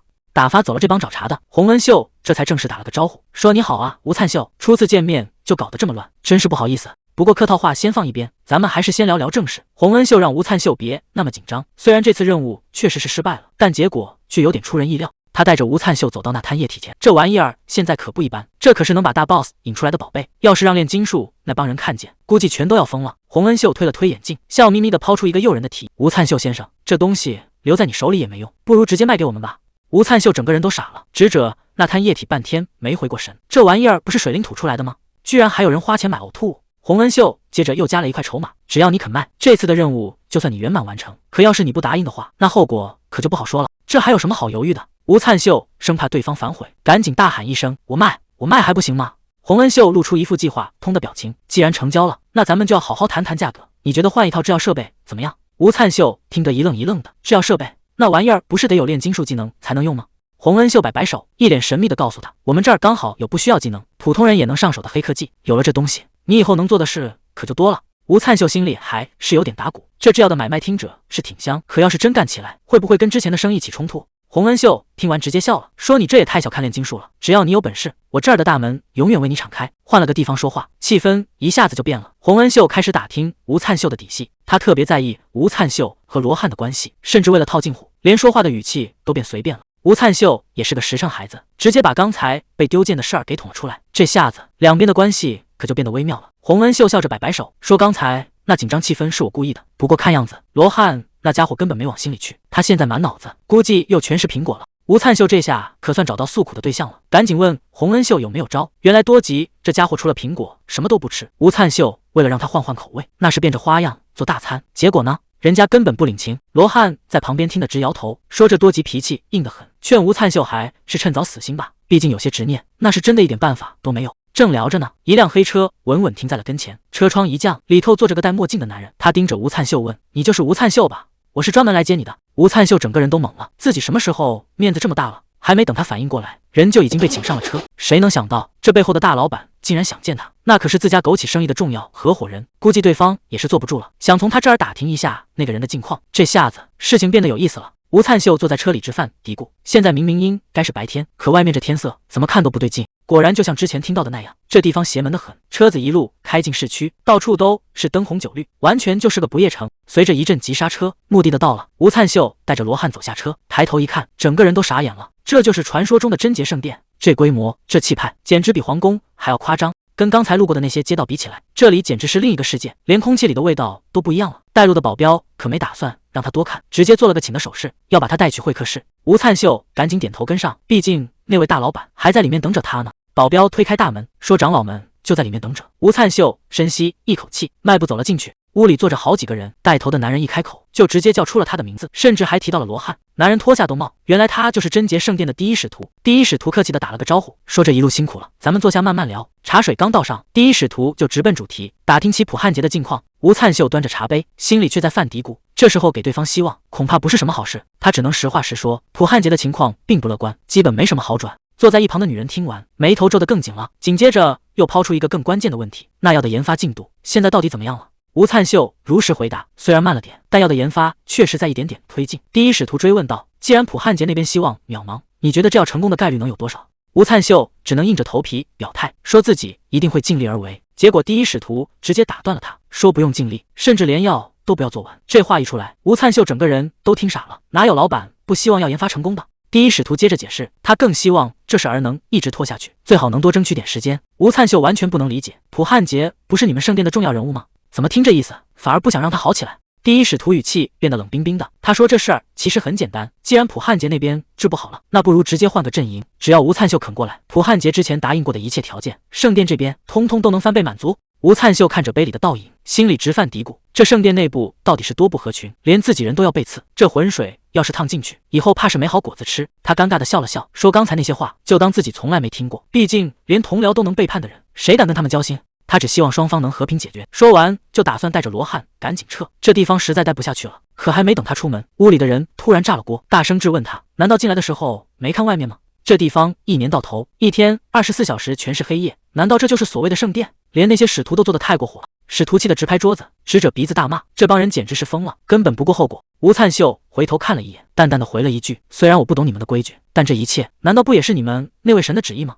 这话一出口，第一使徒的脸色瞬间沉了下去，这下算是彻底聊崩了。这帮人见软的不行，直接就开始耍无赖了。第一使徒冷哼一声，说：这事儿轮不到一个小农民来插嘴，既然你这么不识抬举，那枸杞的认证，圣殿可就要收回了。吴灿秀听完都气笑了，这就是传说中的滥用职权，堂堂圣殿长老居然能干出这种下三滥的事。看着第一使徒那张阴沉的脸，吴灿秀心里清楚，这帮家伙肯定还有别的算计，既然聊不到一块去，那就没必要再浪费口舌。他刚想反驳几句，就被罗汉一把拦住。要是现在出尔反尔，圣殿的信誉可就彻底扫地了。对方的意图已经再明显不过，再待下去也是自取其辱。吴灿秀虽然心里憋屈，但也只能先跟着撤退。哈姆多尔从衣服里探出头，小声嘟囔着：咱们就这么灰溜溜的走了。罗汉安慰道：没事，这本来就是咱们预想过的最差情况，你已经做得够好了。屋里的气氛降到了冰点，眼看着第3套方案也泡汤了，圣殿的人开始犯愁，接下来的路该怎么走。第一使徒推了推眼镜，眼神里透出一股狠劲，既然闻得不行，那就只能硬来了。他宣布直接启动第4套方案。第一使徒这帮人显然是不打算善罢甘休了，既然软硬兼施都没能留下人，那他们只能采取更极端的手段。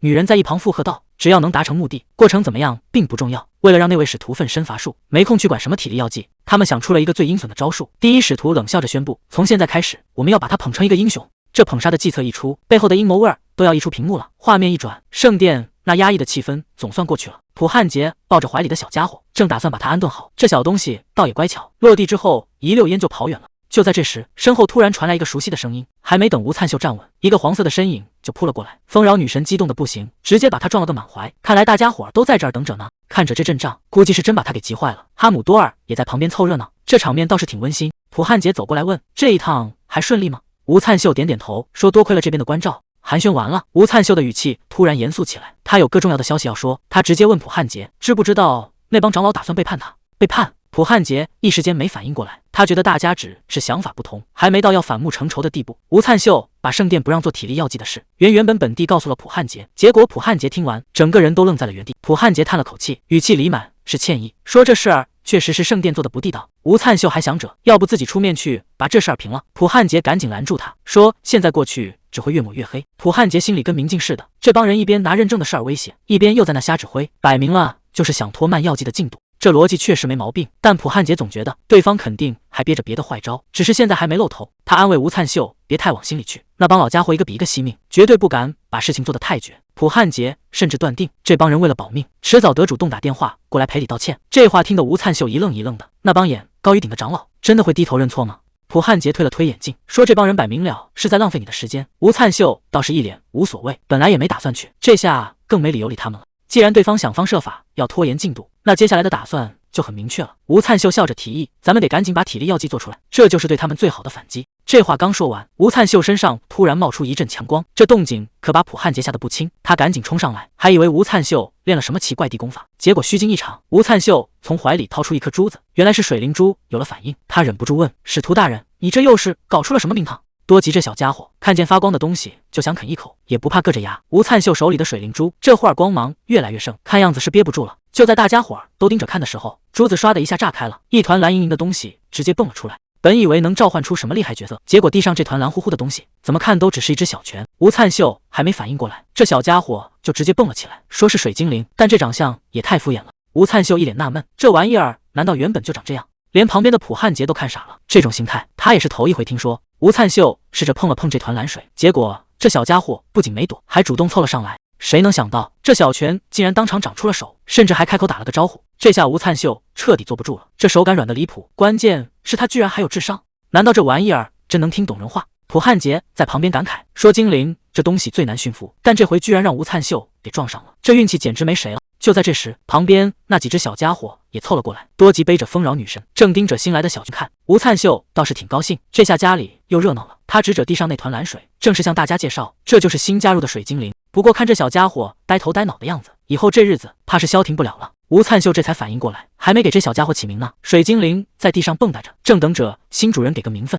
罗汉倒是挺积极，说既然是水做的，摸起来又这么软，不如就叫它软萌灵吧。这话一出，吴灿秀和普汉杰都无语了，连多吉都听不下去了。这起名水平实在是让人不敢恭维。最后还是吴灿秀拍了板，干脆就叫小泉吧。普汉杰听了直夸好，但这名字听着简单，背后难道还有什么深意？吴灿秀解释说，这名字其实是从洒水器演变来的，而且春天又是万物复苏的季节，给水精灵起名小泉，简直再合适不过了。他蹲下身子，温柔地摸了摸这团蓝水，以后大家就是一家人了。可旁边的红发男人脸色却阴沉的吓人，显然还没从刚才的打击里缓过劲来。名字也取好了，吴灿秀把小泉抱进怀里，打算看看这小家伙到底藏着什么真本事。结果还没等小泉发威，吴灿秀的肚子先叫了。这一路光顾着赶路，连口热乎饭都没吃上，谁知道这叫声还会传染。多吉和旁边的小家伙们一个个也都饿得趴下了。吴灿秀尴尬地笑了笑，转头看向旁边的普汉杰，使徒大人，你应该也饿坏了吧？眼看天色不早了，吴灿秀干脆发出邀请，既然都这个点了，普汉杰大人不如留下来吃顿便饭再走。多吉和小泉他们也都在旁边眼巴巴等着。吴灿秀拍着胸脯保证，今天一定要露一手，给大家做顿好吃的。说干就干，火苗唰的一下就窜了起来。这荒郊野外的大厨模式正式开启，揉面、烧水动作一气呵成，看这架势，今晚这顿饭绝对不简单。普汉杰看着这架势，忍不住问了一句：“你这到底是打算做什么大餐？”吴灿秀嘿嘿一笑，说：“等会儿你就知道了。”他随手抓起一个红透了的大苹果，突然对着林子里喊了一声：“罗汉，接下来就看你的了。”话音刚落，苹果和面团就被他一股脑全扔到了半空。罗汉接住苹果，二话不说，直接拔出了腰间的短刀。看这架势，这哪是在切菜，简直像是在准备一场决斗。这一通操作下来，漫天的面团全变成了细丝。吴灿秀赶紧拿盘子接住，还不忘跟罗汉道个谢。结果人家罗汉头都不抬，直接开口要涨价，下次得给2个苹果才行。这一幕可把普汉杰看呆了，多吉他们还在旁边等着开饭，可这位使徒大人心里估计全是问号。让这种级别的剑术大师在厨房里打下手，这心也实在是太大了。好在最后这成品看着确实有模有样。吴灿秀笑着招呼大家：“久等了，赶紧趁热吃吧。”这一桌子菜摆上来，简直像是在发光，土豆、面条、拔丝地瓜，还有苹果派，这哪是荒郊野外，分明是5星级大厨下乡了。普汉杰尝了一口，整个人都不淡定了。他说这味道简直绝了，甚至开始后悔以前怎么没早点跟着一起混饭吃。吴灿秀在旁边乐呵呵的招呼说：“管够，慢慢吃，看大家吃的这么香，这顿忙活总算没白费。”不过要说最夸张的还得是多吉，这小家伙吃起面来简直像个无底洞，这哪是在吃饭，这是在给桌子做大扫除啊。看着罗汉在那儿啃苹果派，吴灿秀心里还挺不是滋味，本来想叫他一起吃顿热乎的，结果人家根本不领情，既然劝不动，那也只能随他去了。不过这当主人的心里还是惦记着自家的赵一肉，他转头看向旁边的小泉，寻思着大家都在吃，总不能把他给落下了。吴灿秀一边招呼着，一边随手甩出一道绿光，这可是纯度极高的祝福。按理说这玩意儿对赵一兽来说简直就是大补的美味，可谁能想到这小家伙竟然一点面子都不给，不仅没去吸那团能量，反而盯着桌上的饭菜，急得直蹦跶。吴灿秀这下彻底懵了，难道这年头连赵一兽都开始挑食了？放着好好的祝福不要，非要跟人抢饭吃？看这小家伙点头如捣蒜的样子，吴灿秀算是明白了，这哪是养了个赵一兽，这分明是养了个跟多吉一样的吃货啊！既然这小家伙想吃，吴灿秀也不含糊，直接甩了个大苹果过去。谁能想到小泉张嘴就把苹果给闷了，这哪是在吃水果，简直是在吞炸弹。结果这苹果刚下肚，小泉全身就开始冒金光，甚至连形状都变了，这下谁都懵了。吴灿秀忍不住吐槽，这味道真有这么夸张吗？居然好吃到能当场变身。不过看他这副开心的样子，吴灿秀笑着说：“管够，想吃多少都有。”瞧这小家伙开心的吃个苹果，居然直接变了形，还在半空中蹦起迪来了。吴灿秀和普汉杰都看傻了，这哪是赵一兽啊，这简直是请了个专业气氛组。就在大家伙吃的正欢的时候，镜头一转，咱们来到了树林另一头。树林里居然凭空多出一条路，吴灿秀正纳闷呢，金孝熙就一溜烟跑了过来，那叫一个热情。听金孝熙这意思，为了让老板走得顺心，他们特意把路都给铲平了，连带着干活的效率都跟着蹭蹭往上涨。瞧瞧这工作现场，骷髅架子和壮汉们各司其职，这场面却实够壮观的。看着这帮人卖力的样子，吴灿秀虽然嘴上客气，但心里总觉得哪儿不太对劲。这帮俘虏干起活来，怎么比正经员工还要拼命？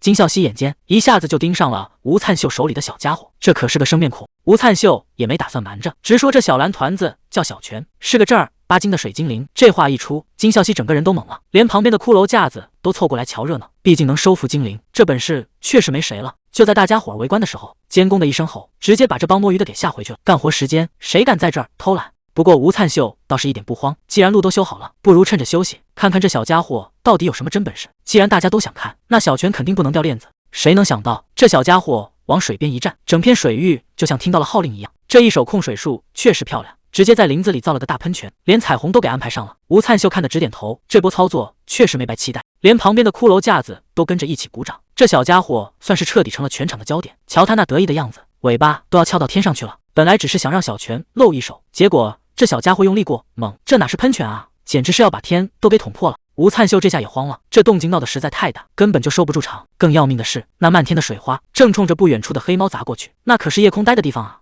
眼看就要被淋成落汤鸡。一直没动静的夜空这下终于有了反应，看这架势，他可不打算就这么躲开。这爪子一亮，事情恐怕没那么简单了。谁能想到，面对这铺天盖地的水花，夜空只是随手一挥，就把这烂摊子给劈开了。这身手确实没得说，落地的时候连个水星子都没沾上，主打的就是一个优雅。刚才还不可一世的小泉，这下彻底被吓破了胆，缩在地上动都不敢动，生怕这位大佬再给他来一下。吴灿秀赶紧把这惹祸惊爆起来，顺便给他提个醒。夜空平时看着挺好说话，可要是真把他惹毛了，后果谁也担不起。看着夜空这一脸不爽的样子，吴灿秀心里咯噔一下，这要是真打起来，这片林子怕是都要保不住了。他赶紧打个哈哈，让大家都散了，这热闹可不能再看下去。他一把抱起夜空，带着这几位小祖宗一溜烟跑到了林子深处。等到了没人的地方，夜空往草丛里一躺，刚才那股子杀气一下子全没了，又变回了那只爱撒娇的黑猫。吴灿秀这才松了口气，总算是把这火给灭了。刚才那场面真是差点就收不住场，不过折腾了这么久，嗓子都要冒烟了。他转头看向旁边的小家伙，小泉能不能弄点喝的水？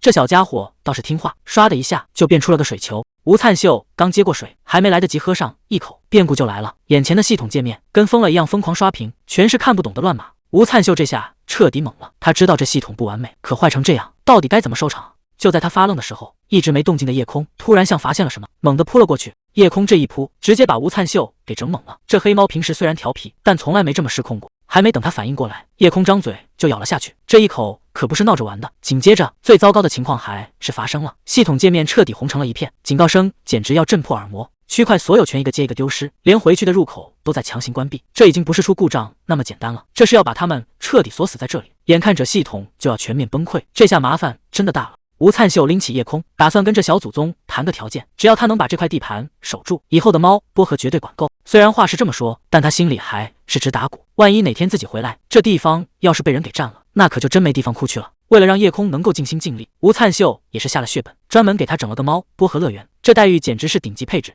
可谁能想到，花了这么多心思，最后换来的却是这种结果。吴灿秀看着眼前这一幕，心态彻底崩了。夜空倒是走得轻巧，吴灿秀现在整个人都不好了。刚才那出意外，让他现在的处境非常尴尬。他在心里不停地安慰自己，这小家伙平时机灵得很，绝对不会无缘无故掉链子，肯定还有转机。虽然方块的所有权是拿不回来了，但系统界面总算恢复了正常，只要这玩意儿不出故障，剩下的事儿就还有的谈。吴灿秀正发愁呢，普汉杰大佬远就打起了招呼，总算找到你了，年轻人。吴灿秀这副半死不活的样子，把普汉杰吓了一跳，赶紧问他是不是出什么事了。罗汉又跑哪去了？吴灿秀勉强挤出一个笑脸，说罗汉正忙着训练呢。但他接下来的话让普汉杰彻底坐不住了，原来这所谓的训练，竟然是让一群骷髅架子在那儿老老实实的摘果子。这画风转得也太快了，普汉杰眼珠子都要瞪出来了，这哪是训练啊，这简直是在挑战他的认知。普汉杰这下彻底坐不住了，扯着嗓子喊出了那个名字：占领寄生虫。吴灿秀还是一脸懵，问这到底是个什么玩意儿？普汉杰简直不敢相信自己的耳朵，这可是跟夜空齐名的7大灾难，这小子居然一点常识都没有。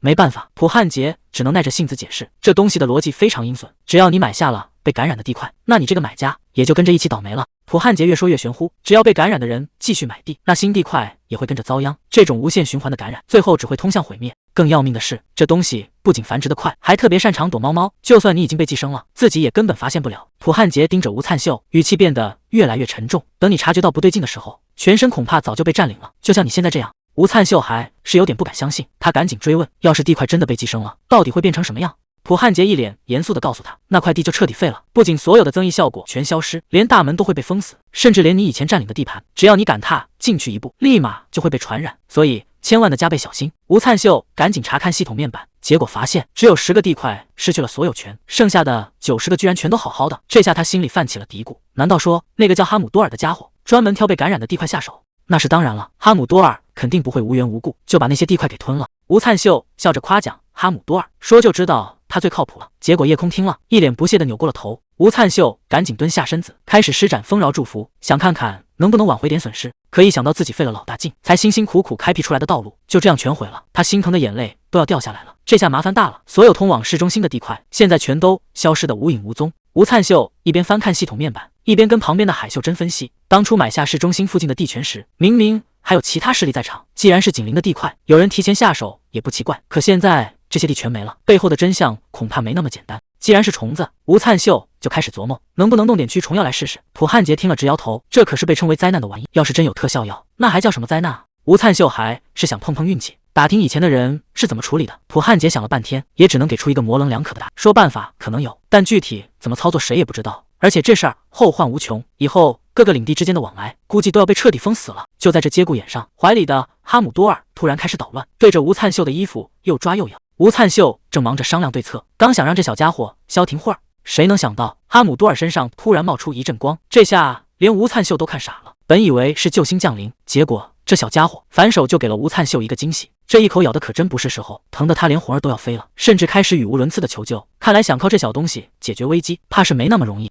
远在神殿的那位还在担心自家的使徒过得好不好，结果这帮赵异兽一个个比谁都操心。多吉还在这儿安慰女神呢，说别太担心了。旁边的阿里可不乐意了，直接开始数落吴灿秀，说这使徒太不像话，放着正事儿不干，竟然在外面偷偷养猫，连狗都没养一只，这醋意简直要溢出屏幕了。正打算等他回来好好算账，结果天突然裂开了，这下全傻眼了。多吉还在那儿纠结自己是不是真的被猫取代了，这天上的裂缝还没合上，里头竟然传出了动静，这声音听着就让人后背发凉。裂缝那头的东西竟然在念叨着什么味道好香，这摆明了是把这几只赵异兽当成送上门的点心了。多吉这小憨憨还没反应过来，竟然还到处找哪儿有吃的，他也不想想自己现在就是别人眼里的红烧肉。还是阿里脑子转得快，一下子就听出不对劲了，他直接对着裂缝放狠话，让那怪物赶紧滚蛋。可这狠话还没说完，裂缝里的气息就越来越重，这裂缝里的笑声听得人心里直发毛，看来对方根本没把这几只放在眼里。阿里这脾气也是真爆，直接就放狠话了。多吉更是气得不行，竟然敢拿吃的骗他，这下他是真火了。丰饶女神想拦都拦不住，这两小指初生牛犊不怕虎，直接就奔着裂缝冲过去了。谁能想到裂缝里伸出来的竟然是这么个玩意儿，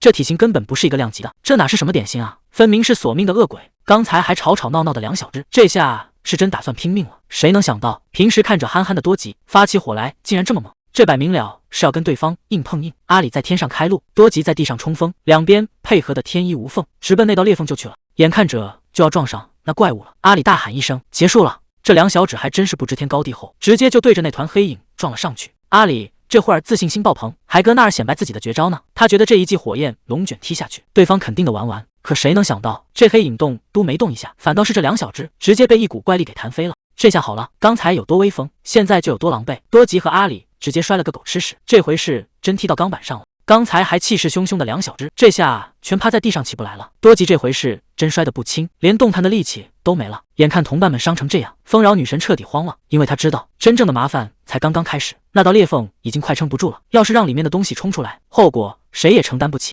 她咬了咬牙，虽然这些点数是使徒辛苦攒下的，但现在已经没得选了，再心疼也得用掉。就在这千钧一发的时刻，一道人影刷的闪过，就在这节骨眼上，救兵总算踩着点到了，这一脚下去直接把失控的场面给镇住了。罗汉二话不说，抬手就接住了那股狂暴的能量，看这架势，刚才那点危机在他眼里根本不算事儿。丰饶女神都看傻了，她怎么也没想到关键时刻竟然能杀出这么个狠。罗汉反手就是一剑，这一招干净利落，摆明了是要把这麻烦彻底解决掉。随着这一声巨响，整片区域都被火光给吞没了，刚才那场大爆炸总算停了。多吉他们虽然还趴在地上起不来，但好歹是把命保住了。丰饶女神这会儿还没回过神来，她盯着眼前的背影，简直不敢相信刚才发生了什么。就是这个男人在最关键的时候出了手，这一剑下去，所有的危机一下子就烟消云散了。可罗汉连头都没回一下，收起剑就打算直接走人。本以为这大佬救完人就要走，结果他突然停下脚步，对着地上的两小指行了个礼，把丰饶女神都给整不会了。罗汉不仅没走，还直接一屁股坐了下来，看他这架势，好像是在翻找什么宝贝。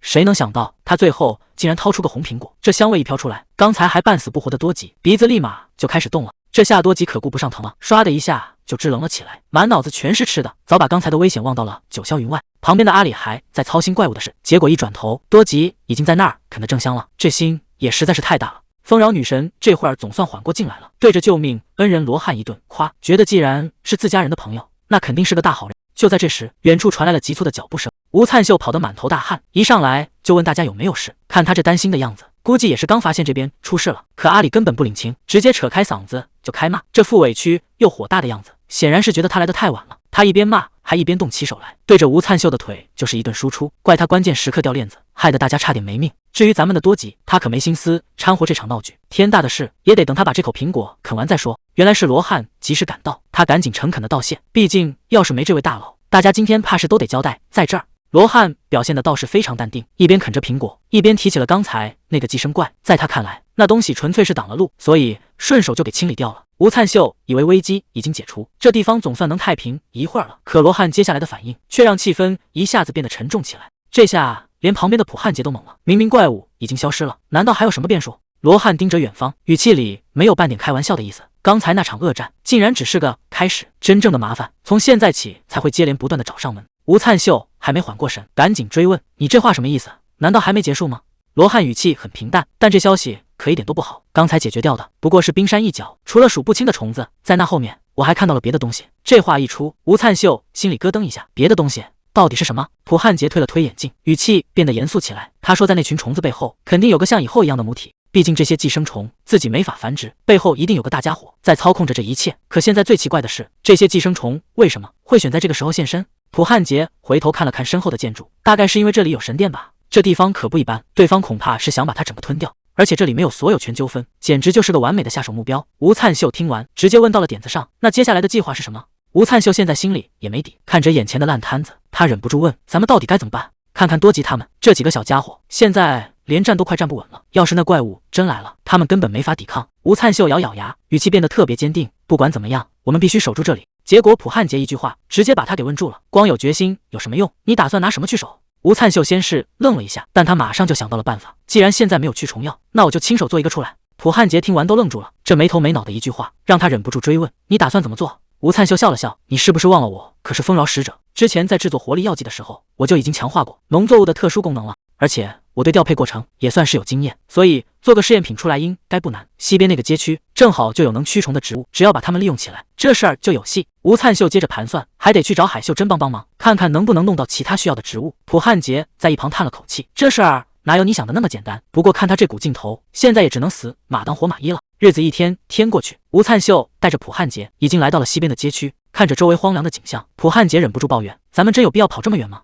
这地方早就被寄生虫占领了，到处都是被感染的痕迹，简直就是个是非之地。吴灿秀却没停下脚步，他心里清楚，想要做出那种特效药，就必须深入虎穴才行。吴灿秀直言不讳，要是神殿那边出了差错，后果谁也担不起。既然这地方已经确认被感染，正好适合拿来做实验，趁着现在还有人保护，咱们动作的快点。普汉杰在旁边盯着，问：驱虫药你带够了吗？吴灿秀笑了笑，那必须带齐了。谁能想到他这包里装的宝贝竟然是哈姆多尔这个小家伙。吴灿秀赶紧把哈姆多尔拎出来，这小家伙竟然偷偷溜出来了，外面这么危险，万一出点事儿怎么办？看他这副样子，吴灿秀也没辙了，只能叮嘱他，待会儿一定要跟紧了。好在最重要的实验药剂全都安安稳稳地带在身上，这可是接下来的关键。既然到了地方，那就要先拿回地盘。吴灿秀直接换出系统，把这片区域的所有权一口气全买了下来。这下实验总算可以正式开始了。这下整片区域的所有权全都被吴灿秀拿下了，系统显示已经成功占领了10个地块。他仔细观察了一下周围，目前看来还没什么异常。普汉杰在旁边分析，除了之前神殿那种特殊情况，大部分感染区平时看着都很正常。吴灿秀心里还是打鼓，那些寄生虫该不会已经跑到别的街区去了吧？普汉杰觉得这不太可能，既然环境已经确认好了，吴灿秀也不打算再等了，他直接拿出了准备好的药剂，成败就在此一举了。刚把地盘买下来，系统界面就开始疯狂乱跳，这动静可不小。吴灿秀这下也懵了，系统居然出了故障，刚到手的地盘转头就显示所有权丢失了。不过这反倒说明药剂确实产生了反应。吴灿秀赶紧蹲下身子，打算趁热打铁，把剩下的驱虫药全撒下去。普汉杰在后头盯着，这实验要是真成了，那可就是大新闻了。普汉杰看着这火势，心里直犯嘀咕，烧成这样真的没问题吗？吴灿秀倒是很淡定，既然要除虫，那就要斩草除根，就算弄不死他们，也得让这药效彻底发挥出来。周围的烟雾越来越浓，吴灿秀时刻盯着动静，哈姆多尔也乖乖趴在他肩膀上。普汉杰突然注意到吴灿秀腰上多了把没见过的剑，这造型看着挺特别。吴灿秀顺手把剑拔了出来，这可不是一般的铁疙瘩，这是从炼金术里得来的宝贝，不仅能随意变形，还能在攻击的时候随时调整方向。这下连普汉杰都看呆了，有了这玩意儿，接下来的仗可就好打多了。吴灿秀试了试手感，这把剑虽然不怎么耐造，但这个弧度用来对付冲过来的敌人正合适，反正只要能砍下脑袋，形状奇怪点也无所谓。就在他准备大干一场的时候，前面的林子里突然有了动静，一个巨大的红色漩涡凭空出现，这动静可比刚才撒药大多了。吴灿秀死死盯着前方，想看看药剂到底逼出了什么怪物，结果从这阵仗里钻出来的竟然是这么个小东西。吴灿秀本来都做好了跟大 boss 拼命的准备，结果掉出来的竟然是这么个毛茸茸的小球，这玩意儿看着一点威胁都没有。吴灿秀也纳闷了，这怪物难道原本就长这样？普汉杰在旁边也没反应过来，这小东西怎么看都不像是能引发灾难的怪物。吴灿秀摇了摇头，这种场面他也是头一回见。可还没等两人松口气，林子里的动静突然变了。谁能想到这玩意儿居然是靠数量取胜的？红色漩涡里密密麻麻钻出来一大片，这下麻烦大了，光是这数量就能把人给淹了。吴灿秀这下犯了难，这满地的毛球根本分不清哪是头，连斩首技能都锁不定目标，有力气也没处使了。普汉杰反应倒是快，大喊一声让所有人退后，紧接着一道强光直接炸开。谁能想到地上的毛球竟然开始疯狂重组，刚才看着还挺无害，眨眼功夫就变了样，这哪是什么小宠物，分明是一头满嘴尖牙的怪物。这怪物变身之后，直接奔着吴灿秀就扑了过来，这血盆大口，要是被咬上，一口命就没了。吴灿秀等的就是这一刻，刚才这玩意儿没头没脑的，他还没法下手，现在既然长出了脖子，那就好办了。斩首技能瞬间激活，只要被他盯上，这怪物的脑袋就保不住了。这一剑下去，干净利落，刚才还嚣张的不行的怪物，直接就被削成了两半。但这只是个开始，周围还有数不清的毛球在蠢蠢欲动，这些怪物根本不打算给喘息的机会，从四面八方全围上来了。吴灿秀这下是被包了饺子，但他可不是吃素的，既然单点突破太慢，那就干脆来个大的。这一剑横扫过去，管你来多少，全都得给我飞出去。其实从上次对付不死怪物开始，他就已经摸清了门路，这种场面他早就心里有数了。普汉杰看着眼前的场面，整个人都懵了，他怎么也没想到这怪物的规模竟然这么大。还没等他回过神，哈姆多尔唰的一下飞了过来，直接糊了他一脸。吴灿秀头也不回，让普汉杰先去后方待着，这里交给他一个人就行。他盯着那些怪物，反而笑出了声，因为这些家伙终于把弱点露出来了。既然长出了脑袋，那就别怪他不客气了。斩首技能再次开启，这下谁也跑不掉。吴灿秀这招群体斩首简直就是清场神器，剑光刷的一下扫过去，周围那些怪物连个全尸都没留下。普汉杰在旁边看得直发愣，嘴里的干粮都快掉出来了。他现在满脑子只有一个念头，幸亏这尊大神是自己人。随着最后一颗脑袋落地，这场恶仗总算是打完了。吴灿秀这下是真累够呛，瘫在地上连手指头都不想动。普汉杰赶紧凑过去道谢，眼看着周围的裂缝开始消失，这地方总算要恢复正常了。可还没等他们喘口气，新的麻烦怕是又要来了。虽然这次没撞见什么大 boss， 但这裂缝关的可不太对劲，总觉得这事儿还没完。普汉杰走过去看了看他给吴灿秀用的那点药，看来也就只能掉个命，根本没法让人满血复活。普汉杰无奈的摇摇头，这药效确实差点意思，就像他自己身上的麻烦一样，怎么弄都断不了根。看着吴灿秀这副虚脱的样子，普汉杰赶紧安慰他，别太往心里去，这世上哪有十全十美的事儿，能从这种鬼地方活着出来就已经是个奇迹了。普汉杰一边逗着哈姆多尔，一边给吴灿秀打气，说能亲眼见到这种召唤兽，那可是破天荒的大事，让他对自己多点信心。既然你都定了新的驱虫植物，到时候配合着一起用，效果肯定比现在强得多。听到这话，吴灿秀总算露出了笑脸，轻声说了句谢谢。两人在林子里歇了一会儿，可左等右等，海秀珍还是没露面。普汉杰琢磨着，估计是准入正那边出了岔子，这下只能在这儿干耗着了。普汉杰正念叨着人怎么还不来，远处就传来了喊声：“吴灿秀先生！”海秀珍一边挥手一边跑过来，嘴里还不停的道歉，说自己来晚了，问这边没出什么事吧。等跑近了一看，海秀珍发现普汉杰竟然也在，赶紧打了个招呼。普汉杰尴尬的应了一声，心思却全在海秀珍身后，因为在那影子里还跟着一个陌生女人。普汉杰指着后面问：“你带回来的这位是谁？”埃德温大大方方的伸出手，笑着说：“咱们又见面了。”看吴灿秀一脸茫然，埃德温接着问：“之前还没正式介绍过吧？我叫埃德温·帕拉塞尔。”吴灿秀盯着眼前的人，这下总算对上号了，这不就是之前在水之地下城那个炼金术公司的负责人吗？既然对方主动示好，吴灿秀也大大方方的回礼，正式介绍了自己的身份。吴灿秀笑着点了点头，紧接着问了一句：“你怎么会跟海秀珍在一起？”这话一出，旁边的海秀珍赶紧撇清关系，说两人只是半路凑巧碰上，其实根本就不认识。吴灿秀可没那么好糊弄，他直接开门见山的问：“你大老远跑这儿来，到底是为了什么？”埃德温道也坦诚说自己其实是来找工作的，想在这儿谋个差事。这话把吴灿秀听愣了，放着好好的炼金术公司不带，非要跑来这儿应聘。埃德温给出的理由很简单，他想研究那个新出现的水之精灵。吴灿秀知道这家伙是个科研疯子，可为了搞研究，连这种危险的地方都敢闯，这背后肯定没那么简单。埃德温摆了摆手，说大家不用太担心，他这次过来还顺便带了一批制药设备。吴灿秀心想，这地方这么难找，你还真是够拼的。结果埃德温越说越兴奋，说自己根本等不及了，水之精灵成长的每一个瞬间，他都不想错过。看他这副狂热的样子，简直就是个研究疯子，甚至还小声嘀咕，要不是因为当时要交接工作，他那天就直接跟过来了。吴灿秀听得心里直打鼓，赶紧先打个预防针，问他搞研究的时候不会用什么奇怪的药吧？哈姆多尔也在肩膀上跟着叫唤，像是也在警告对方。埃德温赶紧一口否认，说绝对没那回事。吴灿秀还是不放心，又追问了一句：“你该不会是想把他解剖了吧？”这话把哈姆多尔吓得够呛，缩在吴灿秀肩膀上动都不敢动。埃德温赶紧解释，说自己只是想做观察研究，绝对不会伤他一根汗毛。听他这么保证，吴灿秀才勉强松了口，说只要小泉自己愿意，他倒是不反对。埃德温一听这话，高兴的差点蹦起来，连声说谢谢。吴灿秀刚想谈谈报酬的事，结果埃德温根本不在乎钱，只要管吃管住就行。这下轮到吴灿秀占便宜了，他顺杆爬地提出，能不能顺便帮他也研究点东西。埃德温现在满脑子都是实验，想都没想就答应了。可看着对方这副狂热的劲头，吴灿秀心里反而泛起了嘀咕，这世上哪有这么好的事，不仅自带设备，还主动要求免费打工，这家伙该不会憋着什么坏主意吧？虽然心里还有点打鼓，但吴灿秀现在也没别的招，只能先让埃德温留下来。谁让现在最要紧的是赶紧把那驱虫药给搞出来。吴灿秀直接把话挑明了，等研究有了准信，咱们再来谈下一步。就在这时，海秀珍也带着东西赶了过来。吴灿秀赶紧问他，之前交代要找的东西带齐了没？海秀珍笑着拍了拍包，说东西早就准备好了，这一大包全是宝贝，大蒜、艾草还有丁香，只要把这些东西吃下去，那药效绝对没跑了。可这味道真的有人能受得了吗？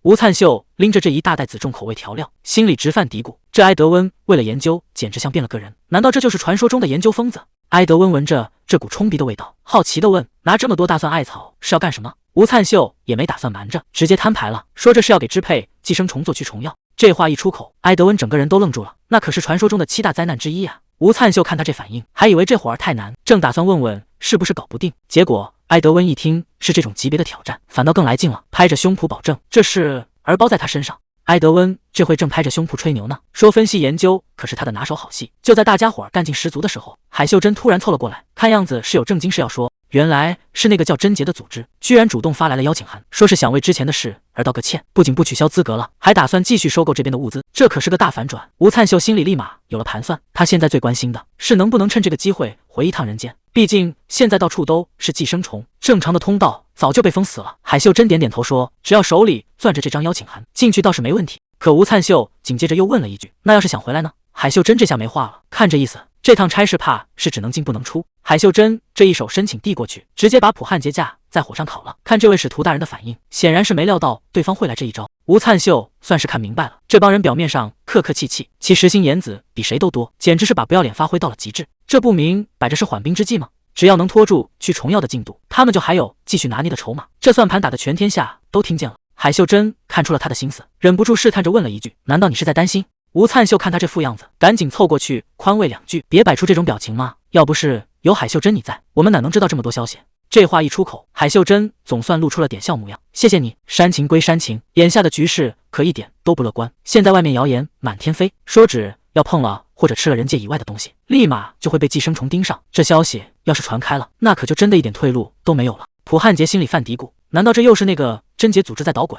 海秀珍也不敢打包票，毕竟想垄断皇帝苹果生意的势力可不止这一家，谁都想把这块肥肉吞进肚子里。吴灿秀看着眼前的局势，心里总觉得不踏实，现在的怨气虽然还不算大，但要是再拖下去，这火迟早得烧到自己身上。既然这样，那就要赶紧行动了。吴灿秀决定先去接个帮手，然后大家直接在西区集合，这地方本来就不太平，这一走怕是又要掀起不小的风浪了。吴灿秀这回是动真格的了，既然那些人想靠虫子搞事情，那就别怪他不客气。走吧，咱们去杀虫。画面一转，西区这边已经打起来了，这哪是在杀虫啊，简直是在拆迁可怜。这骷髅怪还没反应过来，脑袋就直接搬了家。埃德温这回是真开了眼了，他盯着眼前的变化，整个人都懵了，这种形态他这辈子都没见过。吴灿秀手里捧着小拳，这小家伙看着人畜无害，谁能想到他就是水精灵？埃德温手里的笔都快写冒烟了，他一边记一边喊，这完全不符合常理，水精灵明明应该是人形的，怎么到吴灿秀手里就变异了？吴灿秀倒是淡定，还给这小圆球起了个名字，叫他小泉。吴灿秀也挺好奇，这史莱姆形态难道还有什么隐藏属性？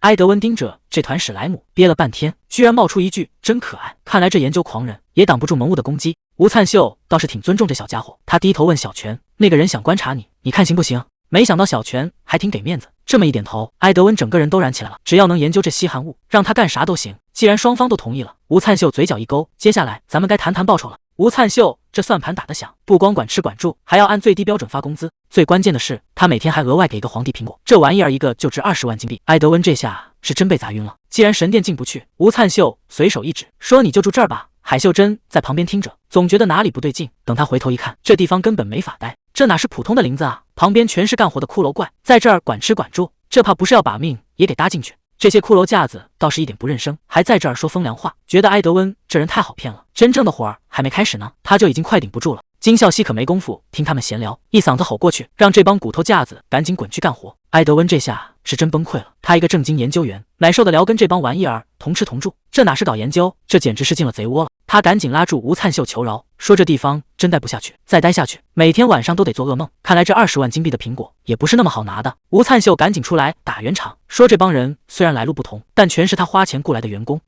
要是拿工资干活的，肯定不会随便伤人。你看金孝熙他们虽然长得一个比一个凶，其实心肠都挺好，这地方远比看着要安全。埃德温无奈地叹了口气，事到如今，他也只能硬着头皮留下了。就在他垂头丧气的时候，脚边突然钻出来一只黑猫，这下埃德温的眼睛又亮了，看来只要有可爱的小家伙在，这贼窝一样的日子好像也没那么难熬了。海秀珍一看情况不对，赶紧出声拦人，可埃德温这会儿正沉迷撸猫，根本没意识到危险。吴灿秀刚想开口提醒，说这只叫夜空的小猫其实是个领地掠食者，话音刚落，这小黑猫翻脸比翻书还快，直接现出了原形。埃德温这吓魂儿都吓飞了，这哪是什么萌宠，这可是传说中的7大灾厄之一。他怎么也没想到，这种级别的怪物竟然会被人当成家猫养。看着埃德温落荒而逃的背影，吴灿秀也挺无奈，这事儿解释起来确实挺费劲。吴灿秀还在那儿安慰呢，说只要你不先招惹他其实挺温柔的。可埃德温这会儿已经彻底后悔了，刚才明明已经摸过了好吗？他现在严重怀疑自己是不是进错了贼窝，这小小的院子里竟然凑齐了2个传说中的大灾厄，这哪是搞研究的地方，这简直是怪物大本营。看着夜空慢悠悠的舔爪子，埃德温最后的一点心理防线也崩了，这一嗓子救命喊的，估计方圆几里都能听见。日子就这么一天天过去，转眼15天就没了，谁能想到他竟然还真在这里撑了下来。半个月的时间一晃而过，吴灿秀这身手那是肉眼可见的变强了，借着这股巧劲，他整个人直接拔地而起。哈姆多尔趴在肩膀上，也得跟着一起遭罪。吴灿秀大喊一声，让他抓紧了，别掉下去，这要是摔了可没处说理去。飞到这么高的地方，底下的情况一览无余，看他这副认真的样子，估计是发现大麻烦了。刚才发现的那个大麻烦，现在已经变成了一地碎片。吴灿秀这一手，那是真的没给对方留活路。这场恶战总算是画上了句号。吴灿秀感叹，终于结束了，这半个月的汗水没白流。就在今天，他终于凑齐了整整100个所有权。随着系统提示音响起，这片土地正式易主，但这仅仅是个开始，更大的挑战还在后头呢。埃德温这会儿正忙着呢，他手里这瓶药水可不简单，只要有了这玩意儿，就能保住辛苦拿下的所有权，甚至连那些被感染的人都有救了。要是做出来了，但能不能成，还得看接下来的实战效果。吴灿秀还没来得及喘口气，头顶的天空唰的一下就裂开了，这动静可比之前大多了，又是一个新的裂缝。看着这黑漆漆的洞口，吴灿秀心里也没底，这到底是药剂起效了，还是更大的麻烦找上门了？刚才那道裂缝里竟然伸出了几只巨大的爪子，看来这回来的家伙块头不是一般的大。吴灿秀盯着头顶，我们终于见面了。他等这一刻已经等了很久了。这女王实体果然不一般，那一身长毛里竟然在不停的往外吐幼虫。吴灿秀一眼就看出了不对劲，除了这身毛，这家伙跟之前遇到的那些根本就不是一个级别的。还没等他想明白，对方的攻势就变了，这下麻烦大了。这怪物一露头就没打算给活路。吴灿秀带着哈姆多尔这回是真撞上硬茬，看这长相就没跑了，尤其是那张嘴，简直跟记忆里的一模一样。既然身份对上了，那就没必要再试探。吴灿秀直接亮底牌，这一招下去，胜负可就难说了。这一剑本以为能直接收工，结果这家伙除了那一身毛，跟之前遇到的完全不是一个档次。他竟然躲开了，这反应速度快得离谱。吴灿秀这下心里有数了，看来所谓的灾难级还真不是随便叫的，这回是真踢到铁板了。哈姆多尔这小家伙明显是被吓坏了，吴灿秀把他往兜里一塞，别担心，你先休息一会儿，安顿好小的，接下来该处理大的了。吴灿秀冷笑一声，咱们再来一轮。这一剑下去，两边都没了退路，就看谁能撑到最后了。斩首这招如果不冲着脖子去，根本没用，而且这怪物的远程攻击太快，光靠躲是躲不掉的。既然没路可退，那就只剩一个办法了。吴灿秀这下打算豁出去，直接正面硬刚。可就在他准备冲过去的时候，这怪物竟然变招了。谁能想到他背上竟然还藏着这种东西？谁能想到这怪物背上藏的竟然是这一大群小的？这下可好，直接把全家老小都喊出来了。吴灿秀忍不住吐槽，打不过就叫帮手，这也太耍赖了吧？还是说这些全是你的崽？不过叫再多也没用，在绝对的力量面前，数量就是个笑话。吴灿秀冷笑一声，既然都出来了，那就一块儿收拾了。这一剑横扫过去，管你是大的还是小的，通通都得交代在这儿。刚才还气势汹汹，现在满地都是碎渣。吴灿秀根本不给喘气的机会，直接追了上去。这怪物眼看打不过，竟然想钻进裂缝溜走。吴灿秀冷笑一声，现在才想跑，这下可由不得你了。既然来了，就要把命留下，别想跑。吴灿秀看准了怪物的死穴，这一招下去，根本不给他留活路。吴灿秀冷哼一声，现在求饶已经没用了，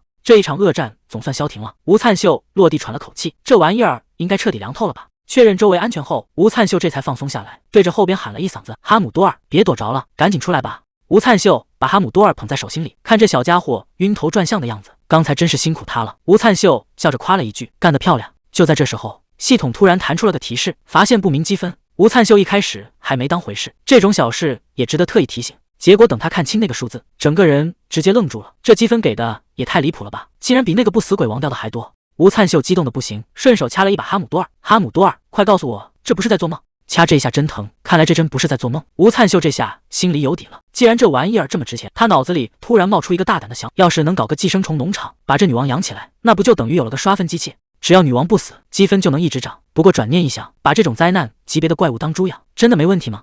这事儿没想的那么简单。虫子这玩意儿进化速度太快了，就像当年的蚊子一样，哪怕世界毁灭了，它们都能活下来。万一这些寄生虫产生了抗体，那这世界可就真要变成末世小说了。这买卖风险太大，绝对不能乱来。正琢磨着呢，海秀真急匆匆的赶了过来。吴灿秀先生，现在到处都在转，说你手里有治好寄生虫的办法。海秀真急的不行，一上来就抓着吴灿秀问个不停，那是真的吗？驱虫药是不是已经做好了？吴灿秀这下也纳闷了，这消息传的也太快了吧，到底是谁把这事捅出去的？难道咱们这儿出内鬼了？海秀珍也不敢确定，小声嘀咕了一句，可能是那个叫贞洁的家伙。吴灿秀摆了摆手，现在不是纠结谁告密的时候，正好药确实已经弄出来了，不管是人还是虫子，这药都能搞定。他顺手打开了系统面板，想看看现在的感染情况，要是被寄生的地方太多，那搞农场刷分的计划恐怕就要泡汤了。结果屏幕上密密麻麻全是红点，海秀珍在旁边看得心惊肉跳，这还只是目前能确认的范围，情况比预想的要糟糕得多。吴灿秀看着满屏的红点，这颜色多得让人心里发毛，他随口问了一句，你说这玩意儿会不会是有人故意撒出来的？海秀珍一脸惊讶，哎呀，你是怎么知道的？这下轮到吴灿秀懵了，合着我随便一猜，还真猜中了。海秀珍解释说，每次有新的使徒降临，领地就会跟着扩张，那些搞土地投机的商人闻着味儿就全过来了，毕竟抢到就是赚到，以后这可都是人类的地盘。为了把竞争对手踢出局，这帮人竟然想用寄生虫清场，结果玩脱了，虫子根本不受控制。吴灿秀听得直摇头，这帮人到底是胆子大还是脑子进水了？海秀珍又抛出一个重磅消息，现在外头都在转，说那个掌握了除虫技术的组织，其实就是故意放虫子的幕后黑手。吴灿秀这下压力大了，万一走错一步，自己可就真成阴谋论里的反派了。毕竟他确实的占领地盘才能清虫子，这逻辑还真让人没法反驳。他看着地图问海秀珍，那直接把驱虫药卖了，是不是最合适的办法？海秀珍也觉得有道理，除非你想靠一己之力清空全图，不然放手让大家一起干才是上策。不过吴灿秀心里还是过意不去，既然这事儿跟自己脱不了干系，那至少在眼皮子底下这块地得亲自动手清理干净才行。这荒郊野岭的，连头盔都掉在地上没人管，看来刚才那场仗打的是真狼狈。使徒这会儿气得直骂娘，原本以为只是个简单的任务，结果差点把命搭进去，他现在才反应过来，这哪是普通的遭遇战，这分明是想要他们的命。别看他顶着个暴力使徒的名号，在这场阴谋面前，他也只不过是个随时能丢掉的棋子。这一仗打得真是惨不忍睹，满地都是累瘫的士兵。使徒忍不住抱怨，这简直是一场大乱斗。谁能想到，刚开始这些小玩意儿还挺可爱的，结果一转眼全变成了这种恶心的怪物，而且数量多得吓人，根本杀不完。使徒一边发泄一边后怕，要不是中途拼命拦住，咱们今天全的交代在这儿。就在这时，旁边的士兵凑了过来，使徒大人，听说这玩意的创造者竟然是罗汉的弟子。使徒这下彻底破防了，他发现对手竟然是个剑术大师，这强度根本不是普通人能应付的。他觉得这背后的平衡性简直离谱，完全是按疯子的标准来定的。既然正面硬刚打不过，那就只能换个法子恶心对方了。他直接拉出系统面板，手指飞快的操作起来。他放话要让对方见识一下什么叫来自顾客的怒火。画面一转，森林里还是一片祥和。谁能想到吴灿秀这边正忙着呢，系统突然弹出了一个差评提醒，这下麻烦了，生意还没做大，投诉竟然先找上门了。看着眼前的系统面板，吴灿秀也有点意外，这驱逐剂刚上架没多久，竟然就有人给评价了。毕竟这东西没走正规商场，直接挂在网店卖，这种反馈服务还挺新鲜。既然客人都开口了，那肯定得看看对方到底写了点啥。就在他准备看评价的时候，哈姆多尔倒是一点不愁，在那儿蹦跶得正欢呢。谁能想到这第一条评价竟然是个大麻烦。吴灿秀翻了翻后台，吃的这种驱逐剂评价还行，可这烟雾型的怎么全是差评？点开一看，好家伙，清一色的一星差评。有人问这难道是地狱模式吗？还有人更夸张，说用了这玩意儿差点没命。吴灿秀这下也懵了，自己卖的到底是药还是毒？最后这位评价更狠，直接骂他是为了除掉竞争对手，才使出这种卑鄙手段。在一片骂声里，吴灿秀居然翻到了一个5星好评，这下总算能松口气了。可点开一看，这内容比差评还吓人，对方居然说这东西味道居然还不错。吴灿秀当场就懵了，这可是用来赶怪物的驱逐剂，怎么还有人拿它当零食吃？还没等他反应过来，旁边的夜空已经在那儿舔嘴巴了。看这架势，刚才那瓶药怕是全进他肚子里了。吴灿秀这下彻底崩溃了，这玩意儿是能随便吃的吗？吴灿秀这会儿正憋起火呢，这片海滩看着挺清静，其实到处都是要命的玩意儿。这不，刚走没2步，就有个不长眼的想从背后偷袭，可惜他挑错了对手，吴灿秀连头都没回，反手就是一剑，这下彻底清静了，这些小喽啰根本拦不住他的路。第3任使徒这会儿状态不对劲，身为暴力的第3任使徒，按理说不该这么狼狈，体力倒是还能撑住，可这戒断反应一上来，脑子根本没法集中。以前总觉得嘴里叼根烟才算有排场，可现在这滋味儿真不是一般人能受得了的，这烟是非戒不可，年纪大了本来就不好混，要是再被这点副作用拖后腿，那以后还怎么在道上混？第3任使徒看着手里空掉的包装，心里那叫一个纠结，早知道刚才就留一根了，现在想回头都难。紧接着他把垃圾往地上一摔，不行，这点诱惑都扛不住，以后还怎么混？他又从兜里掏出个东西，这回非要把这瘾给戒了不可。话音刚落，他直接把那玩意儿塞进嘴里一顿猛嚼，这股狠劲儿像是要把谁给生吞活剥了。结果这味道一出来，他整个人都愣住了，这又冲又香的口感是怎么回事？本来只是想撒个气，没想到这玩意儿居然还挺好吃。第3任使徒盯着手里这根木棍，心里开始算账了，这玩意儿到底卖多少钱一根？结果点开评论区一看，好家伙，全是清一色的5星好评。有人说这味道简直绝了，还有人专门买来戒烟用，说是多亏了这驱虫药，这回戒烟肯定稳了。吴灿秀现在整个人都快裂开了，这逻辑根本说不通啊！好好的驱虫药，怎么就莫名其妙成了戒烟神器？就在这时候，海秀珍急忙忙赶了过来，看样子也是为了这事儿。海秀珍一开口就提到了网上的评论，说这药现在火得一塌糊涂，吴灿秀正担心出乱子呢，结果接下来的话让他彻底怀疑人生了。这玩意儿不仅能戒烟，现在居然还被当成调味料火出圈了。吴灿秀听完直接傻掉，这世界到底是怎么了？吴灿秀还是想不通，就算这药确实能吃，可谁会没事拿这玩意儿当零食啊？海秀珍在旁边补了一句，说这东西吃了也没坏处，还怂恿他亲自尝尝看。虽然这药自带健康加持，吃不死人，但吴灿秀心里还是犯嘀咕，能吃和好吃那完全是两码事啊。吴灿秀半信半疑的拿起一根，直接塞进嘴里，这一口下去嘎嘣脆，结果这味道居然出奇的好，他甚至觉得多吉要是见了这宝贝，估计得当场馋疯了。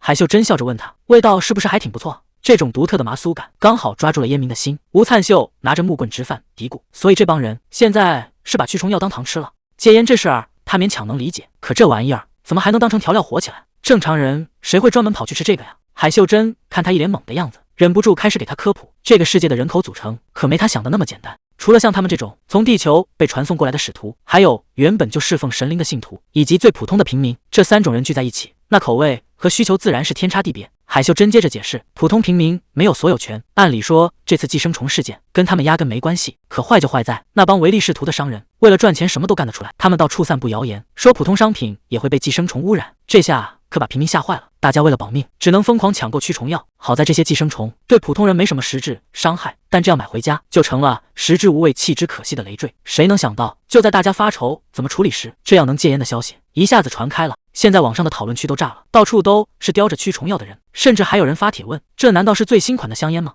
底下的评论更离谱，有人认出这是丰饶牌驱虫药，还在那儿纳闷，这帮人难道是在肚子里点火，打算把寄生虫直接熏死？海秀珍指着屏幕解释，就是因为这些离谱的传闻，尝试的人才越来越多，甚至还有人把它当成香料，说是味道特别有异域风情。吴灿秀这下彻底听傻了，这药明明是用来引诱寄生虫的，怎么现在反倒把人类全给勾引过去了？海秀珍接着爆料说，这玩意的用途多到离谱，有人把它加进巧克力，甚至还做成了冰淇淋。吴灿秀听得整个人都不好了，这世界的人口味到底是有多重啊？现在的商人真是绝了，居然把驱虫药做成了这种小细棒，拿在手里跟抽烟没两样，这么点大的东西真的能对付那些寄生虫？海秀珍在旁边搭腔说，这玩意儿一次只能引出1条虫。吴灿秀听完更无语了，肚子里要是有100条，那得吃到什么时候去？事情恐怕没那么简单，这种挤牙膏式的用法，摆明了是在帮寄生虫搞进化呀！万一虫子产生了耐药性，整个驱虫生意不就全毁了？海秀珍也只能感叹，毕竟大家都是为了混口饭吃。不过眼下最要紧的，还是得想个法子解决这烂摊子。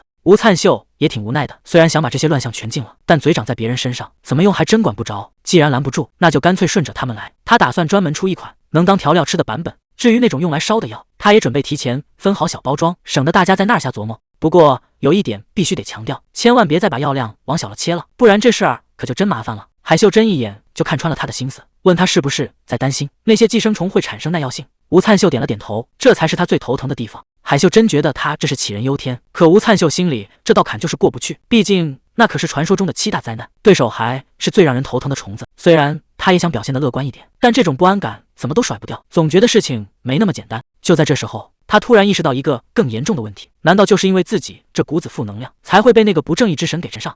如果真是这样，那这事儿可就彻底闹大了。看着满地的巨型药材，海秀珍忍不住吐槽，既然最后要把药做那么小，当初何必种得这么夸张？瞧瞧这些骷髅兵手里的货，大蒜长得比人头还大，艾草直接能当遮阳伞使。吴灿秀倒是挺看得开，说只要药效够强，长成什么样都无所谓。结果苦了干活的金小溪，这一半蒜长得跟木桩子似的，扛在肩膀上，那是真的一步都挪不动了。看着眼前这副魔幻的景象，吴灿秀心里也开始打鼓。光顾着追求个头或药效，结果弄出来的东西这么抽象，真的能行吗？吴灿秀现在心里直打鼓，他暗暗发誓，绝对不能觉醒那个沟通技能。一想到那些奇奇怪怪的召唤兽开口管他叫大哥哥，他就浑身不自在。可当时的吴灿秀哪能想到，他这乌鸦嘴还真灵了。日子一天天过去，没过几天，画风就彻底变了。丰饶女神心里还在盘算这回能赚多少，可转念一想，这钱拿得越多，说明吴灿秀在外面拼得越凶。他越想越觉得后怕，这种高收益的工作肯定是在拿命在搏。结果一回头，正好撞见吴灿秀在那儿招手，看他这生龙活虎的样子，哪有一点刚打完仗的疲态？这下他彻底悟了，什么7大灾难，什么恐怖的虫子，在吴灿秀眼里，那不就是地里的害虫吗？对他这种级别的农夫来说，这哪是去拼命，这分明就是下地除个草，顺便摘几个果子回来。吴灿秀这小子不仅能打，种地也没落下，表现实在太出色了。上面决定再给他点奖励，打算赶紧给他安排个新技能。多吉正带着小伙伴想溜号，结果还没走2步就被丰饶女神给叫住了。这下谁都不敢乱动，只能乖乖听训。丰饶女神发话了，既然吴灿秀最近立了大功，是时候兑现奖励了。一听这话，这几个小家伙比谁都激动。难道说吴灿秀最担心的那个技能真的要来了吗？这帮小家伙聚在一起，正替吴灿秀瞎操心呢，生怕他这次又抽歪了，万一觉醒个什么害虫清理，那他以后眼里就只有除草了。多吉倒是挺有信心，觉得这次沟通技能稳了，毕竟事不过3，这都连续出现3次了。吴灿秀就算再迟钝也该发现了，既然大家都觉得没问题，那就赶紧动身吧。算算时间，吴灿秀也该到了，这回能不能成，就看这一哆嗦了。就在大家伙儿等得心急的时候，吴灿秀总算露面了。吴灿秀笑着跟大家打招呼，说是因为顺手清理了远处的地块，这才耽误了点时间。不过他一抬头，发现气氛有点不对劲，看着丰饶女神带着这一大家子全跑出来了。吴灿秀心里还纳闷呢，今天这是什么大日子，怎么全员都出动来接他了？还没等他反应过来，系统的提示音就响了。这次给出的技能奖励，一个是雷打不动的沟通，另一个竟然是随机抽取。就在吴灿秀还没反应过来的时候，系统面板刷的一下亮了。丰饶女神这次倒是挺大方，直接把新技能送到了眼前。面板上跳出2个选项，一个是丰饶大地，另一个就是大家心心念念的沟通。这下选择权回到了他手。丰饶女神看到这儿，高兴的差点蹦起来。这丰饶大地听着挺唬人，其实就是个大面积种地的技能。这种技能适合去种麦田，对现在的吴灿秀来说根本就是浪费位置。看来这次他是真的没得选了。吴灿秀现在压力山大，这可是千载难逢的机会。他盯着眼前的技能面板，心里却在打着别的小算盘。丰饶女神还在那儿自我感动，觉得吴灿秀肯定会选沟通技能，这份信任简直要把人架在火上烤。现在2个选项就摆在面前，一个是丰饶大地，一个是沟通。这沟通技能简直是阴魂不散，怎么回回都能撞见他。吴灿秀现在是真不敢选，想想自己之前攒下的那些人品，要是真能跟万物交流了，那以前干的坏事不全露馅了？万一真蹦出个自然守护者，看他平时是怎么糟蹋庄稼的，那还不得直接一剑把他给送走？这风险他可担不起，多一事不如少一事。吴灿秀最后还是决定稳一手，就算没有这沟通技能，日子也照样能过下去。就算不选那个沟通技能，吴灿秀心里也跟明镜似的。多吉这小家伙，除了张嘴要吃的，还能干啥？还有小泉，天天就想着让人陪他玩，这些心思根本不用猜，全写在脸上了。连女神都在旁边疯狂暗示，让他赶紧把丰饶大地给选了。既然大家想的都一样，那沟通技能选了也是白选，根本没理由去冒那个险。吴灿秀这回是铁了心了，选这个就行了吧？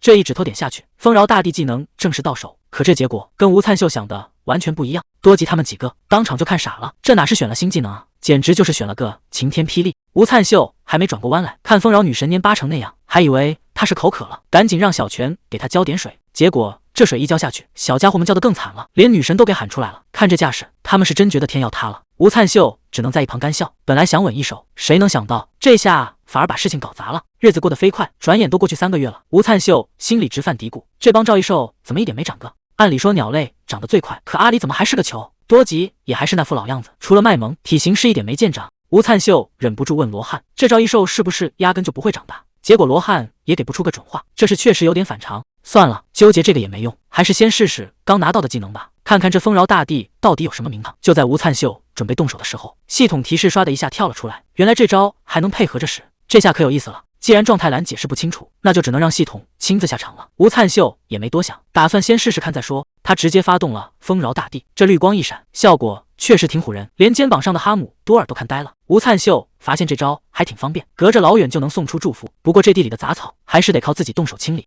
就在他琢磨着怎么除草时，身后突然传来一阵凉意。搞了半天，罗汉居然还想让他给苹果加个 buff。吴灿秀一脸无语，现在的苹果已经够大了，再催熟下去，怕不是要长成西瓜。既然罗汉都开口了，吴灿秀也只能硬着头皮上。这一指头点出去，技能光束刷的一下就飞了，看着倒是挺像那么回事。看着光束飞向远处的果林，吴灿秀心里也没底，离得这么远，到底能不能成啊？结果这技能放完就没动静了，感觉跟放了个哑炮似的。谁能想到吴灿秀这会儿还在嫌弃自己的技能？他原本一心想要个能提高发芽率的神技，结果选了现在这个。丰饶女神委屈的不行，明明当初提醒过他要选沟通技能，结果这货偏不听，摊上这么个不开窍的使徒。丰饶女神真是气得够呛，心里估计已经骂开了，简直就是个大笨蛋。转眼到了第二天，吴灿秀准时出现在了西区的林子里，普汉杰早就在这儿等着他了。看着严肃的架势，估计是有什么重要的任务要交代。种地本身倒是不难，但吴灿秀现在最后悔的就是当初没选个跟种子相关的技能，结果这分数涨到79分，就再也动不了了。这种卡在瓶颈期的感觉确实让人挺抓狂的，差这一分就是天差地别。从 C 级到 B 级，中间隔着的可是质的飞跃，想从种子变成花朵，哪有那么容易？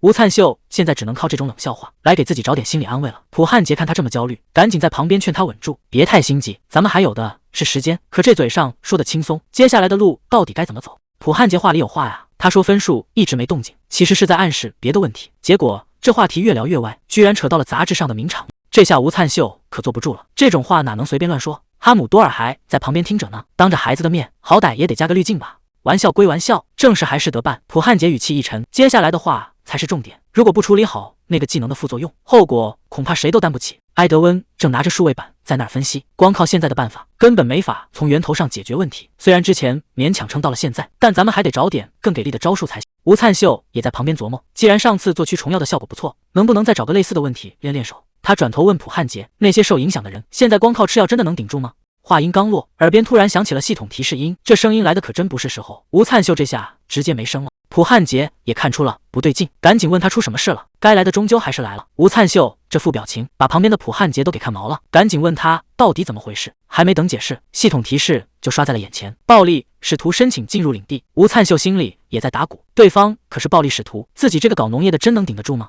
就在这时，沉重的脚步声传了过来，李明秀那铁塔一样的身材直接把光都给遮住了。他盯着吴灿秀看了半天，突然冒出来一句，听说你能让头发变得特别茂盛。李明秀把帽子一摘，这下真相大白了，这位传说中的暴力使徒大老远跑过来，居然是为了求个生发秘方。他盯着吴灿秀问，听说你能让头发长得特别茂盛，到底是不是真的？吴灿秀这下彻底没话说了，本来以为是来砸场子的，结果是来咨询业务的，怎么这种奇怪的传闻传得比什么都快？画面一转，来到了暴力村分局。这大雪封山的，海秀珍正忙着清点刚送到的物资。他跟李明秀交代，东西都检查过了，质量绝对没问题，还问他需不需要添置点别的。李明秀这会儿心情倒是不错，摸着自己那锃亮的脑门，在那儿哈哈大笑，说多亏了海秀珍，现在村里什么都不缺了。这种自黑的冷笑话最难接，海秀珍在旁边憋得辛苦，心想这种时候绝对不能笑出声来。李明秀盯着海秀珍看了半天，突然冒出来一句，说海秀珍这头发怎么看着又亮又密的？海秀珍这头发确实亮得晃眼，难怪李明秀盯着不放，在秃头眼里这简直就是行走的生发广告。李明秀凑过去问，你最近是不是偷吃什么好东西了？赶紧分享一下秘诀。海秀珍这下真被问住了，他哪有什么秘诀，只能实话实说，真没想起吃过什么特别的。李明秀根本不信，他笑着说，咱们都认识这么久了，还有长期合同绑着，你这就不够意思了。看他这副不依不饶的样子，海秀珍是彻底没招了，这误会要是解释不清楚，估计今天他是走不了了。海秀珍自己也纳闷，难道真的变漂亮了？回想起来，前阵子聚会的时候，朋友们也都在问，说她最近气色好得离谱，是不是偷偷谈恋爱了？不然这皮肤和头发怎么保养的这么到位？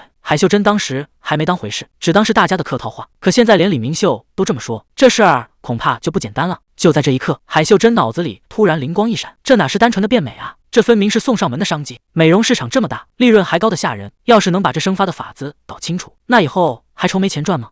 李明秀还在那儿等着回话。海秀珍脑子转得飞快，既然要找个理由，那就要找个最合理的。她故作神秘的开口，要是硬说有什么秘诀，那可能就是最近一直在吃吴灿秀种出来的那些黑豆。这话一出口，海秀珍自己都觉得有戏。仔细回想一下，吴灿秀种出来的那些东西，确实个个都像开了挂，提神效果比咖啡还猛的苹果，一杯就能搞定宿醉的神奇茶水，甚至连驱虫药都能拿来当香料。这哪是普通的农产品，这简直就是灵丹妙药。要是这些庄稼都有特殊功效，那这背后的商机简直大得不敢想象。李明秀听完也陷入了沉思，嘴里反复念叨着吴灿秀的名字。看来这位丰饶使徒在他心里的分量一下子变重了。原本以为只是个会算计的商人，没想到人家在种地这块儿才是真大佬。海秀珍本来还想聊聊地盘的事，结果李明秀根本不在乎，只要能让他长出头发，吴灿秀就是他亲兄弟。李明秀这变脸比翻书还快，原本他还打算带人去砸场子，嫌人家占了暴力工会的领地，现在倒好，直接当场宣布停战。他扯着嗓子大喊，从今天起，谁敢动吴灿秀，就是跟我李明秀过不去，咱们两家以后就是一家人。看他这副狂热的样子，海秀珍心里开始发虚了，他赶紧打预防针，说这黑豆的效果还没最后确定。李明秀这狠话放的那是相当有水平，他说要是长不出头发，那就要从吴灿秀脖子上揪点别的东西下来了。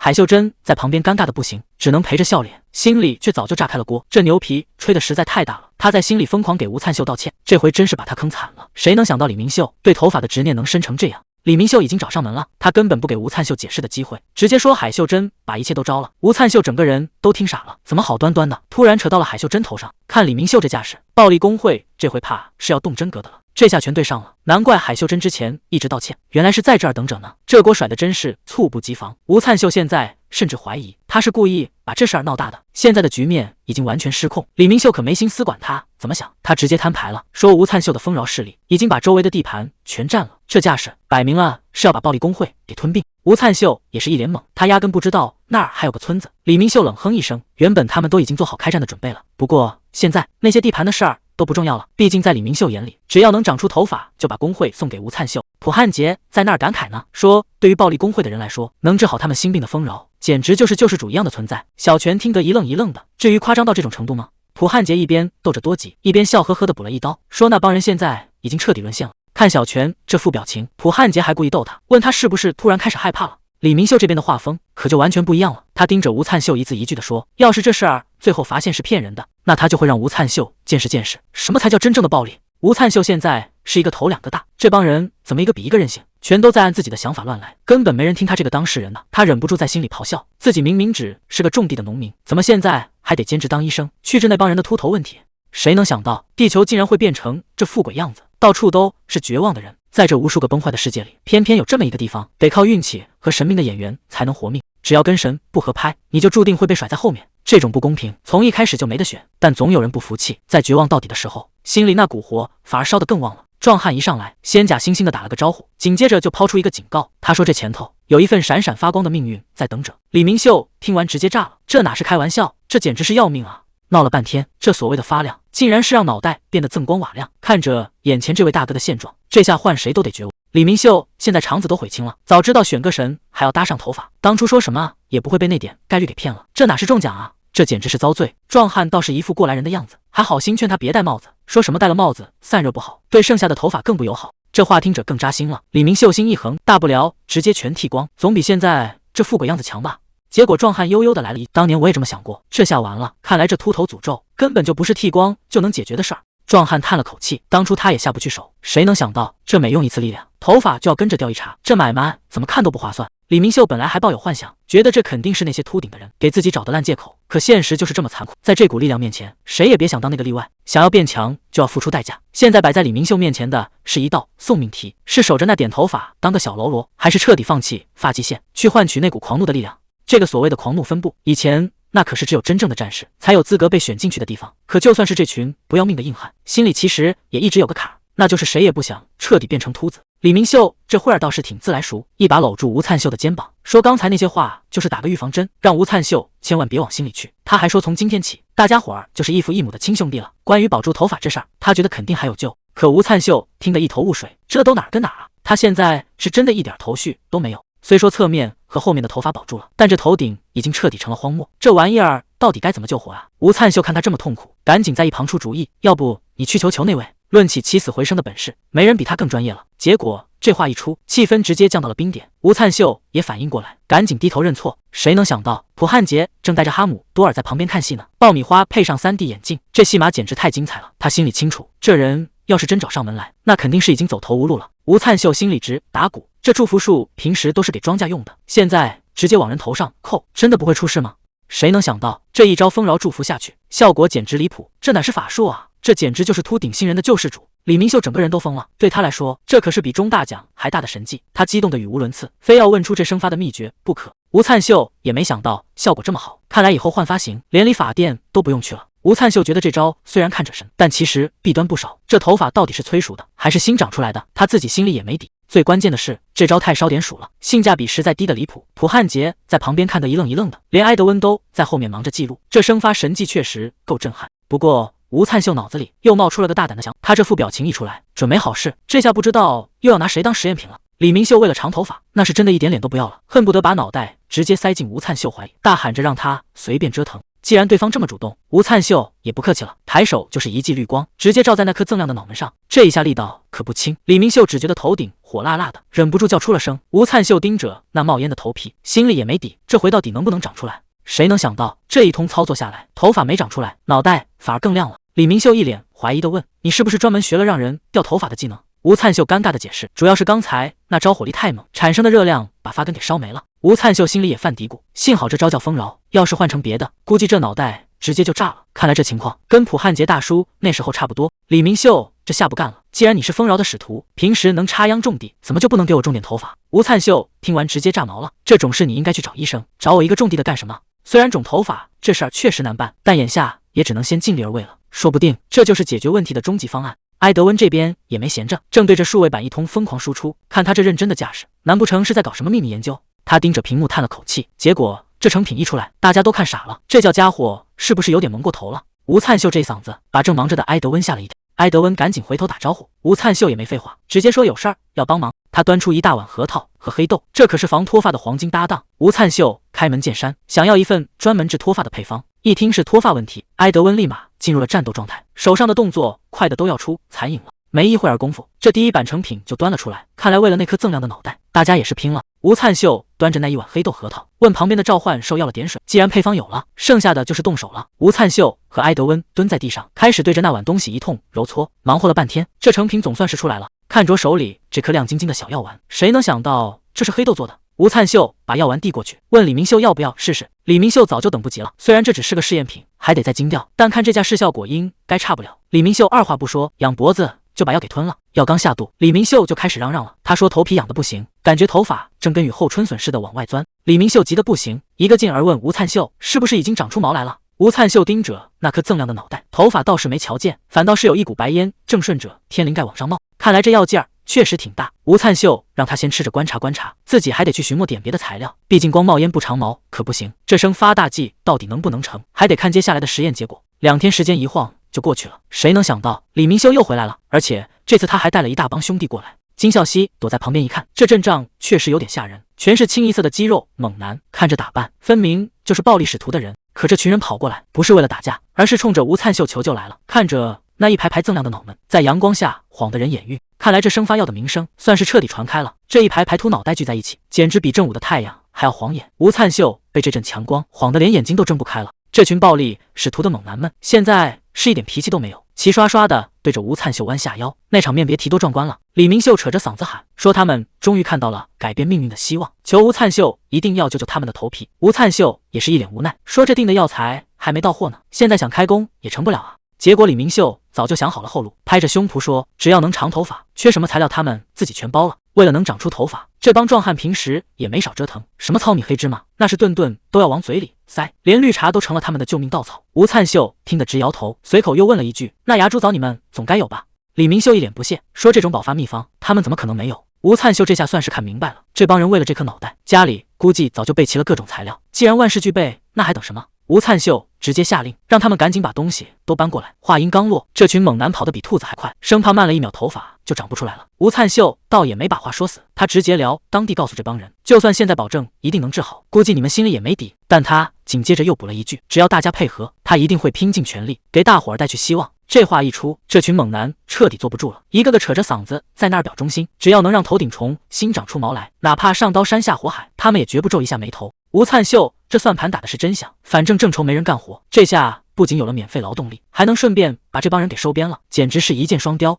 忙活了大半天，吴灿秀换上围裙，招呼这帮壮汉赶紧动筷子。吴灿秀大声喊道：“大家都别客气，这可是加了祝福的特供餐。”看着这一桌子热气腾腾的饭菜，谁能想到这竟然就是他们梦寐以求生发秘方？看着这一桌子丰盛的饭菜，壮汉们眼珠子都快掉出来了。有人忍不住问吴灿秀：“你是不是用了什么魔法？不然这些庄稼怎么长得这么快？”吴灿秀倒是挺会起名字，随口就给这招安了个名头，管他叫丰饶的祝福。连一向稳重的普汉杰这回也吃得停不下来，一边吃还一边感叹：这顿饭不仅味道绝了，对恢复体力更是大有好处。看着这帮人狼吞虎咽的样子，吴灿秀虽然心里挺欣慰，但这场面确实有点震撼。尤其是桌上那盘菜，看着就像一窝冒热气的鸵鸟蛋。这顿特供餐吃下去，他们的头顶真的能发生奇迹吗？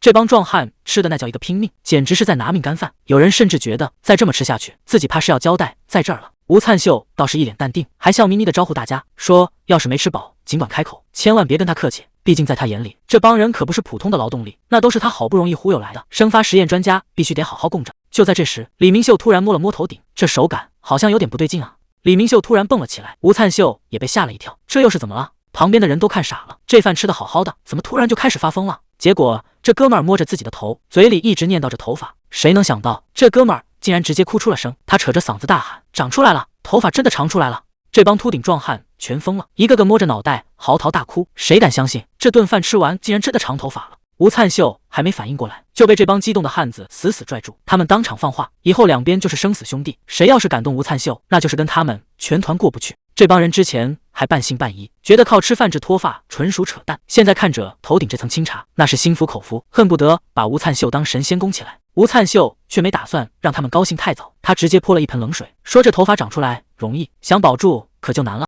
吴灿秀一脸严肃的提醒，只要他们一动用一能，这些刚长出来的宝贝头发立马就会掉个精光。为了验证这个残酷的真相，吴灿秀提议当场练，结果这帮人刚一发力，好不容易长出来的头发唰的一下全飞了。李明秀动静可真不小，吴灿秀在旁边都看呆了，这就是传说中暴力的力量吗？看来这帮人确实有点东西，绝对不能小看了。普汉杰在旁边倒是挺淡定，看着年轻人这么折腾，还想起了自己当年的样子。吴灿秀赶紧叫停，再练下去怕是要出事。李明秀停手后的第一件事就是赶紧确认自己的头发还在不在，结果这镜子一照，奇迹真的发生了，这回头发竟然稳稳当当的，一根都没掉。吴灿秀还想让他自己摸摸确认下，结果李明秀反而怂了，毕竟谁也不想让自己的脑袋看起来像个长了黑苔藓的野猫蛋。李明秀终于还是下手了，但这触感显然让他有点崩溃，这哪是长头发呀，这简直是老天爷在开玩笑。他这一嗓子嚎的那是真情实感，谁能想到长个头发还得遭这种罪？吴灿秀在旁边看得心痒痒，也想伸手试试这到底是个什么质感，结果这手刚一搭上去，差点没直接给烫熟了，这脑袋的热度简直能直接当灶台使了。吴灿秀忍不住吐槽，就这温度，别说长头发了，没把头皮烧穿都算命大。吴灿秀还在琢磨这头发的事，却突然开了个脑洞，非要是真头发吗？要是弄点假发或者植物，能不能扛住这脑袋上的高温？结果这帮壮汉根本不挑，只要能保住这几根毛，让他们干什么都行。吴灿秀一看这架势，只能先想办法给他们降温了。饭也吃得差不多了，吴灿秀突然抛出一个新想法，他想做个实验，看看如果不吃他做的饭，这些头发还能不能稳得住。这话一出，刚才还热火朝天的气氛一下子就凉了半截，谁敢拿自己的头皮开玩笑？吴灿秀倒好，直接提议让大家伙儿一起试，这下全场都炸了。这实验要是失败了，那可就真成集体秃头了。这帮壮汉为了保住头发，竟然玩起了剪刀石头布，谁输了谁就要停餐做实验，这哪是玩游戏啊，这简直是在赌命根子。结果这诅咒真不是闹着玩的，只要这顿饭没跟上，那头发就像爆米花一样，唰的一下全飞了。这下谁还敢不吃饭？看来这顿饭是真不能停。吴灿秀只能继续钻研食谱，毕竟这头发长得实在太慢，得想办法加强药效才行。不过吴灿秀也发现了个好消息，虽然这头发还是会炸，但每次重新长出来的确实比以前要厚实不少，这算是不幸中的大幸吧。李明秀都不知道该哭还是该笑，这日子什么时候是个头啊？吴灿秀还在那儿嘀咕，琢磨着是不是该弄点清凉发胶，好帮这帮壮汉压头上的火气，毕竟这头发长得实在太不容易了。这番话可把李明秀感动坏了，谁能想到这位使徒大人竟然为了他们的头发操碎了心。李明秀赶紧趁热打铁，邀请吴灿秀去他们的地盘转转，甚至还承诺要专门给吴灿秀开个直通入口。哈姆多尔也跟着凑热闹，吴灿秀倒是挺好奇，毕竟这可是深入了解对方的好机会。李明秀拍着胸脯保证，大家以后就是异父异母的亲兄弟了，这点小事根本不在话下。吴灿秀带着哈姆多尔总算踏进了这片传说中的领地，本以为会是个大场面，结果这地方看着比想象中要局促不少。李明秀倒是挺自豪，说这地方只有真正的战士才能进，地方小点才显得金贵。远处那座大雪山，就是他们挖矿和炼级的老窝。吴灿秀一眼就看出了不对劲，这冰天雪地的，怎么这帮人全都捂着个帽子？难道是想靠低温给脑袋降火，好让那几根头发长得稳当点？可惜这招看起来不太灵，大伙儿还是在那儿愁眉苦脸的护着头。李明秀赶紧提醒了一句：“别盯着人家的头看，这可是这儿最大的忌讳。”吴灿秀赶紧道歉，在这地方要是戳到人痛处，那后果恐怕比秃头还要严重。看来这诅咒真是一个都不放过。吴灿秀心里清楚，这药要是再不弄出来，这帮人的脑袋可就真保不住了。为了缓解尴尬，吴灿秀指着远处的雪山问了一句：“那上面到底长了什么宝贝？”李明秀随口一答，说是有一种带寒气的雪冰草。这名字一出来，吴灿秀立马就来了精神，这不正是他研发清凉发胶最缺的那位主药吗？不过李明秀却直摇头，说这玩意儿虽然值钱，但对他们来说就是个累赘，只要一吃下去，浑身的力气就像被抽干了一样。吴灿秀一听就明白了，这哪是没用啊，这分明是能压制技能的宝贝，要是能把这东西利用好，那效果绝对非同凡响。不过为了保险起见，吴灿秀还是多问了一嘴，这雪冰草确定是正儿八经的植物吧？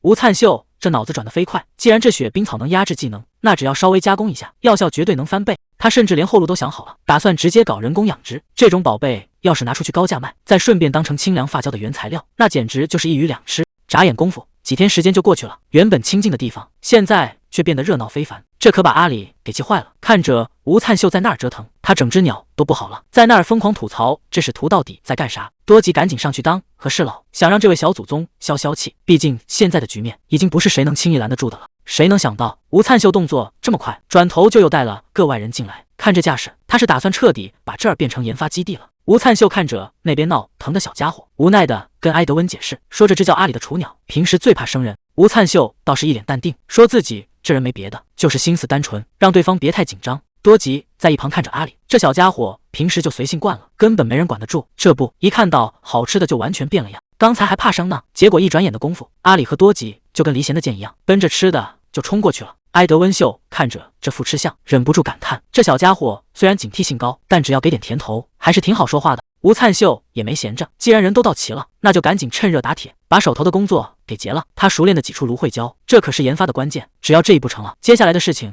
就好办多了。吴灿秀这回是真下血本了，先往瓶子里灌进灵水和薄荷，再加点桉树叶进去一通猛煮，这配方听着就让人脑门发凉。最后这一步才是重头戏，他拿出了压箱底的雪冰草，这可是从暴力之地搞来的宝贝，能不能成全，看着最后一下了。随着药草丢进瓶子，一阵亮光闪过，清凉发胶总算是大功告成，看这成色，绝对是市面上的顶级货。吴灿秀也没忘了身边的功臣，先是跟埃德温道了声辛苦，毕竟没人家这专业技术，这药水也调不出来。接着又挨个夸了一遍这些小家伙，不管是出灵水的小泉，还是在旁边忙前忙后的哈姆多尔，一个都没落下。这下万事俱备，就看这发胶抹在那些秃顶壮汉头上，到底能闹出多大的动静了。普汉杰这时候凑了过来，看着桌上的成品问：“这就是那传说中的冷却剂？”吴灿秀点点头，忙活了这么久，总算是折腾出来了。虽然东西是做出来了，但吴灿秀心里也没底，只能祈祷这玩意儿真能起作用。觉得一次不行就多试几次，反正材料还有。就在大家伙儿商量着怎么测试的时候，多吉在旁边看出了不对劲，他盯着丰饶女神，心里直犯嘀咕。还没等吴灿秀迈开腿去检查效果，丰饶女神突然就炸了。她一边喊着我的使徒，一边迈着小短腿疯狂冲刺。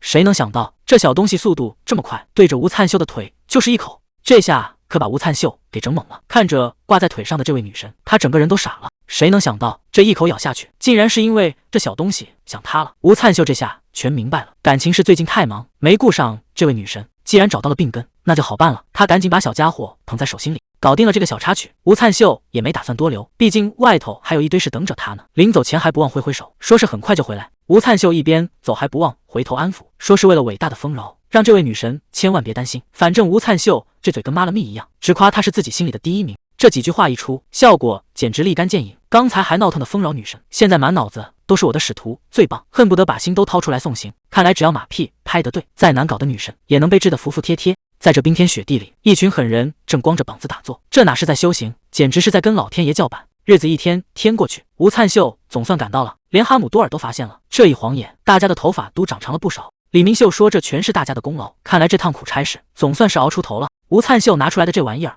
可把这群糙汉子给看愣了。谁能想到，在这荒郊野岭的，他居然还带了发胶。一听说是发胶，这帮人的眼神全变了。毕竟在这儿待了这么久，谁不想捯饬自己？既然吴灿秀这么大方，那大家也就不客气了。这可是改善形象的大好机会。你还别说，这发胶一抹，整个人立马就不一样了。刚才还是野人，现在直接变男模了。看着这帮肌肉男臭美的样子，吴灿秀这波人情算是送到了心坎里。不过光变帅可不够，接下来的正事儿才是真正的考验。吴灿秀这回要动真格的了，打算直接拿技能做个实验。结果李明秀刚一使劲，那动静闹得可不小，眼看就要收不住了。吴灿秀赶紧伸手叫停，这要是再练下去，之前的努力全白费了。他解释说，这招只能拿来救急，不能当成常规手段，给李明秀整得一脸懵，完全没听明白啥意思。吴灿秀无奈的指了指，头发倒是还在，可刚才好不容易抹上去的发胶，这下全给烧干了。看来想一边变强一边耍帅，还真不是件容易事儿。吴灿秀又有了新主意，既然直接抹会被烧干，吴灿秀又出了个损招，把发胶全糊在帽子里戴着，这脑回路也是没谁了。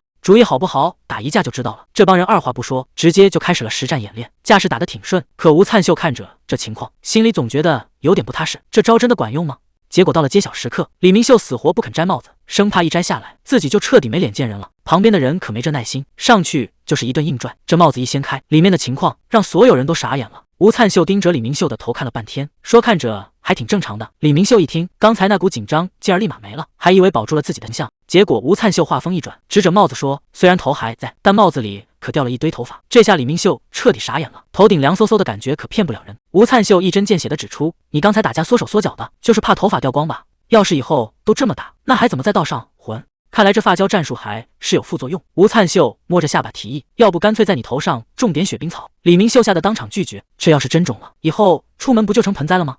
吴灿秀赶紧解释，不是真让你在头皮上种草，他心里其实已经有了更靠谱的计划。吴灿秀脑洞大开，说可以把草种在帽子上，还拿出了各种奇葩方案，什么印第安头饰，甚至是罗马时代的羽毛头盔，说这才是男人的浪漫。李明秀听得一愣一愣的，居然还真觉得有点帅，开始打听能不能在帽子上种出那种雪冰草。可问题是这地方太热，普通的草根本活不下来。李明秀突然想起个宝贝，说有一种叫吸热草的植物，没准儿能派上用场。吴灿秀一听这名字，感觉这事儿有戏。这所谓的吸热草到底是个什么来头？这吸热草跟雪冰草可不一样，它是专门靠吸热生长的，而且长的地方比这儿还要偏僻危险。李明秀叹了口气说，平时还有人去采，但最近大家伙都忙着抓寄生虫呢。吴灿秀听得一愣，这帮人居然还搞起了寄生虫养殖场，看来想弄到这草没那么容易。吴灿秀一边走一边犯嘀咕，你确定这吸热草真的只是植物吗？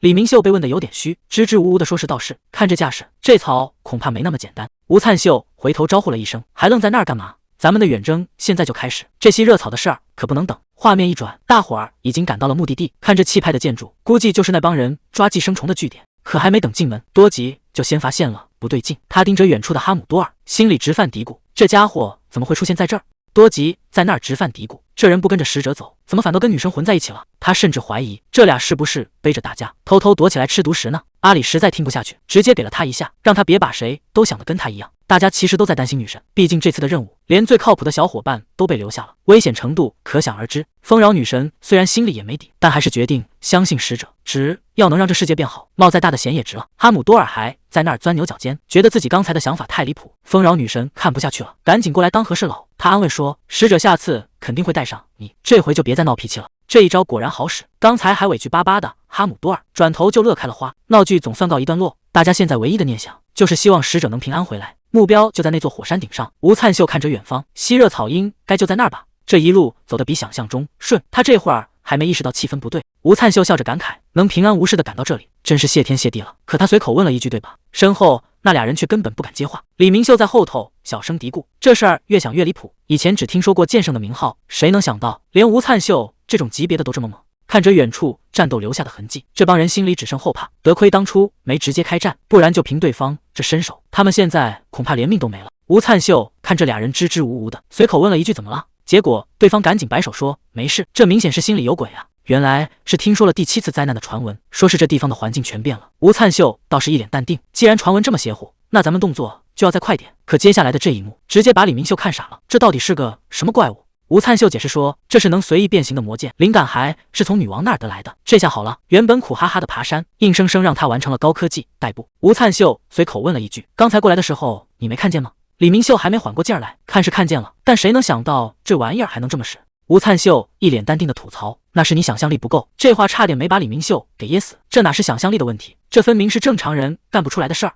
就在几个人贫嘴的时候，危险已经悄悄逼近了。李明秀大喊一声：“有埋伏，大家小心！”一道黑影从头顶刷的飞过，李明秀抬头一看，是老鹰吗？结果吴灿秀这关注点简直让人没法接。他盯着那只俯冲下来的巨鹰，居然在那儿感慨：“哇，这家伙头顶还真是秃的呀！”吴灿秀看这架势，忍不住问了一句：“你该不会是在同情这些怪物吧？”结果这李明秀更离谱，一边往头上抹发胶，一边放狠话，说只要发型还在，就没理由躲着不打。那只秃头巨鹰还没明白怎么回事，就被李明秀一个飞身骑到了背上，紧接着就是一记重拳，这力道直接把巨鹰给砸进了土里。看来这发胶确实没白抹，战斗力直接拉满，这下巨鹰是真的要彻底变秃了。吴灿秀看着被收拾掉的怪物，虽然嘴上说着谢谢，但心里还是犯嘀咕。他指着李明秀手里拎着的东西问：“你把这玩意儿带上干什么？”李明秀一脸理所当然，说他在一本叫《长恩秘籍》的书里看过，这秃头巨鹰可是难得的美味。吴灿秀听得一愣一愣的，这名字怎么听着这么耳熟？李明秀接着显摆说，这可是传说中的美食家留下的食谱，多亏了这书，他连这片区域的情报都摸清楚了。就在几个人说话的功夫，他们已经穿过了这片荒地。罗汉停下脚步，咱们到了。吴灿秀往前一指，说咱们总算找对地方了，眼前这一大片红彤彤的，就是传说中的吸热草。李明秀本来以为要被烤干了，结果一进这林子，浑身透心凉。吴灿秀解释说，这草能把周围的热量全吸走，看来这回是真找对地方了。吴灿秀撸起袖子，打算赶紧采完收工，毕竟这玩意儿不能解决问题，还得试了才知道。可谁能想到，最后的结果跟他们想的完全不是一回事。这吸热草虽然能降温，但光靠它还远远不够，想要彻底压制朱奈谷愤怒的力量，还得加上这种雪冰草才行。于是这两种草一结合，最后竟然捣鼓出了几顶帽子。吴灿秀在一旁看着，还一个劲儿的夸，说这草圈戴在他头上简直绝配。李明秀摸着这轻飘飘的玩意儿，心里直犯嘀咕，这东西看着这么单薄，真的能靠谱吗？吴灿秀一听这话，整个人都不好了。你说这玩意儿单薄？他直接开启了科普模式，这可不是普通的草圈，里面用了特制的粘合剂，吸热草负责把热量转化成能量，再传给雪冰草释放冷气，这可是专门用来压制愤怒力量的神器。结果李明秀还是那句话，总觉得差点意思。吴灿秀也是没脾气了，直接甩过去一个带花的，既然你嫌那个太素，那就试试这个。李明秀戴上一看，嘿，这下满意了。吴灿秀在一旁看得直翻白眼，合着自己费了半天劲，人家就喜欢这种花里胡哨的。行吧，只要管用就行。吴灿秀让旁边的队员赶紧试试，看看这花草圈到底能不能压住那股邪火。李明秀这回是豁出去了，直接把力量开到了最大，就看这花草圈能不能顶住。关键时刻，这圈子还真没掉链子，一股凉气直接把火给压下去了。李明秀赶紧摸了摸头顶，这可是他最宝贝的地方，结果让他整个人都懵了。这玩意儿的效果比他想的还要夸张，头发竟然一根没掉。这帮大老爷们儿直接当场表起了忠心，说这份恩情他们暴力工会这辈子都忘不了，以后吴灿秀就是他们的主心骨，是他们的剑和盾，只要是吴灿秀的敌人，那就是整个工会的死对头。这阵仗把吴灿秀都给整不会了，谁能想到就因为保住了几根头发，竟然换来这么大一个靠山，这买卖简直赚翻了。吴灿秀虽然心里挺美，但这进展确实有点太快了，他这会儿还没完全反应过来，这帮壮汉越说越起劲。李明秀直接凑上来问，以后能不能管你叫大哥？吴灿秀赶紧推辞，这声大哥他现在可真不敢当。不过转念一想，这说明人家是真把他当自己人了，这种被信任的感觉其实还挺让他受用的。就在这时，奖励也跟着到账了，一个不起眼的月桂花环，还有一顶用叶子编的针织帽。这下装备算是齐活了。本来以为这种清凉帽能靠着精良的做工火变全成，结果呢，压根没火起来。因为这种帽子只有真正的勇士才有资格戴，门槛太高，路就走窄了。反倒是那些周边产品，像什么生发喷雾、护发发胶，莫名其妙的卖爆了。这下可把暴力工会那帮整天担心秃头的兄弟们给救了，大家伙儿那是抢着掏钱。吴灿秀看着账本，心里那叫一个美，这波买卖的利润简直高的离谱。有了暴力工会这帮壮汉帮忙，现在的劳动力那是相当充沛，连地里的活儿都有人包圆了。吴灿秀这下彻底当起了甩手掌柜，他现在只需要动动手指，发动那个丰饶祝福的技能就行。不过这帮兄弟倒是挺好奇，这技能到底得烧多少点数？吴灿秀笑着解释，毕竟咱现在是丰饶使者，这返点力度可不是开玩笑的，只要能让大家的头发长得茂盛，那点数简直是哗哗的往上涨。虽然进账不少，但花销似乎也挺惊人。李明秀这才回过神来，问是不是多亏了那个？吴灿秀一边伸懒腰一边点头，没错，就是你想的那样。既然要大干一场，海秀珍也没闲着，正推着小车忙前忙后，把后勤物资调配的明明白白。普汉杰则稳坐后方，一边盯着大家伙训练，一边顺手把点数给赚了。可话说回来，到底什么样才算符合丰饶的身份？吴灿秀笑了笑，那当然是去收割怪物的脑袋了。既然说是要去收割，那这帮躲在暗处的脏东西就是最好的猎物。别以为丰饶只会种地，动起手来，他们才是最讲究效率的疯子。吴灿秀心里已经算好了，几秒出剑，走几步路，全都在他的掌控之中。只要呼吸一乱，这收割的节奏就断了，所以他必须分秒不差。随着技能丰饶的承诺开启，这把剑终于要见血了。这一步踏出去，对面的怪物恐怕连怎么死的都不知道。这一剑下去，乃还看得出是在战斗，简直就是一场效率极高的收割。刷刷击下，刚才那些脏东西连个全尸都没留下。李明秀算是彻底被吓破胆了。吴灿秀倒是淡定，随口说了句：“客人都已经接完了。”李明秀坐在木头上，还没缓过劲儿来。这种场面真是看多少次都习惯不了。李明秀怎么也想不通，为什么吴灿秀能毫发无伤？毕竟那些怨灵可是出了名的会临死反扑，谁碰谁倒霉。吴灿秀却一脸淡定，只要在他们下咒之前直接把怪秒了，不就行了？这话听得李明秀当场语塞，这逻辑简直离谱。只要杀得够快，诅咒就追不上他，这不就跟只要躲开刀子就不会受伤是一个道理吗？更气人的是，吴灿秀还认真纠正了一下，刚才杀的可不是100个，而是整整443只，这实力是不是强的有点过分了？转眼到了晚上，李明秀一个人手起火堆，还没从刚才的震撼里缓过来，同伴走过来打招呼：“明秀，你可算回来了。”看他这副样子，同伴忍不住调侃：“头发都长出来了，怎么还摆着这张没见过世面的脸？”李明秀开口就问：“能不能猎杀那些不死怨灵？”得到的回答倒是挺狂，麻烦是麻烦了点，但也不是不行。可一听每天要杀400个，这下谁都坐不住了。想要变强没别的方法，只能先把肌肉练起来，只要肯下功夫，总有一天能办到。李明秀还是想不通，吴灿秀明明看着一点都不壮，凭什么实力也这么恐怖？旁边的人赶紧拦住他，别在这儿犯傻了，丰饶就是丰饶，暴力就是暴力，这两者之间根本就没有可比性，每个人都有适合自己的路，难道不是吗？所以说到底还是得练肌肉，拼命练就对了，只要肌肉够大，就没什么是解决不了的。这帮人简直练疯了，连女孩子都卷成了这样，这强度谁看了不迷糊？李明秀这下彻底看傻了，怎么大家突然都对肌肉这么执着？以前也没见大家卷得这么厉害啊！以前想练还没机会，现在这帮人简直是把憋了很久的劲儿全使出来了。毕竟只要一发力，浑身的热血就往脑门上涌，这种感觉谁能忍得住不去练？再加上伙食管够，这肌肉长得简直比吹气球还快，这身材谁看了不迷糊？所以说咱们必须得把肌肉练大，然后去横扫那些地下城。李明秀听懵了，怎么好端端的突然扯到地下城去了？男人解释说，现在到处都是荒废的地下城，这可是大好的机会，只要咱们变得更强，赚到更多的钱，就能报答这份恩情了。听完这番话，李明秀总算开窍了，既然是为了报恩，那还有什么好犹豫的？他二话不说，直接冲了上去，问旁边的人还剩几组，打算跟着一起练。结果人家告诉他，还有整整42组呢，这强度简直是要人命啊！可这哥们儿根本不听劝，非要上手帮忙，这下可把练举重的那位吓坏了，大喊着让他赶紧松手，说这样会破坏发力感觉的。这帮人为了练肌肉，真是彻底疯了。李明秀还在那儿自我陶醉，直呼这种刺激感简直太美味了，这可把旁边练举重的大哥气坏了。你觉得美味有什么用？咱们这儿正拼命呢。一转眼几天时间过去了，原本闹腾的训练场总算清静了不少。多吉趴在草地上感叹，最近这段日子过得还真是挺太平的。阿里也跟着随声附和，确实这种安稳日子可不多见。多吉在那儿念叨，说是因为吴灿秀最近一直陪在女神身边，所以大家伙儿才这么清闲。最关键的是，吴灿秀给的伙食太给力了，每天都能吃个饱，这日子简直没谁了。吴灿秀这会儿正忙着切菜，看这架势，是打算再给大家伙整顿好吃的。普汉杰也在后头安安静静的看书，连丰饶女神都觉得这辈子没这么幸福过，要是每天都能这样，那该有多好。可就在这时候，一声大喊打破了宁静，有人在叫吴灿秀，这好日子怕是要到头了。吴灿秀正忙着给大家份餐，普汉杰也在旁边等着开饭，结果一抬头，海秀珍竟然找过来了。看着海秀珍这副样子，吴灿秀心里立马有了预感，这无事不登三宝殿，肯定是出啥事了。海秀珍还想打个哈哈，说其实也没啥大不了的，就是最近发现了一种新寄生虫，连驱虫药都拿他没办法。这话一出口，吴灿秀整个人都坐不住了，这哪是小事啊，这分明是要出大乱子了。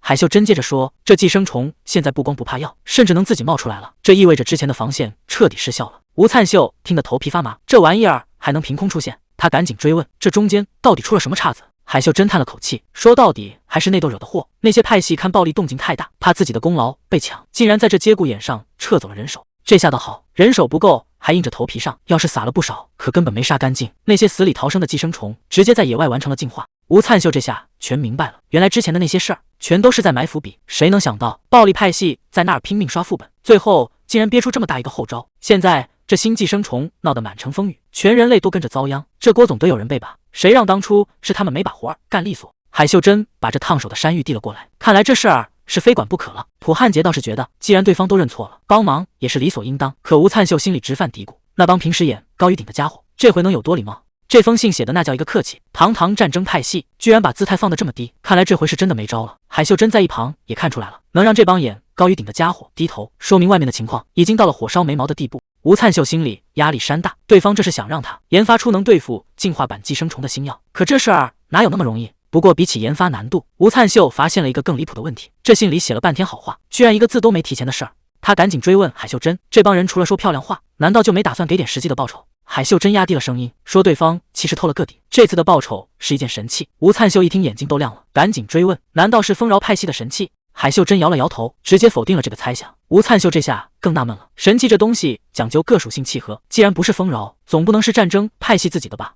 海秀珍冷笑一声说，那帮铁公鸡怎么可能舍得把自家的宝贝送人？就在这时，气氛一下子变得阴冷起来。海秀珍终于揭开了谜底，这次的报酬竟然是传说中代表死亡的神器。这话一出口，气氛立马就不一样了。谁能想到这种传说中的东西真的存在？海秀珍接着解释，名义上虽然说是借用，但只要契合度够高，这神器以后就是你的了。吴灿秀心里直打鼓，这种代表死亡的力量真的能跟自己合得来吗？毕竟这所谓的死亡派系跟那些不义之举天生就是死对头。吴灿秀听出了不对劲，既然是这么厉害的神器，为什么要用过去式来形容？海秀珍解释道，因为不义派系本身就拥有操控死亡的技能，他们能指挥亡灵，甚至能否定死亡本身，就像大鱼吃小鱼一样。死亡派系早就被不义给彻底吞并了，从此在世界上彻底消失。按理说神器也该落入他们手里，但因为契合度实在太差，这件宝贝才阴差阳错的溜了出来。吴灿秀听完心里直犯嘀咕，既然死亡派系已经没落了，那是不是意味着再也不会有使徒找上门，非要把神器要回去了？这事儿听着是挺走运，可这神器的威力到底有多大？普汉杰摇了摇头，这东西太神秘，连他这种身份的人都摸不清底细。海秀珍看着吴灿秀问，那这封信咱们到底该怎么回？毕竟神器可是神力的容器，这种诱惑谁能扛得住？吴灿秀这回是真豁出去了，他直接拍板告诉他们，这会儿我接了，毕竟那可是传说中的死亡神器，富贵险中求，这汤浑水他是非烫不可了。画面一转，时间来到了傍晚，夜空正鬼鬼祟祟地在草丛里探头探脑，看他这副样子，显然是发现了什么不得了的东西。吴灿秀嘴里正念叨着，说是能跨越好几个街区，结果到现在还没见着人影，真是说曹操就到。系统提示音刷的一下响了，战争派系的李康会这会儿已经申请进入领地了。吴灿秀也是服了，非要等自己自言自语的时候，这帮人才肯露面吗？既然正主已经找上门了，接下来的这场交易怕是没那么简单。这扇门一开，正主总算是露面了。李康会先开了口，我是战争派系派来的李康会，很高兴见到你。吴灿秀也客气地回了一句，我是丰饶派系的使徒吴灿秀。李康会这回是带着诚意来的，他说战争派系为了对付那些寄生虫，那是真赊的下血本，直接把压箱底的宝贝都掏出来了，这就是传说中的死亡。盒子一开，那股不祥的气息就藏不住了。吴灿秀打量了一下，觉得这玩意儿的设计风格多少带点阴郁的中二感，他最关心的还是实战效果，这东西到底有什么用？李康会也没绕弯子，只要划破对方一点皮，诅咒就会让敌人的伤口直接腐烂。更绝的是，只要能解决掉对手，还能短时间内大幅提升身体素质，这哪里是武器，简直就是个杀人越货的利器。吴灿秀一听这功能，立马想到了那些难缠的不死幽灵，他随口问了一句，这玩意儿听着厉害，就没点副作用吗？李康会也没打算瞒着，他说要是跟神器的契合度不够，杀敌的同时，使用者自己也会被诅咒缠上。这下谁听了都得犯嘀咕。吴灿秀算是听明白了，搞了半天，这东西用多了会让人变成疯子。既然这玩意儿这么危险，李康会到底想干嘛？他终于说出了真正的目的，并不是想让吴灿秀拿着它去拼命，而是想让他利用神器的诅咒去制作一种特殊的驱虫药，拿死亡神器当原材料做药。这操作真是闻所未闻。李康会突然抛出一个专业问题，问这神器能不能把诅咒转移到别的物体上。吴灿秀听得一愣一愣的，心说这女人到底在打什么算盘？既然对方都开口了，吴灿秀决定先上手看看情况。他接过那个装着神器的盒子，打算亲自确认一下这玩意的底细。这一试，结果还真有点出人意料。吴灿秀发现自己跟这神器的契合度竟然还挺高。既然感觉不错，吴灿秀心里冒出了一个大胆的想法，要不要干脆直接带上试试？哪怕明知道这玩意而带着诅咒，他也想看看这死亡神器到底能有多大威力。为了以防万一，李康会还准备了双保险，不仅有罗汉在旁边盯着，就连对付诅咒的专家普汉杰也随时准备出手。有了这几位在后面撑腰，吴灿秀总算能放开手脚了。他指着盒子问，这玩意儿具体怎么个带法？李康会告诉他，只要把手腕凑过去，这神器自己就会认主。吴灿秀也没犹豫，直接把手伸向了那个手环。这一下要是戴上了，可就真的没有回头路了。吴灿秀的手刚凑过去，那玩意儿就像活了一样，唰的一下就缠了上来。这就是传说中的死亡神器，这速度快得让人根本没法躲。吴灿秀还没反应过来，手腕上就已经多了一道枷锁，这下是真的被绑定了。吴灿秀试着动手，这玩意儿勒得还挺紧，不会戴上就取不下来了吧？李康会倒是一点不意外，他说只要你心里想摘，这神器自然会松开。听他这么一说，吴灿秀悬着的心总算放下了。吴灿秀决定先试试这神器的威力，他随手找了几根驱虫用的木桩，想看看这所谓的死亡力量到底是个什么成色。这一出手，情况可就有点不对劲了。那股力量刚一接触到木桩，原本好端端的工具，一下子就被彻底污染了。这结果简直没法看，原本是用来救命的驱虫药，现在全变成了剧毒的废料。看来这死亡神器的名号还真不是白叫的。李康会评价道：“目前看没什么副作用，契合度也还行，不过想要彻底掌握这股力量，估计还得花点时间。”他接着补充说：“我们没打算盯着你，更不会给你压力，我们会就在这儿安营扎寨，等你适应好了再来找我们。”吴灿秀一听就愣了：“就在这儿？”李康会反问一句：“怎么？难道不行吗？”吴灿秀倒不是那个意思，只是这荒郊野外的，真要一个人待在这儿，这环境确实让人有点心里发毛。这营地现在热闹的不像话，连骷髅都戴上草帽开始搬砖了。看这架势，他们是真打算在这儿长久驻扎了。转眼到了深夜，林子里突然传出一声惨叫，吴灿秀这边又出状况了。不管他怎么尝试，只要一伸手，好端端的果子立马就要报废。这死亡神器的力量简直就像个甩不掉的诅咒。看着桌上又一次烂掉的苹果，吴灿秀也没招了。这股劲儿确实不好控制，折腾了大半宿，还是先睡觉吧，明天再接着试。吴灿秀刚想躺下，外面就传来了动静。本来想好好歇会儿，结果这帮不速之客大半夜的也来凑热闹，看来这觉是睡不成了，得赶紧把这帮家伙打发走，不然今晚谁也别想安生。就在他准备动手的时候，突然想起了李康会之前的警告，要是这神器的契合度不够，搞不好连自己都得搭进去。吴灿秀犹豫了，要不先把这烫手的手镯摘了再打。说干就干，他直接冲了出去。可这手镯就像长在肉里了一样，不管他怎么使劲，就是纹丝不动。吴灿秀急了：“给我下来，快点给我下来！”就在这节骨眼上，怪物已经杀到了跟前。吴灿秀急得直喊：“让你下来，怎么还发起光来了？”眼看怪物就要扑到跟前，他心里清楚这样下去肯定不行。既然这玩意儿摘不掉，那就只能硬着头皮上了。哪怕真的会被诅咒，也得先把这帮家伙解决了再说。可他还没来得及动手，手上的神器就先有了反应。这股力量根本就不是他能控制住的。就在这一刻，整片树林都被这股黑气给吞没了。这股力量爆发的太突然了，吴灿秀差点没被掀翻。刚才还满林子的怪物，唰的一下全没影了。吴灿秀整个人都懵了，这到底是什么情况？这手镯竟然把那些怨灵全都给吞了个干净。他赶紧打开状态栏确认，结果这一看，心凉了大半截。忙活了半天，竟然一个点数都没涨。吴灿秀这下彻底破防了，对着手镯就是一顿狂甩：“你这坑货，赶紧给我吐出来！那可是我拿命换的点数啊！费了这么大劲，结果全给这破手镯当了零食。”吴灿秀还没从丢点数的打击里缓过来，这黑气竟然又开始作妖了。不死怨灵，原来刚才那些被吸走的怪物根本就没消失，而是全聚到一块合体了。这体型简直比刚才那群加起来还要吓人。还没等吴灿秀想好对策，这家伙直接开了大招，技能集体前行。这下可不是丢点数那么简单了，搞不好命都要丢在这儿。这怪物合体之后，竟然还带了再生属性。吴灿秀这下看明白了，他可不只是变大了一圈那么简单。既然躲不掉，那就看看谁能笑到最后。这可是整整443个怨灵的集合体，难怪刚才怎么打都打不死，费了这么大劲，总算把这团烂泥给彻底解决了。现在到了最紧张的开奖环节，刚才白忙活了半天，这回总该把点数给我补回来了吧？1000万点数！吴灿秀这辈子都没见过这么多灵，刚才还觉得这手镯是个坑货，现在看他简直就是个聚宝盆。之前这玩意儿只会到触府时，吴灿秀压根儿没把它放在眼里，但现在情况完全不一样了，这哪是手镯啊，这分明是通往财富自由的钥匙。不过眼下还有更要紧的事，得赶紧给阿里弄点驱虫药，不然那小家伙肯定的闹翻天。但在那之前，吴灿秀实在是撑不住了，这一场恶战打下来，铁打的人也得散架，什么神器点数的都先往后稍稍吧。现在天大地大，睡觉最大，大家这会儿都睡熟了，连多吉都打起了小呼噜。吴灿秀瘫在沙发上，只想赶紧闭眼歇会儿。本以为丰饶女神也睡了，结果胸口突然一沉，这小家伙竟然还没合眼。吴灿秀也是一脸懵，女神大人，你不睡觉盯着我干嘛？还没等他把话说完，丰饶女神就凑到了他手边，那副样子看着比他这个当事人还难受。你的手不疼吗？这一嗓子嚎得惊天动地，我的使徒啊！看来刚才那场拼命的战斗全被这小家伙看在眼里了。战斗刚结束，这小家伙就开始闹别扭了。吴灿秀一脸纳闷，他这是受什么刺激了？从昨晚开始就一直蹲在那儿画圈圈，结果丰饶女神突然爆发了。你要是想要神器，直接跟我说不就行了？非要费那个劲去外面找，我自己就能给你造一个。这还没完，丰饶女神跳出来指鼻子骂脸了，说吴灿秀怎么能带这种又邪恶又不吉利的东西。她盯着吴灿秀手上的手镯，嘴里一直念叨着太卑鄙了，非要把这玩意儿给毁了不可，还说只要有他在，什么邪恶力量都得靠边站。吴灿秀被吵得头都大了，赶紧让他闭嘴。结果丰饶女神根本不听，直接发动了技能，非要给这手镯来个大清洗，一边动手还一边嚷嚷，说吴灿秀可是他的使徒。谁知道这一通操作下来，手镯纹丝不动，场面一下子变得非常尴尬。吴灿秀看这小家伙折腾半天，手都快举酸了，赶紧劝他收手吧，差不多得了。结果丰饶女神根本不听劝，憋了半天憋出一句，这样下去可不行。他这回是真跟那手镯杠上了，非要亲手造一个能碾压死亡神器的丰饶神器出来。多吉在旁边看得直冒汗，心说这女神是不是有点用力过猛了？至于卷成这样吗？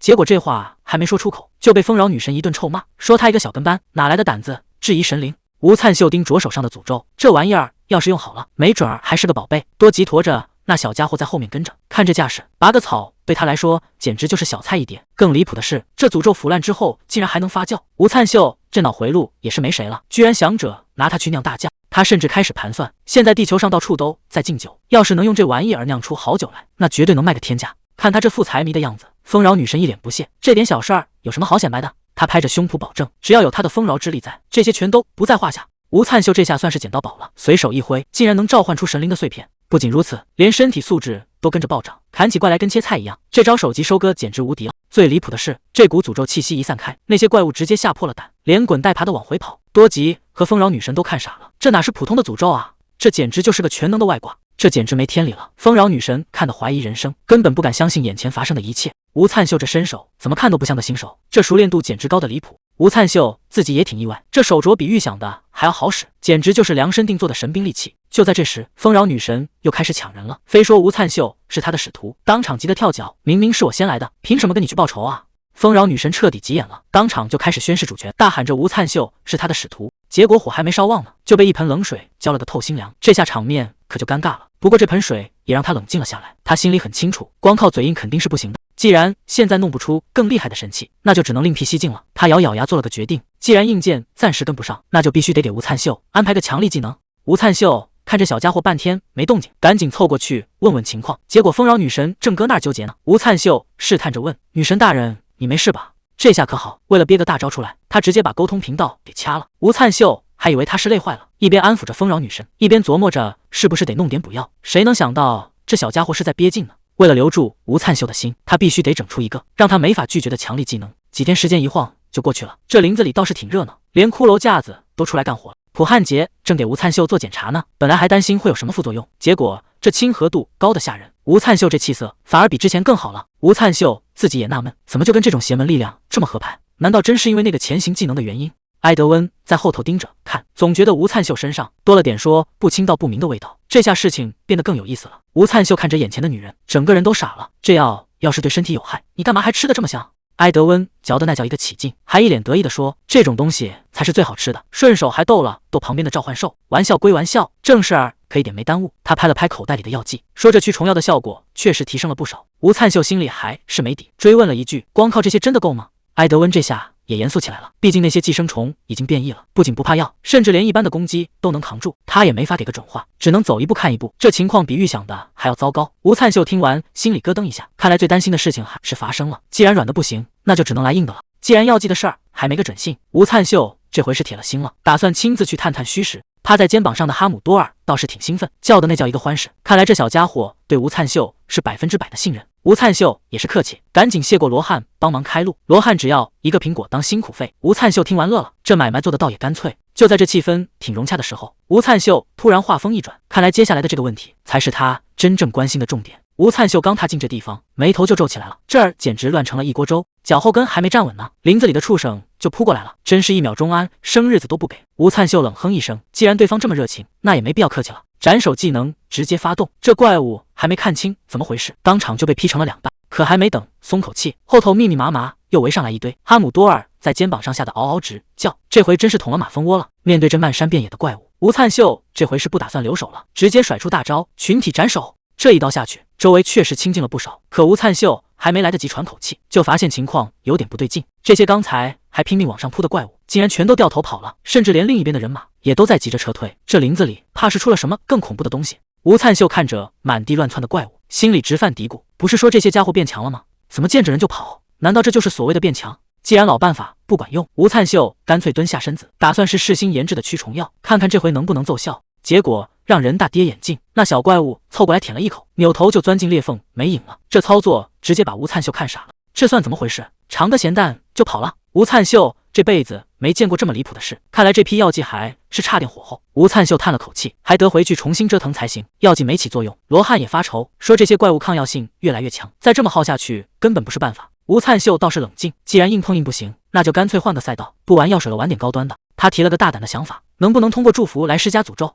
虽然操作起来难度不小，但吴灿秀心里已经有了主意。他最拿手的就是丰饶祝福，没错，就是祝福。我怎么早没想到呢？吴灿秀这回算是彻底悟了，所谓的祝福，换个角度看，那可就是完全不同的东西了。他随手抓起一把土，确实，这地已经干得不成样子了。吴灿秀心里盘算着，肥沃的土地能长出好庄稼，说白了就是为了能有个大丰收。可要是到了丰收年，庄稼却全烂在地里，那这所谓的丰饶可就真成了天大的笑话。吴灿秀心里门清，想要土地大丰收，防病防虫那是头等大事。既然要玩，那就玩个大的。他把好几个技能全叠在了一起，打算让这股力量直接覆盖整个街区。我吴灿秀作为丰饶的使徒，今天就在这儿立下誓言，这片地绝对不会再受任何虫害。吴灿秀这回是真拼了，他张开双手，让这股力量彻底爆发出来，嘴里还念叨着变得丰饶吧。这就是他压箱底的绝活，丰饶祝福。绿色的光点像雨一样洒向大地，这阵仗看着确实挺唬人的。可还没等大家反应过来，地面就开始剧烈晃动，连旁边的罗汉都站不稳了。这动静明显不对劲啊！紧接着，周围的空间竟然像玻璃一样，唰的一下全裂开了。这哪是什么祝福啊？这分明是要把这地方给拆了。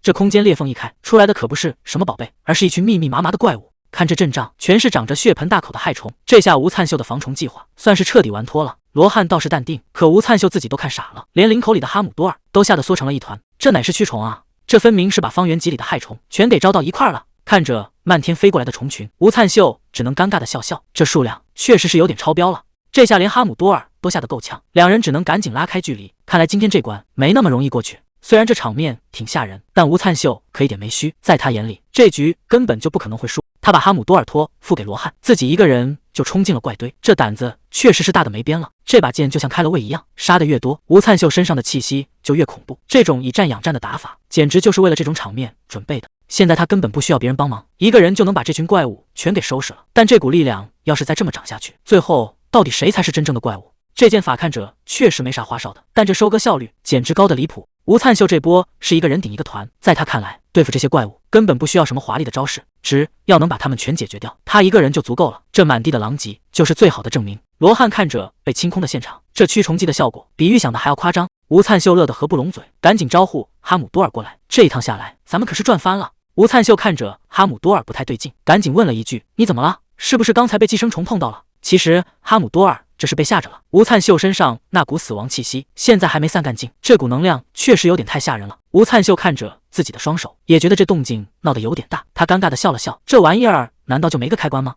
李康慧无奈的摇了摇头，死亡能量这种东西可不是说关就能关掉的，这下麻烦可大了。吴灿秀这会儿正犯愁呢，既然驱虫药的效果一般，那这些寄生虫到底会被什么东西吸引？光靠躲肯定不是办法，他打算弄个诱饵，把那些藏在暗处的家伙全引出来。可这诱饵该上哪儿找去？埃德温推了推眼镜，虽然对付大家伙没十足把握，但要说这种强力诱饵，他心里还真有个合适的人选。吴灿秀一听这话，一下子就来劲了，到底是什么厉害玩意儿，能让这群虫子这么上头？结果埃德温二话不说，直接把旁边的小拳给拎了起来。这操作确实是把所有人都给看懵了。看着他抱着小拳一顿猛蹭，吴灿秀在旁边尴尬的不行，闹了半天，这所谓的秘密武器，竟然就是这小家伙。这种鸵鸟尾草可不好对付，想要拿到它顶部的枝叶，过程那是相当麻烦。这种脏活累活，吴灿秀直接找了个帮手。李明秀正愁没架打呢，一听说有这种好事，他那是拍着胸脯打包票，只要能动手，让他干什么都行。材料到手之后，吴灿秀就开始开火熬制了。除了那点特殊的枝叶，他还往里加了不少猛料。这锅特制的诱饵一出炉，效果简直立竿见影。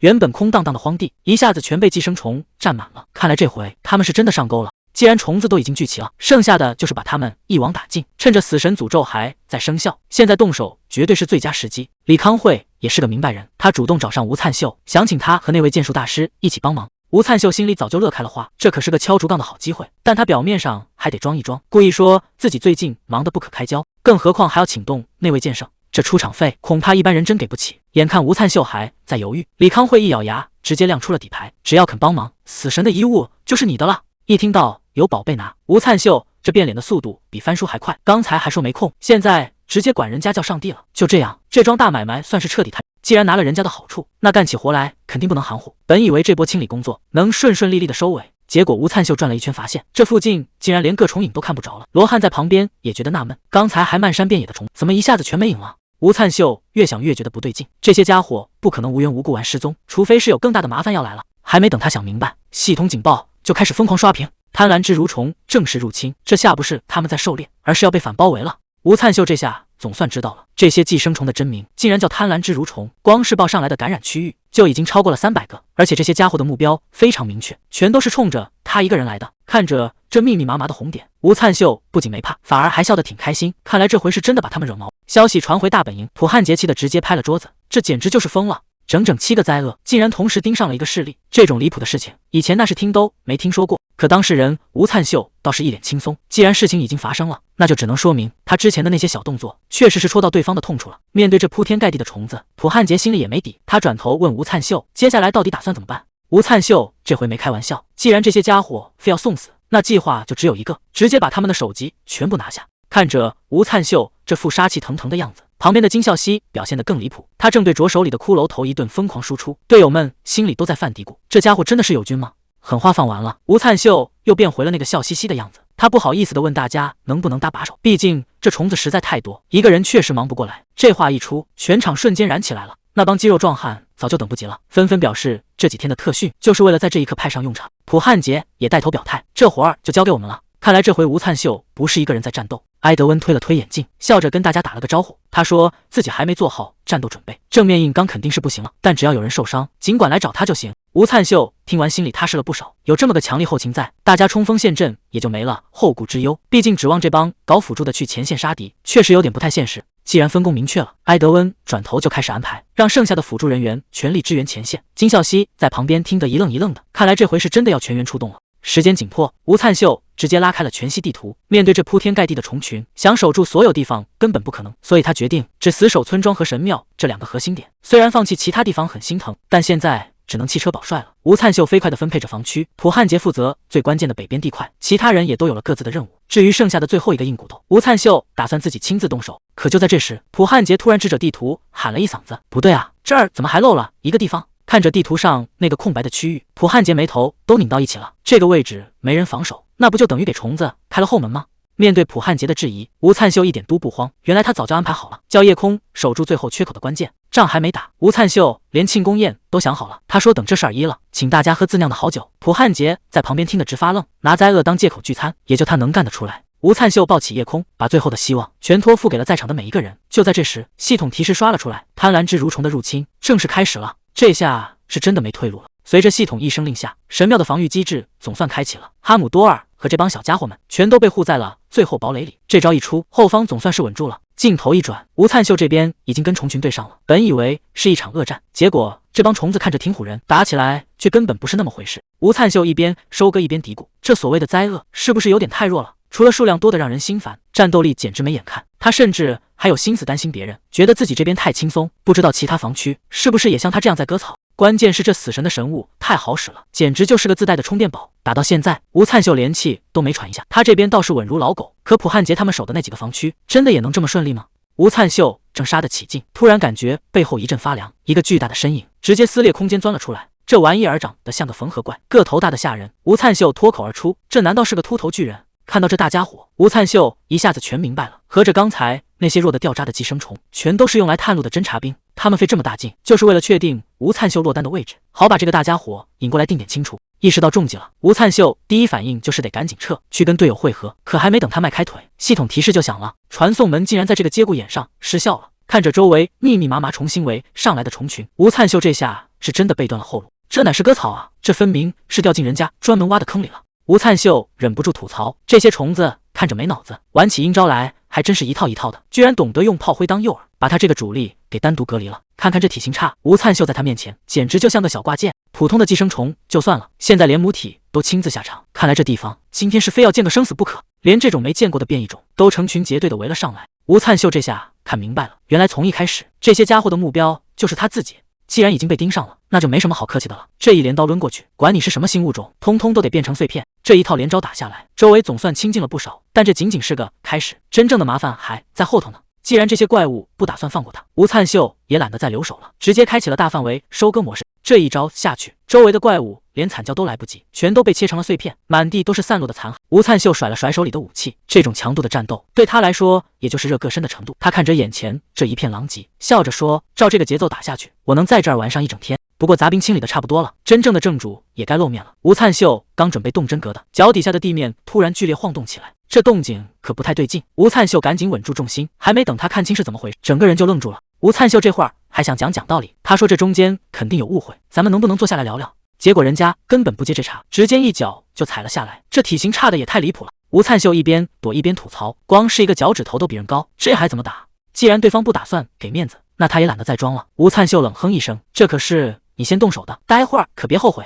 就在这时，他手上的手镯突然亮了起来，看来这回他是真打算动真格的了。这大块头不仅长得吓人，动作还快得离谱。吴灿秀这下算是踢到硬骨头了，刚躲开一记重锤，这怪物又跟瞬移一样贴了上来，根本不给人留余地。更麻烦的还在后头，这种融合不死族居然能原地复活44次，除非能一口气把它彻底抹除，否则只要留下一丁点碎片，就会触发极其阴损的诅咒。说白了，这玩意儿就是个千万级的诅咒炸弹，一旦处理不好，这片地头谁也别想活。吴灿秀这回怕是真的遇到大麻烦了，这怪物居然还会开口说话。他冷笑着说：“欢迎来到这里。”接着又补了一句：“你是第一次被诅咒吗？”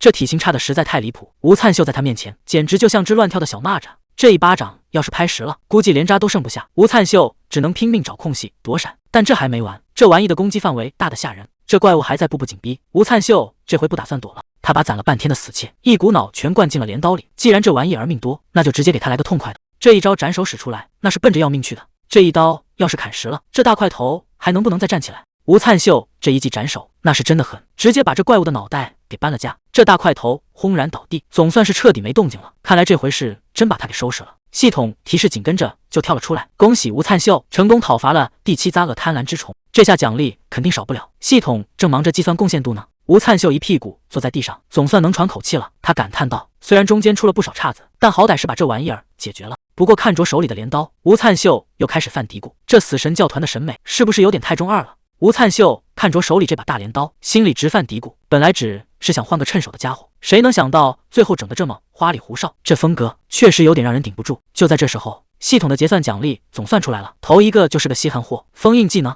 可等吴灿秀看清那个解封价格，整个人都不好了，44一点，这乃是发奖励啊，这分明是想把他刚赚的血汗钱全给收回去。吴灿秀嘴上说着这是系统在坑人，可这手还是不听使唤，毕竟谁能忍住不去看看这天价技能到底长啥样？这44亿点砸下去，连个确认弹窗都没有，系统直接就把钱扣了。吴灿秀这下是真无语了，这服务态度还是一如既往的差劲，花了大价钱，连个像样的说明书都没有。吴灿秀只能自己摸索，看看这天价买回来的技能到底是个什么名堂。这一看，吴灿秀发现自己这波不亏，这个占有权交易竟然能直接买卖地块，甚至还能远程操作，这下可方便了，不用亲自跑过去，动动手指就能把地盘买下来，这简直就是开了挂的房产中介。吴灿秀心里已经有了盘算，之前丢掉的那些地盘，这回全都能快速拿回来了。有了这招，以后赶路可就方便多了，只要手里有地有积分，随时随地都能开个传送门。还没等吴灿秀多琢磨，普汉杰就带着人急匆匆赶了过来。你没事吧？吴灿秀笑了笑，说自己好得很，反倒先问起大家的情况。普汉杰解释说，刚才打着打着，那些寄生虫突然全消失了，可把他们给吓了一跳，好在最后谁都没出事。不过普汉杰还是有点不敢相信，他盯着吴灿秀问，难道你真的把那个贪婪之虫给解决了？吴灿秀挠了挠头，嘿嘿一笑说，也就是运气好，稀里糊涂就给办了。普汉杰听完，那是打心底里佩服，直夸吴灿秀有本事，果然没看错人。可就在这时候，吴灿秀眼前刷的一下跳出了个新提示，这新技能简直离谱，竟然能直接看到普汉杰手里的地盘信息，甚至还能直接点购买提议。以前不同阵营想要地盘，除了开战没别的路走，现在居然能直接买卖，这要是传出去，整个世界都得炸锅。普汉杰看吴灿秀半天没动静，忍不住问了一句，兄弟你这是怎么了？吴灿秀这会儿还没缓过劲来，这技能的威力比他想的还要吓人。普汉杰看吴灿秀半天没反应，赶紧伸手在他眼前晃了晃，想让他赶紧回过神来。吴灿秀这会儿脑子里全是乱的，这新技能简直疯了，系统居然问他要不要强行收购普汉杰的地盘，旁边的人都看傻了，还以为吴灿秀刚才打仗受了重伤，这会儿已经神志不清了。吴灿秀心里很清楚，虽然这强行收购的价格贵得离谱，但这个技能最狠的地方在于，只要你有足够的积分，就能硬生生把别人的地盘抢过来。罗汉把手里的苹果递给他，吴灿秀道了声谢，心里却还在盘算这招的威力。这规矩是真的要变了，以后看谁不顺眼，根本不用动手打架，直接砸钱就能让他卷铺铺盖走人。吴灿秀咔嚓咬了一口苹果，这味道还真挺甜。普汉杰在旁边还是不放心，又凑过来问了一句，你真的没事吗？吴灿秀笑着摆了摆手，说自己好得很，还顺口道了个谢。可他心里却在盘算着，只要继续扩张领地，一夜之间所有的一切都能归他所有，甚至连人类领地的最中心也逃不出他的手掌心。不过吴灿秀也很清楚，这股力量就像一颗贪婪的种子，如果用得太招摇，肯定会成为所有人的眼中钉，更何况现在的点数还撑不起那么大的野心。他决定先稳一手，把这招当成移动拳的替代品，只要能自由行动，剩下的计划完全可以慢慢来。既然计划已经定好了，那就要赶紧动身。普汉杰还是不放心，非要反复确认吴灿秀没受伤。吴灿秀赶紧提议，咱们现在就回去吧。结果刚一回到营地，吴灿秀还没来得及高兴，眼前的景象就让他心里咯噔一下，这气氛明显不对劲啊。多吉正带着阿里在那儿抱头痛哭，嘴里还一直念叨着使徒和女神。就在多吉库德西里哗啦的时候，丰饶女神突然出现在花丛里，吴灿秀整个人都看傻了，这女神怎么说出现就出现了？他激动的不行，赶紧冲上去抓着女神的手，问个不停。他最担心的就是女神的力量还没恢复又要消失，毕竟上次那种情况，谁也不想再经历第二回了。可还没等女神开口解释，吴灿秀面前突然弹出了系统提示，丰饶之神居然又给他发新技能了。这操作看着有点眼熟啊，上次女神临走前好像也是这么个流程。既然是白给的力量，吴灿秀觉得不收白不收，他一屁股坐在地上，打算看看这回又是什么厉害招数。结果这一看，吴灿秀脸上的表情直接僵住了。这技能列表里怎么混进去一个画风完全不对的东西？死神之镰，这玩意儿怎么看都不像是丰饶女神该给的技能啊！吴灿秀越想越觉得不对劲，丰饶女神给的技能怎么看都不该是这种画风，难道说这玩意儿真的跟斩首有关？吴灿秀看着眼前的技能面板，心里直犯嘀咕。虽然这技能看着像死神降临，但他还是不敢相信那位看起来柔弱的女神背地里竟然是个狠角色。吴灿秀忍不住怀疑，这难道是女神以前留下的黑历史？毕竟这技能的杀气跟他现在的样子完全不搭。本来他还想选个沟通类的技能，结果翻遍了列表，压根就没找着。看着女神那副无辜的样子，吴灿秀决定还是帮他把这段黑历史给埋了吧。既然没得选，那就只能选这个了。随着吴灿秀做出决定，金光一闪，新技能终于到手了。不过这技能的名字怎么听着像是个干苦力的？吴灿秀本来还挺高兴，心想既然是辛劳动力，那肯定是多多益善。结果仔细一看技能说明，他整个人都傻了。这技能不是召唤个工人出来，而是让他自己变成打工人啊！只要一干活，身体素质确实是上去了，但这不就是变相让他去卖力气吗？吴灿秀正郁闷着，突然发现眼前的女神有点不对劲，他赶紧凑过去仔细打量。还好这回女神是真的长大了，不再是之前那个小不点的样子。吴灿秀总算松了一口气，可还没等他高兴太久，就发现女神整个人蔫了吧唧的，一点精神都没有。吴灿秀赶紧掏出小拳，打算给女神喂点水补补，毕竟现在的女神可不再是以前那种耐旱的人参了。结果这水还没喂进去，女神脚底下就开始哗啦啦的流水，这出水量简直比水龙头还夸张。吴灿秀看着这一地水，心里顿时有种不祥的预感，这女神该不会是漏了吧？刚才还蔫了吧唧的女神，这会儿刷的一下就站起来了，看这架势，那是相当有精神。女神一开口就霸气侧漏，喂，离我的使徒远点！她显然对刚才选技能的事还憋着一肚子火呢。女神一边嚷嚷一边抗议，使徒，下次必须选我的技能，到底要我说多少遍？他可是我的人。吴灿秀只能在一旁尴尬的陪笑，看你这么有活力，我也就放心了。可还没等大家松口气，吴灿秀突然察觉到不对劲，这股能量是怎么回事？情况紧急，吴灿秀大喊一声，大家快退后！他一把抱起女神，脚底下的光芒瞬间炸开，这又是出什么幺蛾子了？刚才那阵动静，原来是讨伐贪婪之虫的奖励到账了，除了封印技能，竟然还额外给了一颗蛋。吴灿秀盯着这颗蛋，心里一点都不敢放松，毕竟这可是从那种怪物身上掉下来的，谁知道里面会钻出个什么玩意儿？他已经做好了最坏的打算，手死死按在武器上，要是孵出来个祸害，必须第一时间把他脑袋给剁了。周围的小家伙们也全凑了过来，一个个瞪大眼睛，屏住呼吸盯着这颗发光的蛋。就在这时，蛋壳上咔嚓一声裂开了缝，吴灿秀大喊一声：“出来吧！”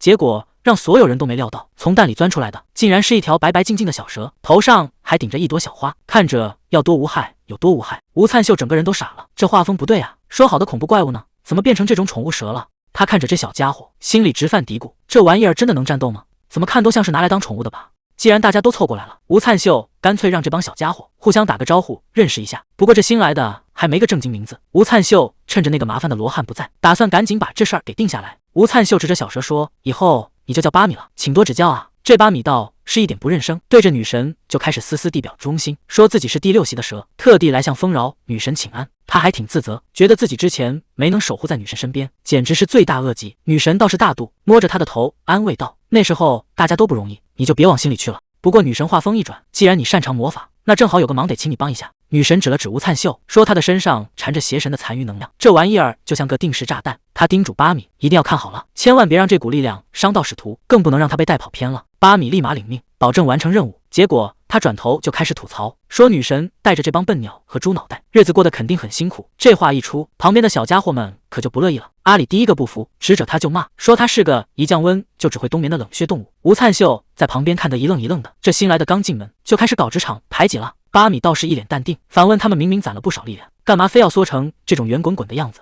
结果阿里一句话道破真相，他小声嘀咕，要是让吴灿秀知道他们能变大，那离下锅可就不远了。他们甚至开始担心会被拿去泡蛇酒，毕竟吴灿秀最近连酒都酿上了。多吉在一旁听得直冒冷汗，虽然使徒人不错，但那股压迫感确实让受害怕。巴米听不下去了，觉得这帮家伙就是没信仰。他一针见血地补了一刀，说：“要是使徒真想动手，你们这些没用的家伙哪能活到今天？”就在这时，吴灿秀温柔地招了招手，问巴米要不要上来。巴米这下可得意了，扭头就跟那帮老员工炫耀：“瞧瞧，这才是真正的温柔。”巴米刚爬上吴灿秀的手腕，就被那股死亡气息吓了一跳，这感觉比想象中还要沉重，简直就像是死神亲自留下的烙印。他发现吴灿秀现在还没觉醒沟通能力，根本意识不到这东西有多危险。巴米心一横，打算用自己的身体强行净化这股诅咒，可他还没来得及发力，就被吴灿秀一把给拎了起来。吴灿秀冷冷地警告他，别乱碰这个手镯，在他眼里，这玩意儿可不是什么致命的诅咒，而是个难得的宝贝，不仅能用来下咒，以后酿酒的时候还能派上大用场。看着吴灿秀那副认真的表情，巴米这下是真的被镇住了。他原本以为自己是来救命的，结果在人家眼里，这只是个多功能的酿酒。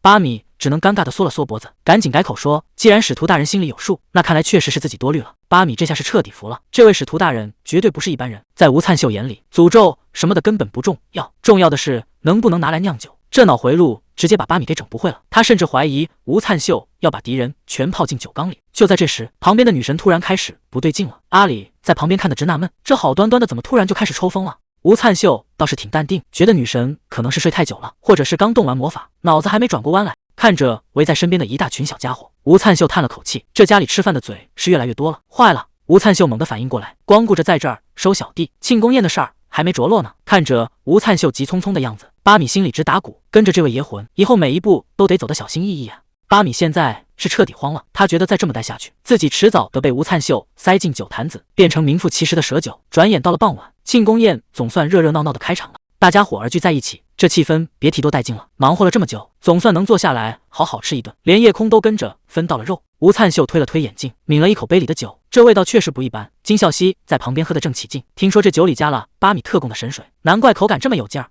这帮壮汉胃口也是真大，一边喊着再来晚饭，一边催着赶紧满上。看这架势，今晚不喝个痛快是没人肯走了。吴灿秀看着眼前的景象，这种场面他在地球上的时候连想都不敢想。看来当初拿到那个劳动者技能，就是为了今天这一刻打伏笔呢。虽然活儿是挺累人的，但看着大家伙这么热闹，这种感觉其实还真不赖。本以为日子能这么安稳下去，结果一转眼，新的动静又传过来了。海秀珍正在给吴灿秀科普，说这阵营里的人其实分两类。吴灿秀在那儿开玩笑，难道是神和使徒？其实他心里门儿清，之前听过一遍就记住了。简单来说，像他们这种从地球来的叫使徒，而本地那些买不了居住权的，统统都被归为信徒。海秀珍点点头，记性不错嘛，但关键就在这儿，只有使徒才能带头扩张阵营。海秀珍继续科普，这就是为什么神更宝贝使徒，但本地的原住民你可千万不能当成空气，毕竟这世界大部分都是信徒，里面藏龙卧虎，狠角色多得是。吴灿秀随口问了一句，你是说像罗汉那种？海秀珍面色凝重，罗汉那家伙估计是个哪边都不沾的独行侠。就在这时，一阵脚步声由远及近，有人正朝着他们走过来。海秀珍接着解释，其实大家明知道会被神歧视，还非要上赶着当信徒，全是为了那些职业和地块的加成。海秀珍接着刚才的话茬说，像罗汉那种级别的强者，有没有阵营其实都无所谓。吴灿秀听完心里咯噔一下，看来这家伙比自己预想的还要难对付。海秀珍一边逗弄着哈姆多尔，一边又抛出了个新话题，你知道这世界第一大阵营否定阵营的加成是什么吗？吴灿秀试探着猜了一句，难道是变成不死族？海秀珍点点头，差不多吧，那个阵营能把活人变成类似丧尸一样的存在。吴灿秀整个人都听傻了，这也能叫加成？海秀珍解释道，这确实算是个神技，因为它能否定衰老，甚至连疲劳感都会消失。据说加入那个阵营后，每天能比别人多出4个小时去拼命变强。吴灿秀这下算是听明白了，难怪这阵营能做大，这简直就是卷王们的福音啊。海秀珍叹了口气，虽然否定阵营能偷时间，但内部竞争简直就是地狱。为了那点多出来的资源，大家每天都在疯狂内卷，精神早就被榨干了。所以那些信徒无时无刻不在找机会跳槽。吴灿秀听得直皱眉，这阵营还能说换就换？海秀珍解释道，信徒和使徒不一样，他们拿到的好处少，相应的束缚也就没那么紧，想改换门庭其实并不难。吴灿秀若有所思地点点头，但他还是没搞明白海秀珍突然聊这些干什么。海秀珍摸了摸手里的多吉，语气变得严肃起来，自从解决了占有权寄生虫，丰饶阵营的名声已经彻底打响了。他盯着吴灿秀，给出了一个诱人的建议，既然现在风头正劲，不如趁这个机会大肆招人，把咱们的势力彻底扩充起来。吴灿秀念叨着丰饶这2个字，心里还在盘算这事儿的可行性，毕竟要招揽信徒可不是动动嘴皮子那么简单。旁边的小家伙们可不管这些，只想着什么时候能开饭。画面一转，消息传得比想象中还要快，在城市的另一头已经有人在议论这事儿了。丰饶压根就没听说过，你到底过的是什么日子？连丰饶阵营都不知道。同伴这话里全是嫌弃。男人随口回了句：“忙着打工呗。”同伴赶紧科普起来，说最近大火的皇帝苹果，还有那戒烟棒，全都是丰饶阵营出的。现在这些东西简直火出圈了，不管是想减肥的还是想生发的，全都把它当成了救命稻草。面对这一通疯狂安利，男人还是那副不咸不淡的样子，知道又怎么样呢？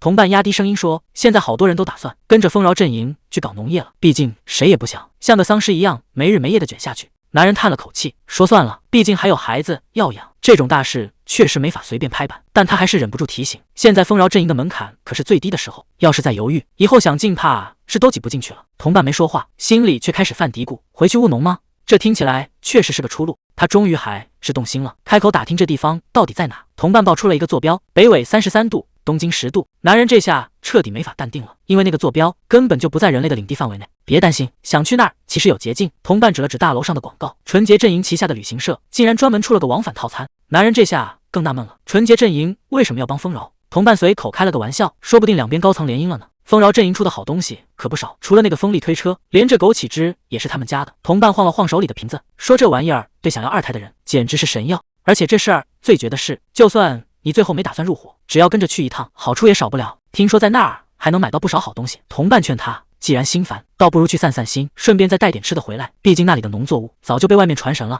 男人这下是真的动摇了，就算没传闻中那么夸张，起码能图个清静。就这样，越来越多的人奔着丰饶阵营去了，大巴车前排起了长龙。但这人群里混进了个不一般的角色，一个骗子，这回是盯上肥羊了。只要有钱赚，他哪儿都敢钻。但这车上可不止他一个狠角色，还有奔着积分来的间谍，甚至连想改变世界的阴谋论者都混进来了。这哪是去旅游的大巴啊，简直就是一车随时会炸的火药桶，每个人都揣着自己的小算盘。就在这时，司机开口问大家系好安全带没，准备出发了。谁能想到开车的人竟然是使徒，他笑得极其阴险。丰饶阵营的那些蠢货，这回怕是要栽大跟头了。他这算盘打的是真响，要把吴灿秀捧成纯洁阵营的英雄，让他忙到根本没空去想什么补药。大巴车终于停在了目的地，这地方看着像个世外桃源，满眼都是绿植，空气好的让人想多吸两口。可这车上下来的游客状态一个比一个差，看着跟丧尸出笼似的，全靠这林子里的新鲜空气吊着命。吴灿秀早就等在那儿了，他身后挂着招募信徒的大横幅，笑得那叫一个灿烂。吴灿秀拍了拍手，既然人都到齐了，那就直接开始测试吧。这所谓的测试，恐怕没几个人能笑着走出来。这所谓的入伙测试，竟然是让这群人在这儿劈木头。可这活儿看着简单，真干起来没几个合格的。吴灿秀一脸遗憾地宣布：“很遗憾，你落选了。下一位。”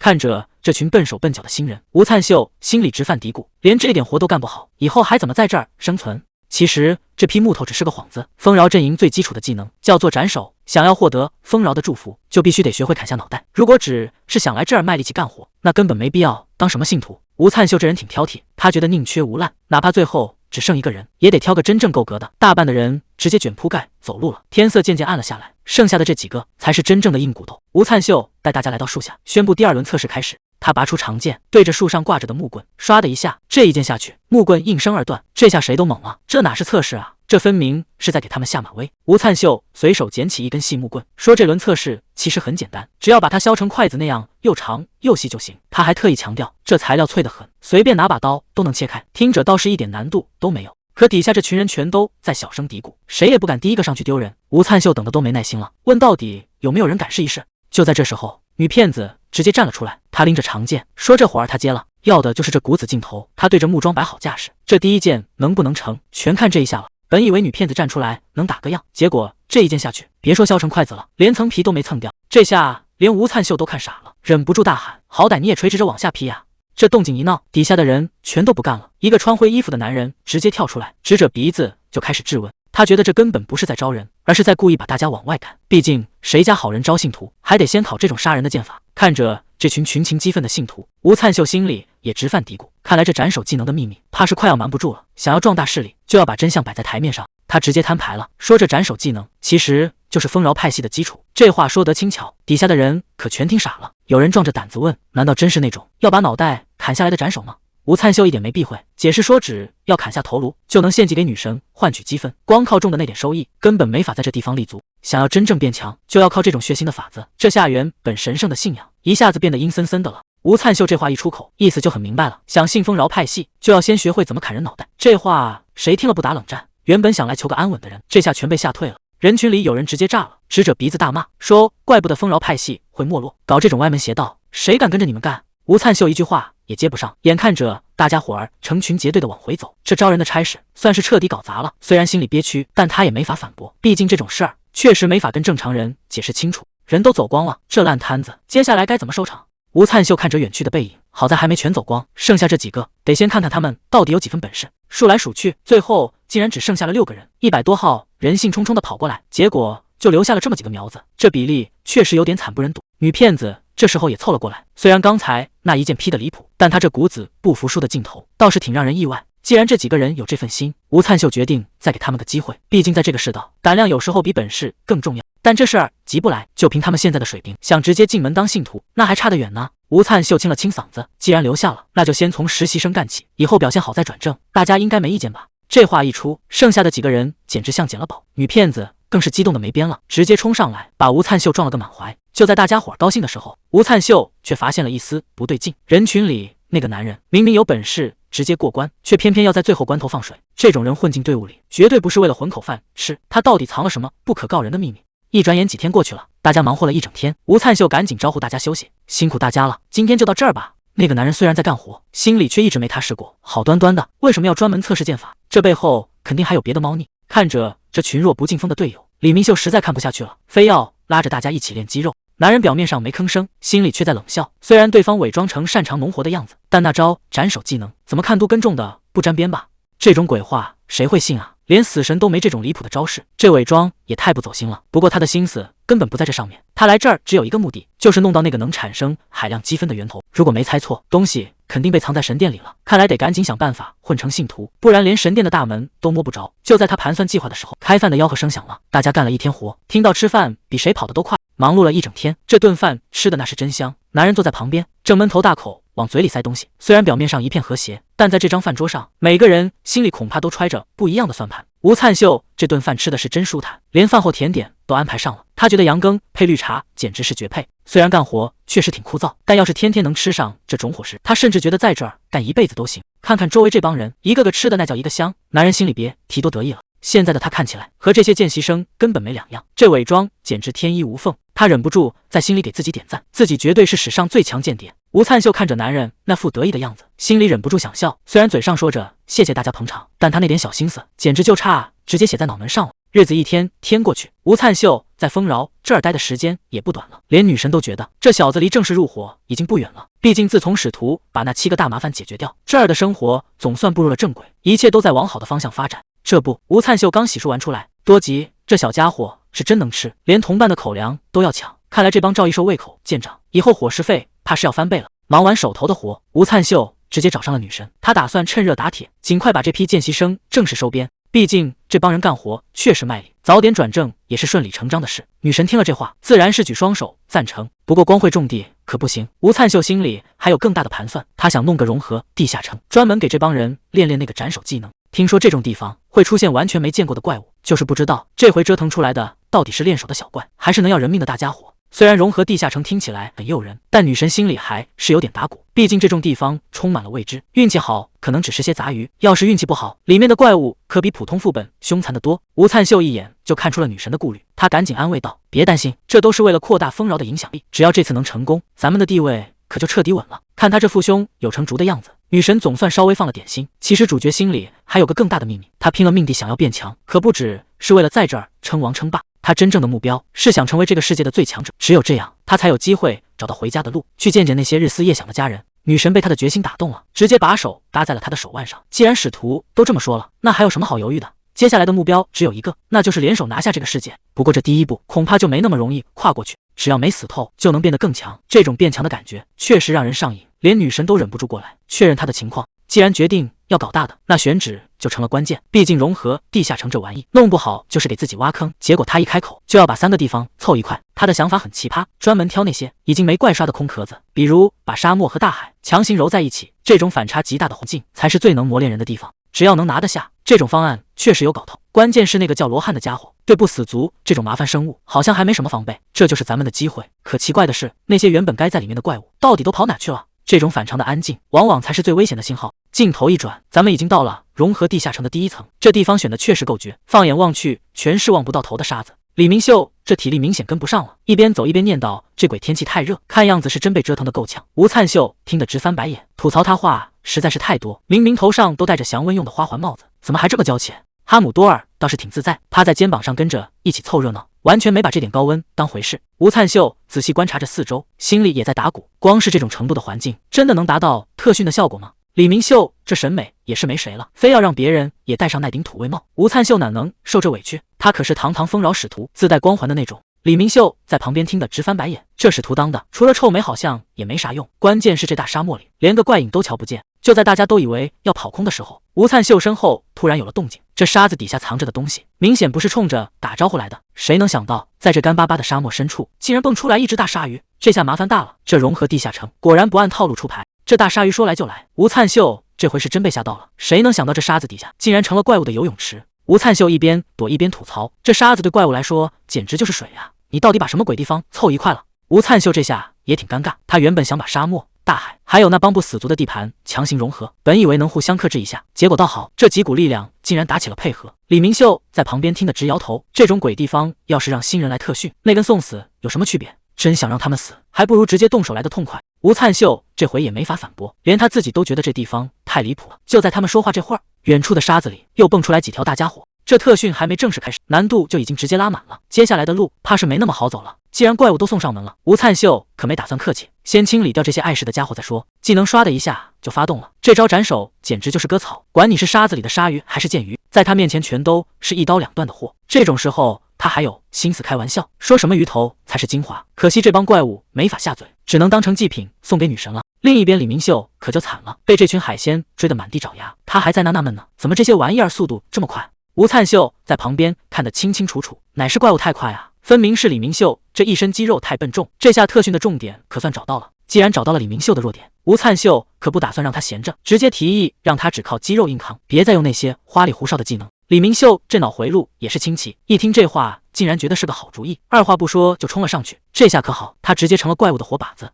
这只大鱼怪也是头铁，对着李明秀的胸肌就是一记猛冲。结果呢，李明秀不仅没倒下，反而还笑出了声，直呼这力道就像在挠痒痒。这下轮到怪物猛了，还没等他反应过来，李明秀反手就是一记升龙拳，这画面感简直就像是从格斗游戏里蹦出来的。海秀珍在旁边看得一愣一愣的，这哪是特训啊，这分明是单方面的肌肉碾压。他甚至觉得李明秀现在的样子越来越像某个格斗游戏里的老头了。虽然这招式看着挺唬人，但效果确实没得说。刚才还嚣张的不行的怪物，转眼就被揍成了猪头。这特训的画风真是越来越跑偏了。这大鱼一断气，就再也没法钻进沙子里折腾了。李明秀这会儿兴奋的不行，直接把这怪物当成了战利品。吴灿秀在旁边看得心惊胆战，赶紧问他有没有受伤。李明秀笑着说，一点感觉都没有，看来只要身体够壮，脑子确实可以少操点心。他现在浑身都是劲儿，拎着大鱼就打算去下一层。李明秀大喊，我来带路，咱们去第2层。这扇门一推开，2楼总算是到了。李明秀正兴奋地往前冲，结果脚下一软，这地儿竟然全是烂泥。吴灿秀眼疾手快，一把将他拽了回来，这才没让他直接陷进去。虽然暂时站稳了脚跟，但吴灿秀看着这片荒地，心里却一点也轻松不起来。这种鬼地方，要是真蹦出个怪物，那可就彻底没退路了。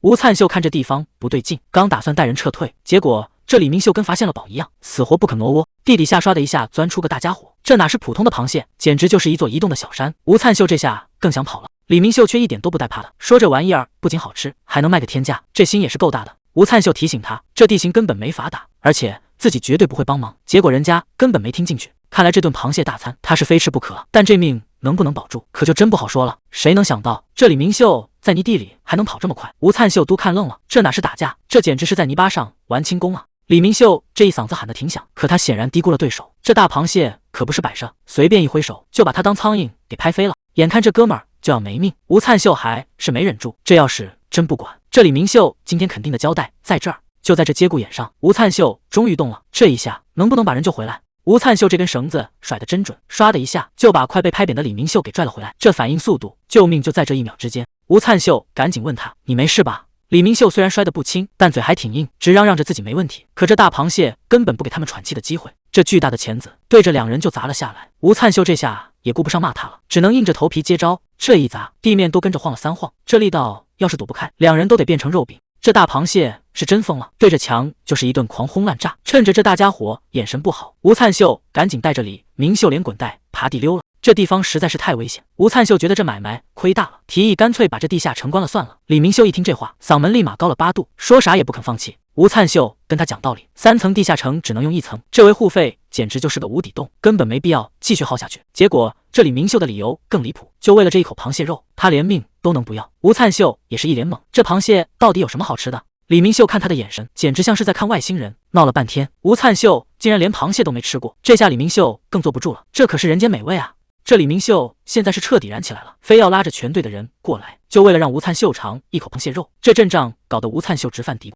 闹了半天，螃蟹只是个借口，这家伙真正的目标其实是吴灿秀手里的那点好酒。一提到喝酒，这李明秀嘴皮子利索的不行，哪还有刚才被螃蟹追着打当背样，简直判若两人。吴灿秀也是拿他没办法，虽然嘴上说那些酒只是实验品，但那股子香味早就把李明秀的魂儿给勾走了。看这架势，今天这只大螃蟹怕是注定要变成下酒菜了。自从拿到了那个死气，吴灿秀就开始不务正业了，整了这么一大堆发酵食品、酱料、泡菜，那是应有尽有。当然最宝贝的还是这些酒，只要控制好那些细菌，原本要存好几年的苹果酒，现在1个小时就能搞定。吴灿秀这才反应过来，难怪刚才那家伙闻着味儿就来了，合着全是这些宝贝惹的祸。更离谱的还在后面，这些树居然全是活的，只要拧开树干上的水龙，各种口味的酒那是随要随有。吴灿秀现在这副样子，要是被人说是植物界的疯子科学家，估计他连反驳的借口都找不着。毕竟谁家正经人会把这种危险的变异能力全用在酿酒这种事上啊？不过对他来说，这倒是个练习控制能力的好机会。虽然这股力量看着挺吓人，但只要能酿出好酒，过程怎么样其实并不重要。毕竟酿酒这刑水太深，变数实在是太多了。吴灿秀也没打算钻研的太深，只要能弄出点像样的东西就行。反正他自己对喝酒也没多大瘾，更没打算靠这个发大财。只要能满足现状，他就已经很知足了。可话虽这么说，看着这一桶桶刚出炉的宝贝，吴灿秀心里还是有点小期待。忙活了这么久，也不知道这批酒的味道能不能合大家的胃口。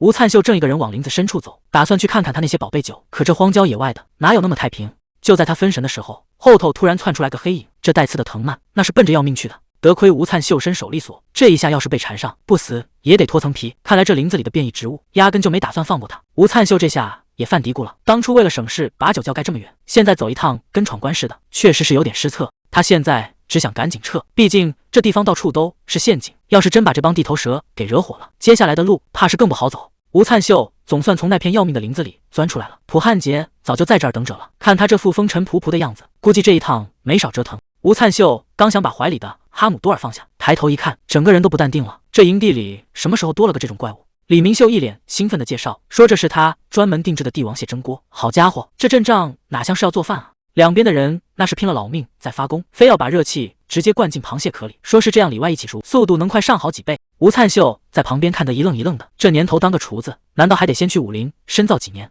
还没等他琢磨明白，李明秀就凑过来打听酒的事儿了。吴灿秀只能随口应付2句，毕竟这酒要是拿出来，估计这帮人又得疯。吴灿秀看着眼前这哥们儿，口水都快流到地上了，赶紧给他泼盆冷水，让他别抱太大期望。可李明秀哪听得进去，满脑子都是接下来的大餐。吴灿秀也是没辙，只能由着他去了。就在这时，那口巨大的蒸锅总算冒了热气，李明秀兴奋地大喊一声：“成了！”这只变异帝王蟹一出锅，那场面确实够震撼，光是这个头就要好几个壮汉合力才能搬动。吴灿秀在旁边看得直摇头，这帮人为了吃顿好的，竟然真去猎杀这种级别的怪物，简直是把命别在裤腰带上。他忍不住嘀咕了一句：“这螃蟹真有那么好吃吗？”李明秀二话不说，直接掰下一大块蟹肉递过来，拍着胸脯保证：“这味道绝对让你怀疑人生。”看着这块晶莹剔透的蟹肉，吴灿秀也不打算客气了，直接一大口闷了下去。这一口下去，先是海水的咸鲜，紧接着就是一股回甘，简直像是在嘴里化开了一样。看来这帮人费这么大劲，还真不是白忙活。吴灿秀这下是彻底服气了，这味道确实没得挑。既然菜都这么到位了，那压箱底的宝贝也该拿出来露露脸了。气氛都烘托到这儿了，大家伙儿干脆直接开整，这顿荒野大餐总算是正式拉开了序幕。好家伙，这一口蟹肉配上一口美酒，这帮人简直快美上天了。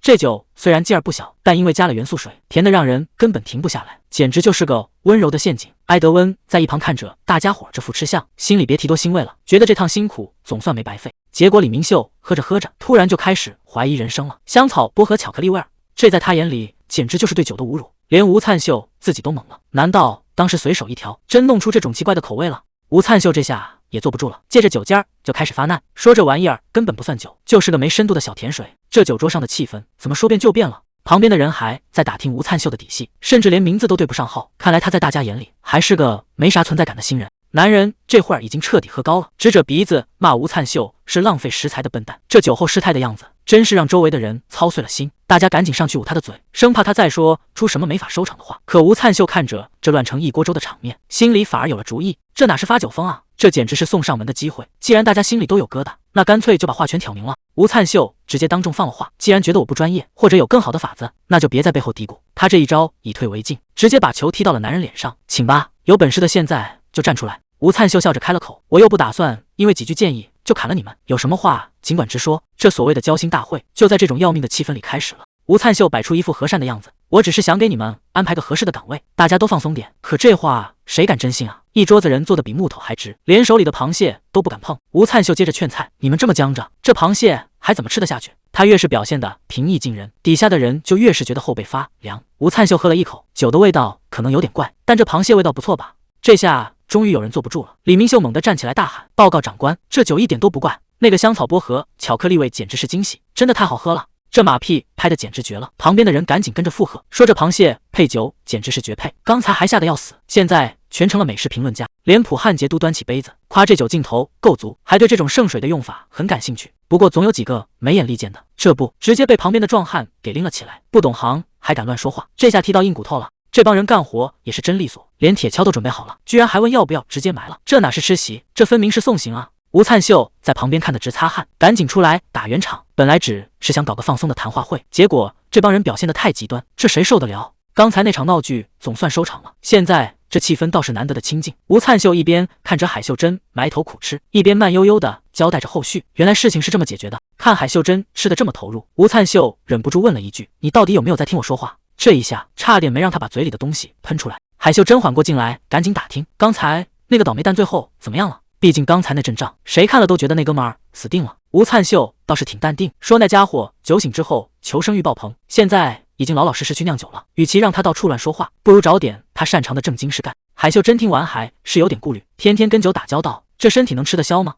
吴灿秀早就想好了对策，不仅准备了特制的茶，甚至还安排了专门的健身教练。这待遇真不知道该说是惩罚还是福利。连多吉这帮赵义寿都跟着沾了光，一个个吃的肚皮圆滚滚，看来这日子总算是能安稳一阵子了。多吉这边还在跟小伙伴抢食，海秀珍那边已经开始盘算大生意了，这顿饭吃的可真是一点没闲着。海秀珍突然盯上了吴灿秀，这眼神一看就不简单，他这哪是在问问题，简直是想把生意直接敲死。吴灿秀被这股热情吓得够呛，这压迫感简直让人喘不过气，他只能先打个哈哈，说还得再看看情况。螃蟹吃完了，正事儿还没忘，吴灿秀又掏出了压箱底的宝贝，让海秀珍给这几条鱼估个价。刚才光顾着吃螃蟹，差点把这正经买卖给忘了，这几条鱼要是运作好了，那可都是真金白银。尝了一口之后，海秀珍心里就有底了，这味道加上这卖相，绝对是市场上的抢手货。他随口报了个数字，这价格要是真能成，那可就发大财了。听到这个报价，连吴灿秀都觉得这买卖做得过，比他预想的还要值钱。既然这地方这么有赚头，吴灿秀心里也有了新主意，与其直接把地下城关了，不如留给专业的人去打理。海秀珍这生意经验可是真溜，刚吃完螃蟹就开始琢磨农作物了。他说是吃过的人都想加单，问吴灿秀打算怎么卖。还没等吴灿秀反应过来，海秀珍已经把方案甩出来了。他想把这些蔬菜混在一起，搞个什么丰饶特制沙拉。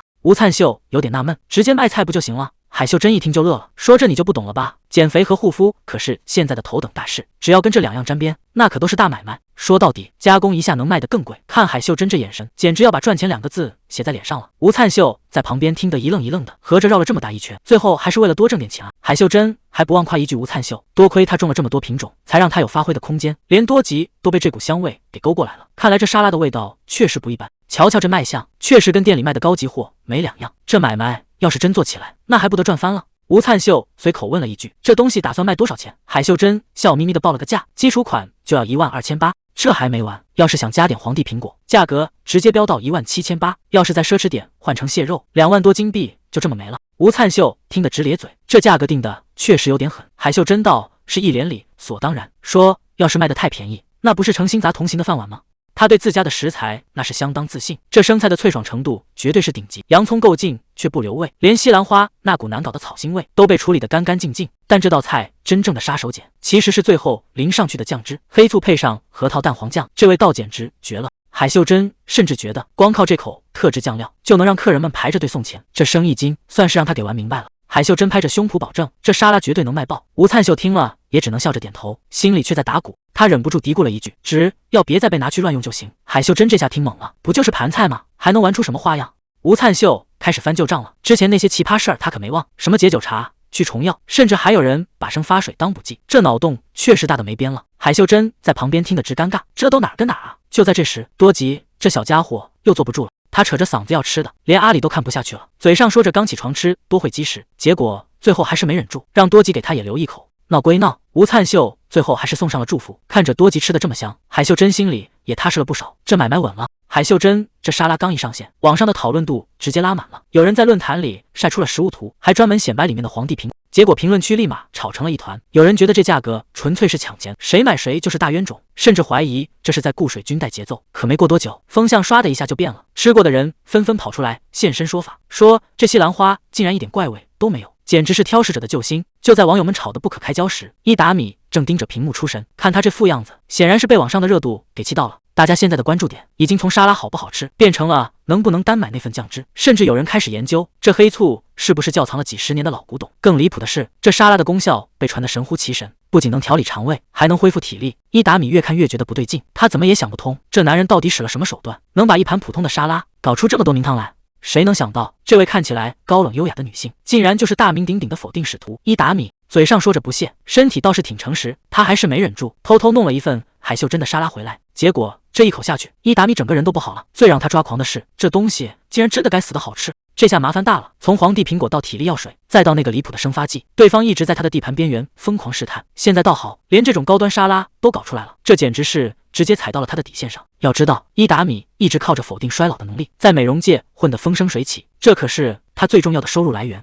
通过否定别人的正常生命进程，他不仅能赚得盆满钵满，还能轻轻松松拿到大量点数。原本这生意做得稳稳当当，可自从那个代表丰饶的使徒出现后，一切都开始失控了。伊达米这回是真的火了，为了在否定世界活下来，他什么狠事没干过，现在居然有个丰饶使徒的小鬼敢直接骑到他头上撒野。就在这时，店里来客人了，伊达米立马换上一副职业笑脸，可对方开口的第一句话就让他差点没绷住。这位理事长心忡忡地问：试过那个丰饶特制沙拉没？伊达米只能在那装傻，说自己最近实在太忙，压根没听说过这回事。结果人家越说越起劲，不仅夸那沙拉味道绝了，最关键的是感觉皮肤状态一下子变好了，还提醒伊达米得小心竞争对手。伊达米表面上还在客气，心里却已经翻江倒海了。这才几天功夫，那沙拉的效果竟然这么明显。虽然他带客人入座时还在心里安慰自己，皮肤变好不代表能停止衰老，但这回他是真的遇上硬茬了。送走了这位理事长，伊达米脸上的笑意唰的一下就消失了。刚才理事长还在嘀咕说今天的美容护理感觉没以前那么有效果了，还臭美的以为是自己皮肤底子变好了。可伊达米心里比谁都清楚，这根本不是什么错觉，而是实打实的数据下滑。每次护理能赚到的点数竟然出现了断崖式下跌，这说明客人的衰老状态已经被某种外力给强行逆转了。看来那份丰饶沙拉确实在偷偷修复这些人的皮肤，这简直是在砸他的饭碗。要是再这么放任下去，老客户迟早得跑光，到时候他这个否定使徒可就真的一无所有了。伊达米盯着远方，虽然知道对方背后可能有大靠山，但既然已经动到了他的命根子，那接下来的这局棋他必须得玩命了。伊达米坐在电脑前，满脑子想的都是同一件事，到底该怎么做才能彻底除掉那个丰饶使徒。网上的讨论早就炸开了锅，有人说买庄稼的时候见过海秀珍，还说她看起来比想象中要年轻得多，甚至有人在打听是不是吃了丰饶食物才能保养得这么好。大家对吴灿秀很好奇，甚至还有人在转说这位使徒的初始技能非常残暴，结果立马就有人反驳说他明明是个心地善良的好人。看着这些真假难辨的信息，伊达米心里已经有了主意，既然对方的存在已经严重威胁到了自己的生意，那就只能动用否定使徒的权限，从根源上否定掉这个人的存在，直接让他从这个世界上消失，这才是最干净利落的解决办法。现在外面全在议论他，说他不仅来得晚，基础技能还是什么斩首。伊达米心里已经有了算盘，既然只会砍头，那只要找个没头的对手，他不就彻底废了吗？虽然他自己主修的是诅咒，但想找几个玩亡灵的高手或者想立功的疯子，那简直太容易了。这不，克制他的东西已经安排上了，这下看他怎么收场。伊达米心里已经开始打小算盘了，拉拢一个人，看来比想象中要容易得多。要是能拿到那份沙拉的独家供应权，自己的生意绝对能翻倍，这可是个稳赚不赔的买卖。不过这事儿也有个前提，要是对方不识相，不肯乖乖配合的话，那就只能让他彻底消失了。画面一转，外面的世界倒是阳光明媚，海秀珍这会儿正高兴的不行，看吧，我就说肯定没问题。沙拉不仅卖得火爆，甚至已经全部脱销了。看着这大把大把进账的钞票，谁能想到危险已经悄悄盯上了他们？钱是赚了不少，但吴灿秀心里清楚，光靠卖沙拉赚点小钱，对女神的成长来说还远远不够。现在的关键是得想办法让更多的人参与进来，这才是真正的头等大事。海秀珍这会儿正上头呢，她提议干脆把产量导上去，直接给那些大餐厅供货。餐厅？吴灿秀还没反应过来，海秀珍就拿出了厚厚一叠订单。谁能想到外面的需求已经多到离谱了，这生意要是真做开了，后面的麻烦恐怕也少不了。吴灿秀看着手里这叠订单，整个人都傻了，这哪是订单啊，这简直是要命的催命符。海秀珍在旁边乐开了花，现在知道自己有多火了吧？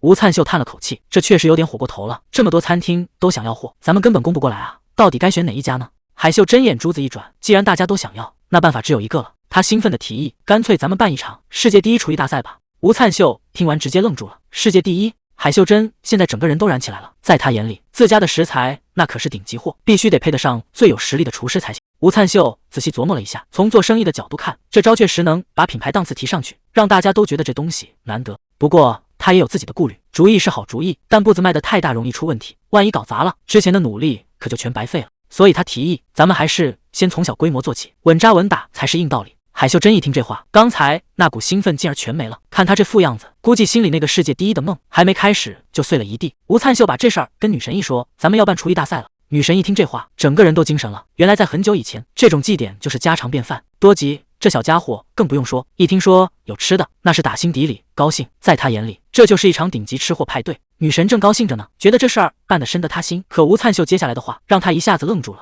这比赛可不是在自家地盘办，而是要去人类的领地，这下情况可就完全不同了。女神最后还是妥协，虽然自家神殿修得挺漂亮，但真要搞这种大场面，还是城里更合适。不过这都不算事儿，最让她高兴的是，现在居然有7个人上赶着要当她的信徒。看着丰饶神教一天天壮大，女神心里已经开始盘算，既然这帮实习生要转正，总得给点像样的技能，比起那个动不动就见血的斩首，还是复活个丰收技能更靠谱。毕竟这帮人是来干活的，不是来拼命的。主意一定，他立马把大伙儿都叫了过来，这架势估计是有大事要宣布了。女神把大家伙儿都叫了过来，打算商量件正经事。多吉和这帮小家伙一个个站得笔直，就等着女神发话呢。女神问：你们觉得把斩首技能改了怎么样？这主意一出，阿里立马拍马屁，说这简直是天才的想法，跟咱们丰饶神教简直绝配。可女神心里还是有点犯嘀咕，毕竟每个人只能有一个基础技能，要是现在强行换掉，对使徒好像也没啥直接好处。这事儿办得确实有点纠结。多吉这小脑袋瓜转得快，提议说干脆直接把斩首给删了。结果话还没说完，就被阿里给揍了，骂他是不是想断了大家的口粮。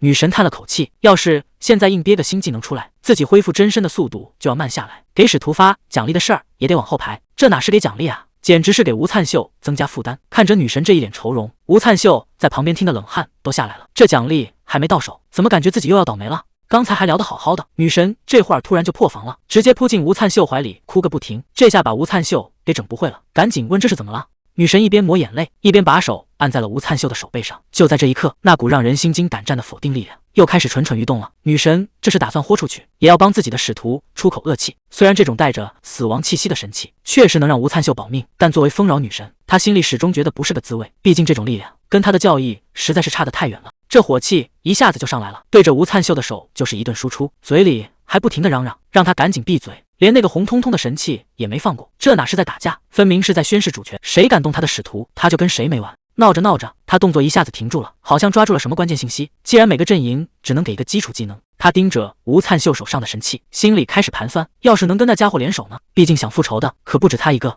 女神心一横，反正对方只是个残魂，为了自家使徒豁出去也值了。看着女神在那儿对着神器一顿输出，吴灿秀反而松了口气，只要他能打起精神来，怎么折腾都行。转头到了另一边，吴灿秀正坐着休息呢，结果被人给逮个正着。罗汉一开口，竟然是在聊厨艺大赛的事儿，而且这比赛还得去人类领地办。吴灿秀这趟出门，归期还没个准数。看罗汉这副表情，估计心里正憋起火呢。吴灿秀这人还挺细心，临走前还不忘安顿好家里的伙食，特意给这些果子留了祝福，就为了让他们能一直吃上新鲜的。结果罗汉根本不领情，按他这个吃法，存货再多也撑不过1个礼拜。这下两边都尴尬了。就在这时候，系统提示突然蹦了出来，吴灿秀意识到情况不对，直呼这下麻烦大了，连旁边的女神都跟着紧张起来。到底出了什么岔子，能让他这么淡定的人都坐不住了？到底发生什么了？吴灿秀盯着眼前的系统面板，看来这回完大了。厨艺大赛的规模正在以惊人的速度扩张，既然吴灿秀成了主角，那这排场到底能有多大？女神忍不住问：到底要搞多大阵仗？这规模大到能直接封个世界第一厨神的称号，连多吉这帮小家伙都被这香味馋得口水直流。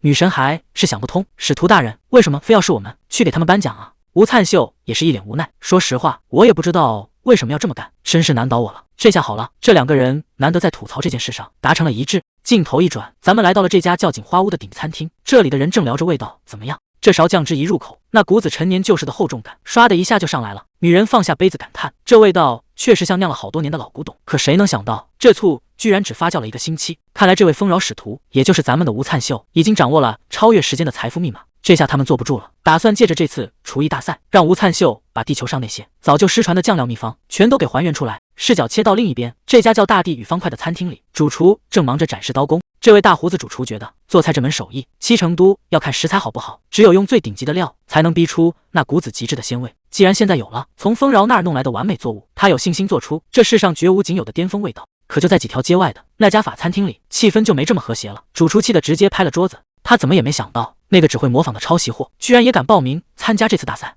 主厨这回是真杠上了，他觉得这就是个绝佳机会，得让那帮人瞧瞧什么才叫真正的职业水准。结果这比赛还没正式开始，网上就先炸开了锅。谁能想到，一个丰饶厨艺大赛规模居然能搞得比世界锦标赛还夸张？之前那些唱衰的黑粉全没动静了，大家都在感叹，这简直就是厨艺界的巅峰对决。这下轮到伊达米傻眼了，他之前明明花了不少心思去带节奏，想方设法给这比赛抹黑，结果呢，越是打压这火反而烧得越旺。他现在也顾不上别的了，心里只有一个念头，自家的主厨必须得赢，毕竟那些顶级作物谁看了不眼红。可问题来了，明明有人在背后搞鬼，这比赛到底是怎么火成这样的？谁能想到，这比赛火爆的背后居然藏着一个巨大的阴谋？这帮人证据在一起偷着乐呢。男人感叹，这效果确实惊人，毕竟要操办这么大规模的比赛，那可是相当耗费精力的。女人在旁边附和，说自己只是做了该做的事。原来这比赛之所以能搞得这么大，全靠他们在背后推波助澜。这帮人的算盘打得可精了，比赛规模越大，吴灿秀的工作量就越重，到时候他根本分不出心来。这样一来，那个所谓的体力增强剂研发进度肯定会被无限期拖延，这才是他们真正的目的。不出所料，这一切全是纯洁教派搞的鬼。他们想用这种方式彻底锁死吴灿秀的时间。镜头一转，海秀珍正看着屏幕上的数据，整个人都傻眼了。他告诉身边的人，现在的报名人数已经整整达到了6000支队伍。海秀珍现在是一个头2个大，他怎么也想不通，这种刚起步的小比赛怎么会吸引这么多重量级的大咖来报名。更离谱的是，这6000支队伍还是他们已经筛选过一轮之后剩下的数字。看着满地的申请表，海秀真心里直打鼓，这么庞大的规模，光靠他们几个人真的能应付得过来吗？吴灿秀在一旁翻看着名单，突然发现了一个熟悉的名字，纯洁教派居然也在帮忙的名单里。海秀珍一眼就看穿了对方的意图，这帮人哪是来帮忙的，分明是想找个机会把吴灿秀彻底给拖住。不过海秀珍也明白，现在的局势已经由不得他们挑剔了，毕竟对方能提供的场地和转播资源可不是光靠钱就能搞定的。吴灿秀倒是想得挺开，既然对方主动送上门来，那干脆就照单全收，反正现在也没别的选择，不如就顺水推舟，把这帮人的资源利用到极致，看看最后到底谁才是赢家。吴灿秀这下也犯难了，原定的计划得全部推倒重来，光是这几千人的食材消耗，之前传的那点家底根本不够看。不过换个角度想，这事儿闹得越大，对他来说反而越有利，正好能借这个机会看看名声对女神的影响到底有多深。既然好东西得留到正赛，那这第1轮预赛就要整点不一样的花活了。吴灿秀心里已经有了主意，还记得那个味道极其离谱的苹果吗？他打算把那股杀伤力再翻1倍。吴灿秀的苹果大礼包这会儿已经陆续送到选手手里了，这位厨师还以为自己撞了大运，他答应的那叫一个痛快，毕竟这可是丰饶送来的东西，在厨师圈子里那就是顶级食材的代名词。盒子上还留了张字条，让他用这颗苹果做出一道菜。虽然救赎这个词听着有点怪，但他压根没往心里去，他满脑子想的都是这肯定是传说中的皇帝苹果，能摸到这种宝贝这辈子都值了。结果这盒子一拆，情况一下子就不对劲了，一股绿烟直接冲了出来，这哪是什么顶级食材，简直就是生化武器。厨师整个人都懵了，这到底是什么垃圾？看来吴灿秀的整人计划已经开始生效了。吴灿秀带着哈姆多尔准时来到了约定的集装箱区，还没等靠近，空气里那股散不掉的酒气就已经说明了一切。杰克早就在这儿等着了。吴灿秀发现这家伙现在的状态和之前简直判若两人，看来这段时间的魔鬼训练确实让他脱胎换骨了。以前那种丧家犬的气息消失得无影无踪，取而代之的是一身扎实的肌肉，这特训的效果确实够惊人的。杰克一开口，话题就绕不开吴灿秀刚送出去的大礼，那种味道和香气都翻了3倍的皇帝苹果，在他眼里简直就是奇迹。可他哪里知道，这颗苹果其实是吴灿秀专门准备的秘密武器。杰克忍不住感叹，听说因为那颗苹果，厨艺大赛的报名者都快跑光了。他看着吴灿秀，由衷的佩服，你这脑回路真是次次都让人意外。吴灿秀叹了口气，这话听着怎么一点都不像在夸我。杰克也不废话，直接切入正题，问吴灿秀今天又带了什么好东西。吴灿秀随手一招，拿出了准备好的宝贝。杰克看着那团光芒，甚至想直接入教，好亲手接住这份恩赐。杰克有些不好意思，总觉得自己一直在添麻烦。他下定决心，一定要加倍努力磨练剑术。吴灿秀愣了一下，剑术？这话题转得也太快了，还没等他反应过来，杰克已经端起了一杯酒，说这是他最近刚搞出来的杰作。吴灿秀看着手里的酒，心里直犯嘀咕，这种专业活不是应该找普汉杰那种使徒吗？杰克却坚持让他试试，说就想听听他的真实想法。吴灿秀心想，自己一个在废土上挣扎求生的人，哪懂什么高端酒水啊？结果这一口下去，情况完全超出了预料，连旁边的哈姆多尔都忍不住凑上来闻个不停。这味道简直太有层次了，红薯的甜味打底，中间夹杂着艾草和核桃的微苦，还有丁香那股子独特的辛辣。最绝的是，这酒先是在苹果木桶里陈酿，最后竟然还透着桉树的清香，这哪是普通的酒，简直就是一件艺术品。吴灿秀这口酒喝下去，半天没吭声，心里其实在犯嘀咕，这玩意儿到底哪好喝了？杰克在旁边眼巴巴的瞪着，赶紧问他感觉怎么样。吴灿秀也没打算客气，直接给出了评价，又苦又涩，这味道一般人真受不了。谁知道杰克听玩法踏实了，要不是难喝到想吐，对他来说就是一种认可，毕竟这种独特的风味确实需要点门槛才能品出来。吴灿秀看着眼前的杰克，语气也变得认真起来。虽然我不怎么懂酒，但因为有你在，大家在这废土上的日子总算多了点盼头，这份情他一直记在心。听到这话，杰克心里那股劲儿一下子就上来了。他看着远方，在心里暗暗下了个决定，既然要做，那就要做到极致。他发誓一定要酿出那种能让所有人都惊叹的绝世好酒。杰克这回是彻底燃起来了，他拍着胸脯保证，一定要酿出那种能让所有品尝者都深受感动的神仙酒。吴灿秀看着他这副干劲十足的样子，笑着给他打气，虽然这条路不好走，但我肯定会一直支持你的。看着杰克远去的背影，吴灿秀忍不住琢磨，要是其他实习生也能像这样找到发挥专长的位置，那可就太完美了。就在他想得出神的时候，系统提示音突然响了，一个叫苏菲黛的陌生人正申请进入他所在的区域。吴灿秀愣了一下，这名自听者可真少见，难道是这儿的原住民？他心里暗暗盘算，要是对方是来入教的，那可就再好不过了。正想着，一阵清脆的脚步声由远及近，来人已经走到了跟前，礼貌地打了个招呼：“你好，很高兴见到你。”来的人正是苏菲黛，虽然嘴上说着幸会，可这附生人勿近的架势，让现场气氛一下子降到了冰点。这哪像是来交朋友的，分明是来找茬的。吴灿秀赶紧自报家门，试探着问他是不是想入教，结果苏菲黛拒绝的那叫一个干脆，压根就没打算当什么信徒。既然不是为了信仰，那大老远跑这一趟干什么？苏菲黛直接亮出了底牌，他是冲着烹饪大赛来的。看这架势，还以为他是错过了报名，想过来求个情，谁知苏菲黛冷笑一声，明早就报上了。刚才还一副高冷的样子，结果苏菲黛接下来的话让在场的人全听傻了。他支支吾吾的坦白，自己在简历筛选那一关就已经被淘汰了。